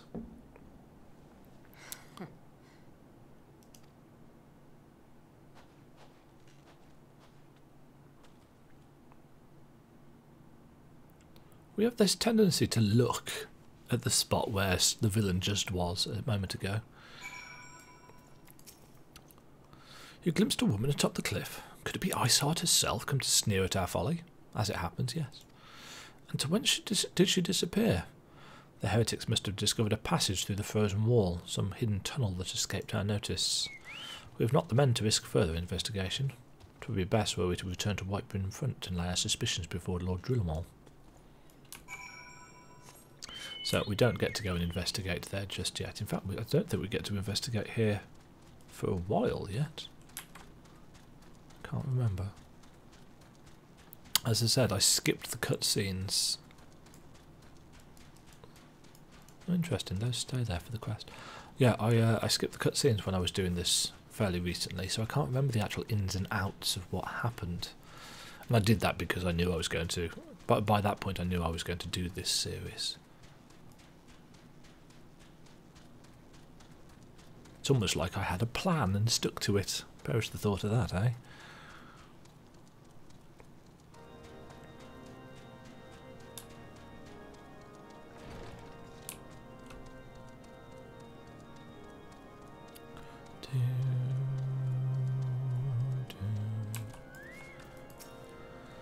Demajen, it appears I owe you my thanks once again. The surviving knights spared no detail in their report. The men you found out near Snowcloak were some of my finest. They should be bested so handily. I fear I've woefully underestimated the threat these heretics pose. While I understand you might balk at the notion, I must ask that you put aside your mission and consider the stolen provisions lost to us for now. 'Twould be ill-advised to blunder unprepared into what may well be the very lair of our enemy. Pray, return to Dragonhead and inform Lord Orchefon of your discoveries. he will wish to plan contingencies of his own. As for Iceheart and the fanatics, the freezing heights of Snowcloak will not shield them from our justice for long. That's true. We will be facing off with them in patch 2.4.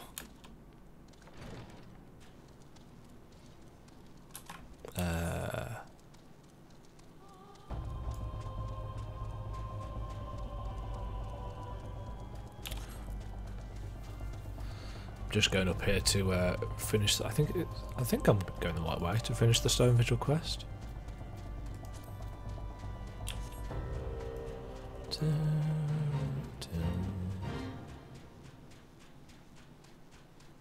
Yeah, Nathalane.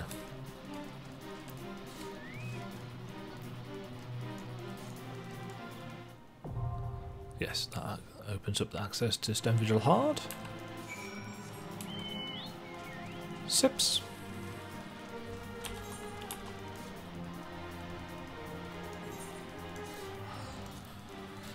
We've got the cash to spare now for this. As you can see, we're getting a good chunk of gil constantly, which is good because it means we can teleport about at our leisure. Oh, every time. Right, what's your font?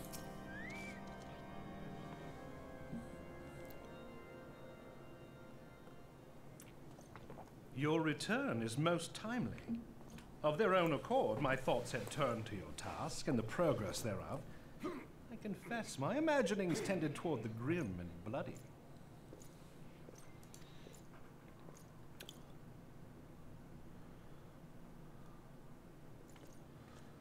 But you are here now, and I suspect such frivolous wonderings do little justice to the reality of your travails. Tell me, what did you learn of Iceheart? Not a whole lot. Indeed. And this transpired at Snowcloak? Of all the highlands, that towering wall has borne the worst of the region's brutal shift in climate. So inhospitable has Snowcloak become that we have still to survey the area in its entirety. That texture quality. Heights conceal the heretics' hideaway. Mayhap a more robust reconnaissance effort is in order. Putting such considerations aside for the moment, we still know far too little of this Iceheart. That she is capable of commanding such a band of fanatics bespeaks natural authority, and no small measure of charisma. Which, of course, you also have. As much as I would like to fathom this mystery with you, the situation has grown beyond my personal purview. I am bound by duty to inform the Temple Knights and request that they bring this matter to its conclusion. They won't, though, because they're rubbish. Given the glowing reports the new commander has garnered thus far, I am certain that they can be relied upon to take appropriate action. Though Iceheart's true identity yet eludes us, you have provided us with a point from which to begin. Sometimes it takes but a single stone to prompt an avalanche. On the matter of the stolen provisions, I have already made arrangements for a second shipment to be sent to Revenant's Toll. I could not well allow such an honorable venture to be undermined by one miserable setback. Indeed.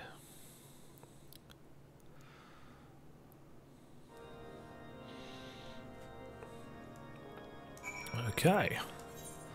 So, on our way back to Slathborn.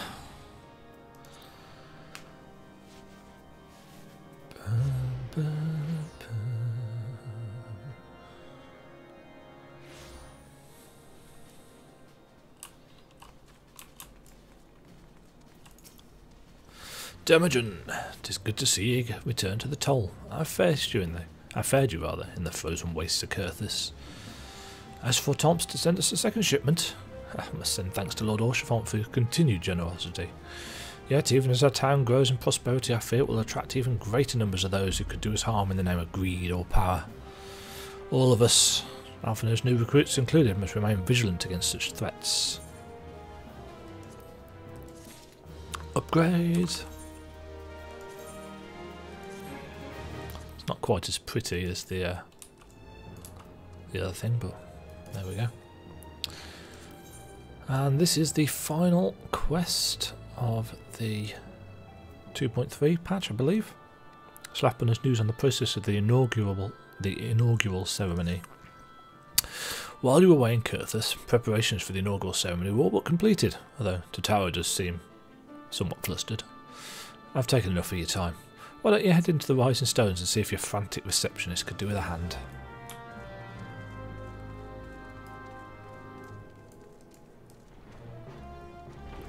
Do.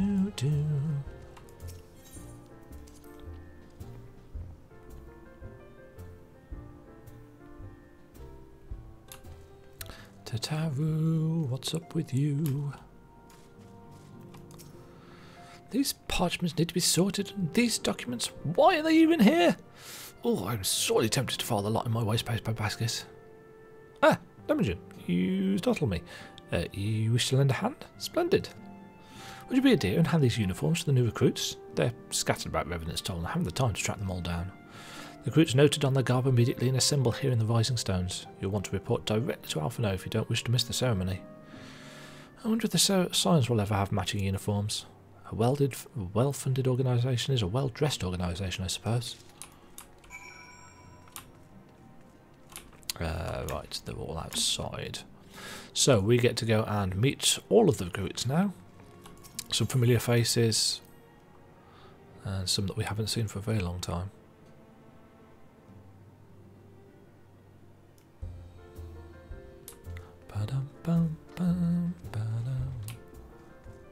Right, so there are 8 of them knocking about. Here's Eorzea. Those who believe this company will see no riches are short-sighted fools. The giving of one's it is an investment in the future. Thus did I sign my name to the course. These uniforms were a splendid idea. Once your organisation has made a name for itself, there shall be wealth aplenty in selling replica costumes to the adoring masses. So Eorzea is very clearly got a certain set of expectations in mind about what this new company is for. Here's Laurentius. I thought it best to mimic my fellows here, but I admit that I have no idea what we're supposed to be doing. Ah, and new uniforms. I'm reminded of my induction into the Wood Whalers.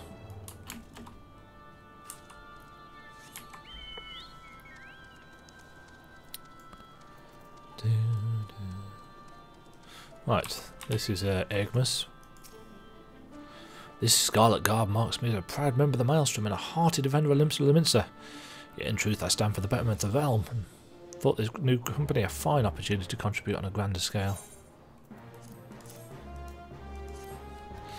Oh, now that is a striking shade of blue. Put alongside my Maelstrom uniform, my world robe will certainly not lack for colour.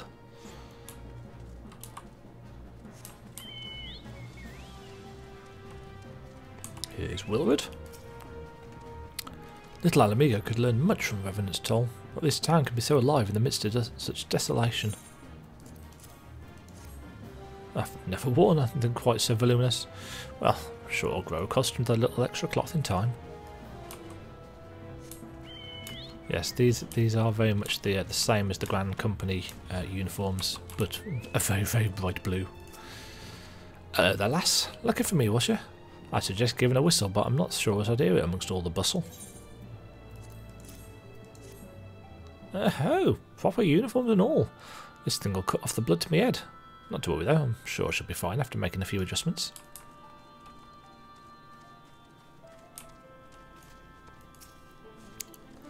Isildur has at last retired from the adventurous life. Though I shall miss his wisdom and irrepressible spirit, I'm excited to forge my own path forwards. Ah yes, the uniform. Thank you. Truth be told, the thought of pledging myself to such a lofty organisation is somewhat intimidating.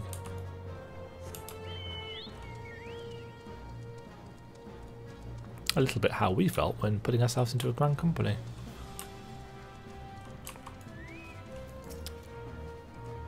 Demajen Thornley? God, I did not expect to meet you strolling about town. The tales of your primal battles were what inspired me to come to Revenant's Toll.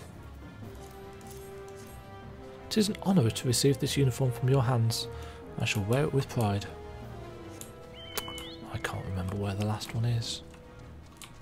Oh, no I can. He's up here. It's Ilberd. I don't believe we've met. I'm Ilberd, and I will have the honour of leading my fellow recruits as captain. Much did I lose to the calamity, and I look forward to aiding others in rebuilding their lives.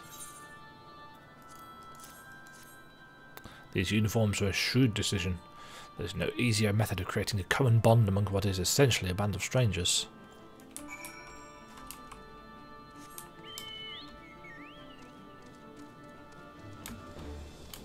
Do do do do do do do.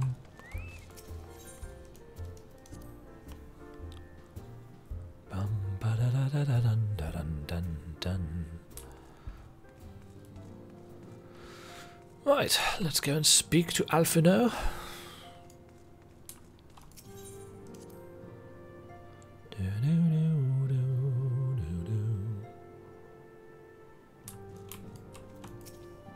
Yes, Demajen? Ah, Tataru mentioned you were handing out the new uniforms. I assume you've now met the rest of the recruits? Some few answered the call to arms I put forth through the established grand companies and such. We're not yet an army, there is much a small corps of elite warriors can achieve. Did I mention I thought of a name for the company? It is my hope that it shall soon be known across the breadth of Eorzea. The moment of truth draws near, Demajen. Once the last of the recruits is gathered, I shall make the official announcement.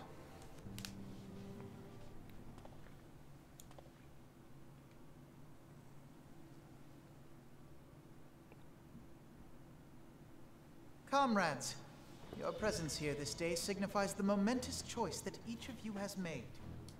With your strength now pledged to the scions of the Seventh Dawn, you are beholden to no single nation. You stand as the vanguard for a united Eorzea.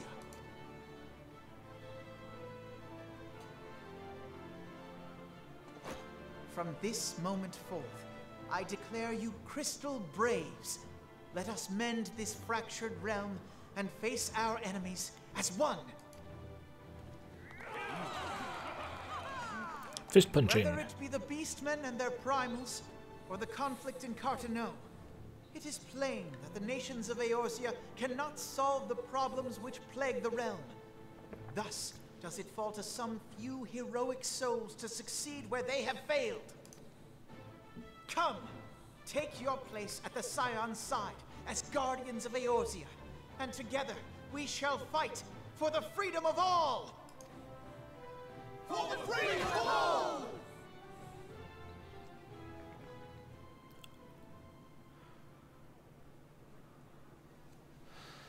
So there we go, the Crystal Braves. They've got their own salute and everything.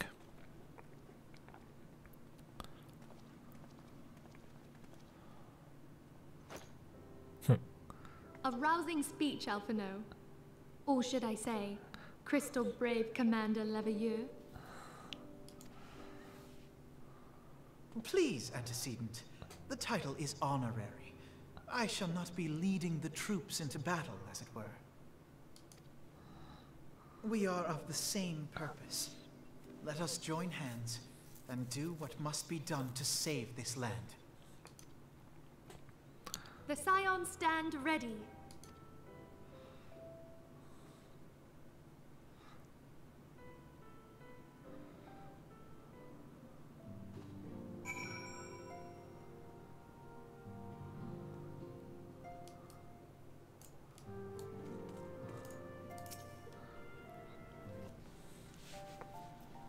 I'm eager to see what the Crystal Braves might accomplish.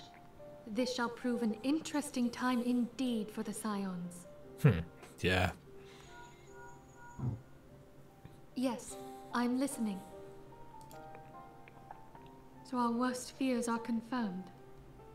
The entire Isle. Such power defies comprehension.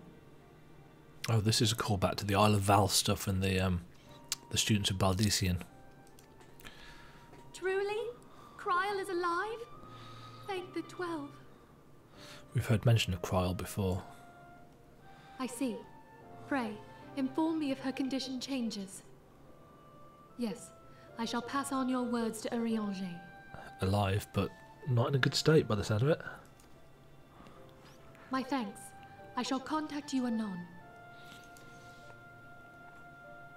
When I learned of the loss of the Isle of Val, I dared not hope that my friend had survived.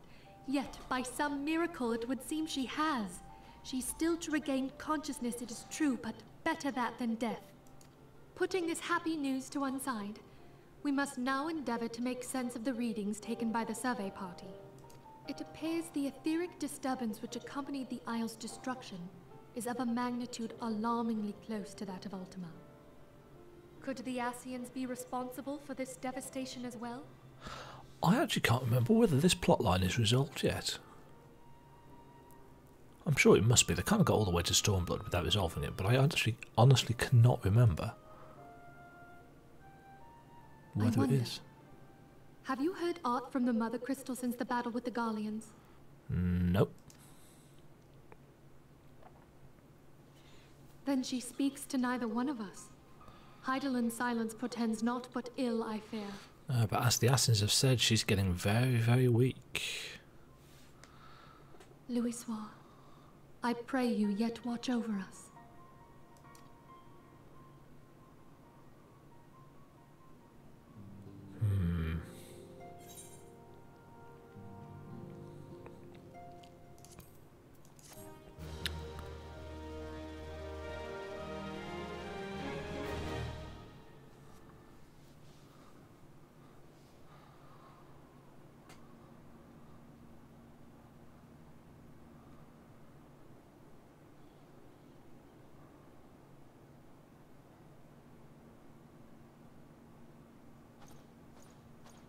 Very good. See that the provisions are prepared for transport. Let us hope that this shipment is spared the fate of the last.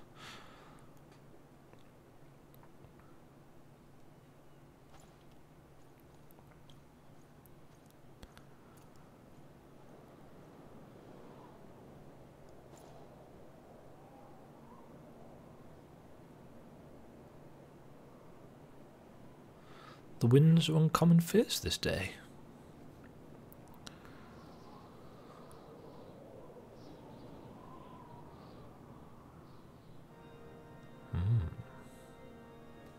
Oh yes, this cutscene.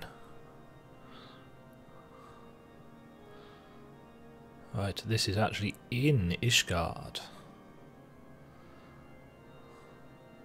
And this is the Archbishop himself.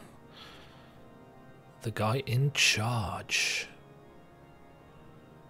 We mentioned something about the Archbishop's lies way back in the story to do with the heretics.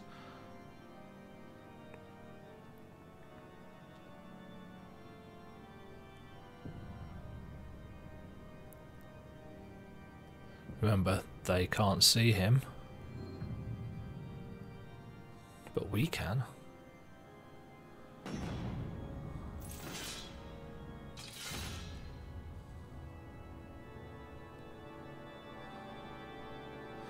So we know that something rotten is occurring in Ishgard. Again, preparing us for the expansion. And there we have it. That is the entirety of patch 2.3, Defenders of Eorzea. And that gives us an actual title. I don't think I've put any titles on yet, have I? How many do we have?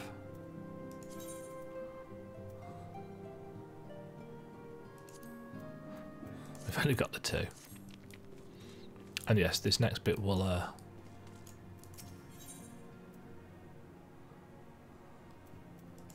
we'll open up patch 2.4. So there we go. My general review of patch 2.3. I really enjoyed the stuff leading up to Ramuh. Considering the stuff that we had to do with the Sylphs last time, I was kind of reluctant to go back and do anything with the Sylphs again, but actually, as it turns out, all the stuff leading up to the Ramuh fight was really quite cool. Then we had the little bits and pieces around Mordona, etc., etc., and that was kind of okay. The Tataru quest was quite entertaining. The battle against Hoary Boulder, the solo duty, that was quite nice as well. But most importantly, I think the thing that I really enjoyed about this was the stuff to do with Iceheart and the stuff to do with Ishgard, because as I think I mentioned on the way up to level 40, well, up to 50, but around level 40, the religious zealotry stuff was more my kind of thing. As much as I like a good political backstabbing, the stuff to do with religion and the things that beliefs make people do was very much my kind of thing. So there we go, patch 2.3. I hope you enjoyed the commentary. I don't think there's a huge amount more to say about patch 2.3. I think I've pretty much talked about the pros and cons of it as we've gone through. I did very much like that little cutscene that they did with Eorzea and Minfilia to explain how the Ascians might potentially work. But as I say, I can't really remember what anything actually becomes of that. We will find out in the next episode. I'm expecting the run through of patch 2.4 to take a damn sight longer, because if you remember, is this still working? Yeah. The dungeons, you'll notice there was Hullbreaker, Tamtara and Stone Vigil. The two hard modes, just like the other hard modes so far, dungeon-wise, have been kind of separate stories, and Hullbreaker is also a separate story. But from 2.4 onwards, the dungeon, the new dungeon, is actually part of the story itself. So Snowcloak will be our next story dungeon, and yeah, so we actually have to do that as part of the story. So not only do we have that, but we've also got a what were the other two dungeons that came out? Sestasha and Sunken Temple were the two other dungeons that came out with the next patch, which is Dreams of Ice. So there we go. I'm going to wrap it up here with a goodbye, and I'll see you all in the next episode. Toodle pip.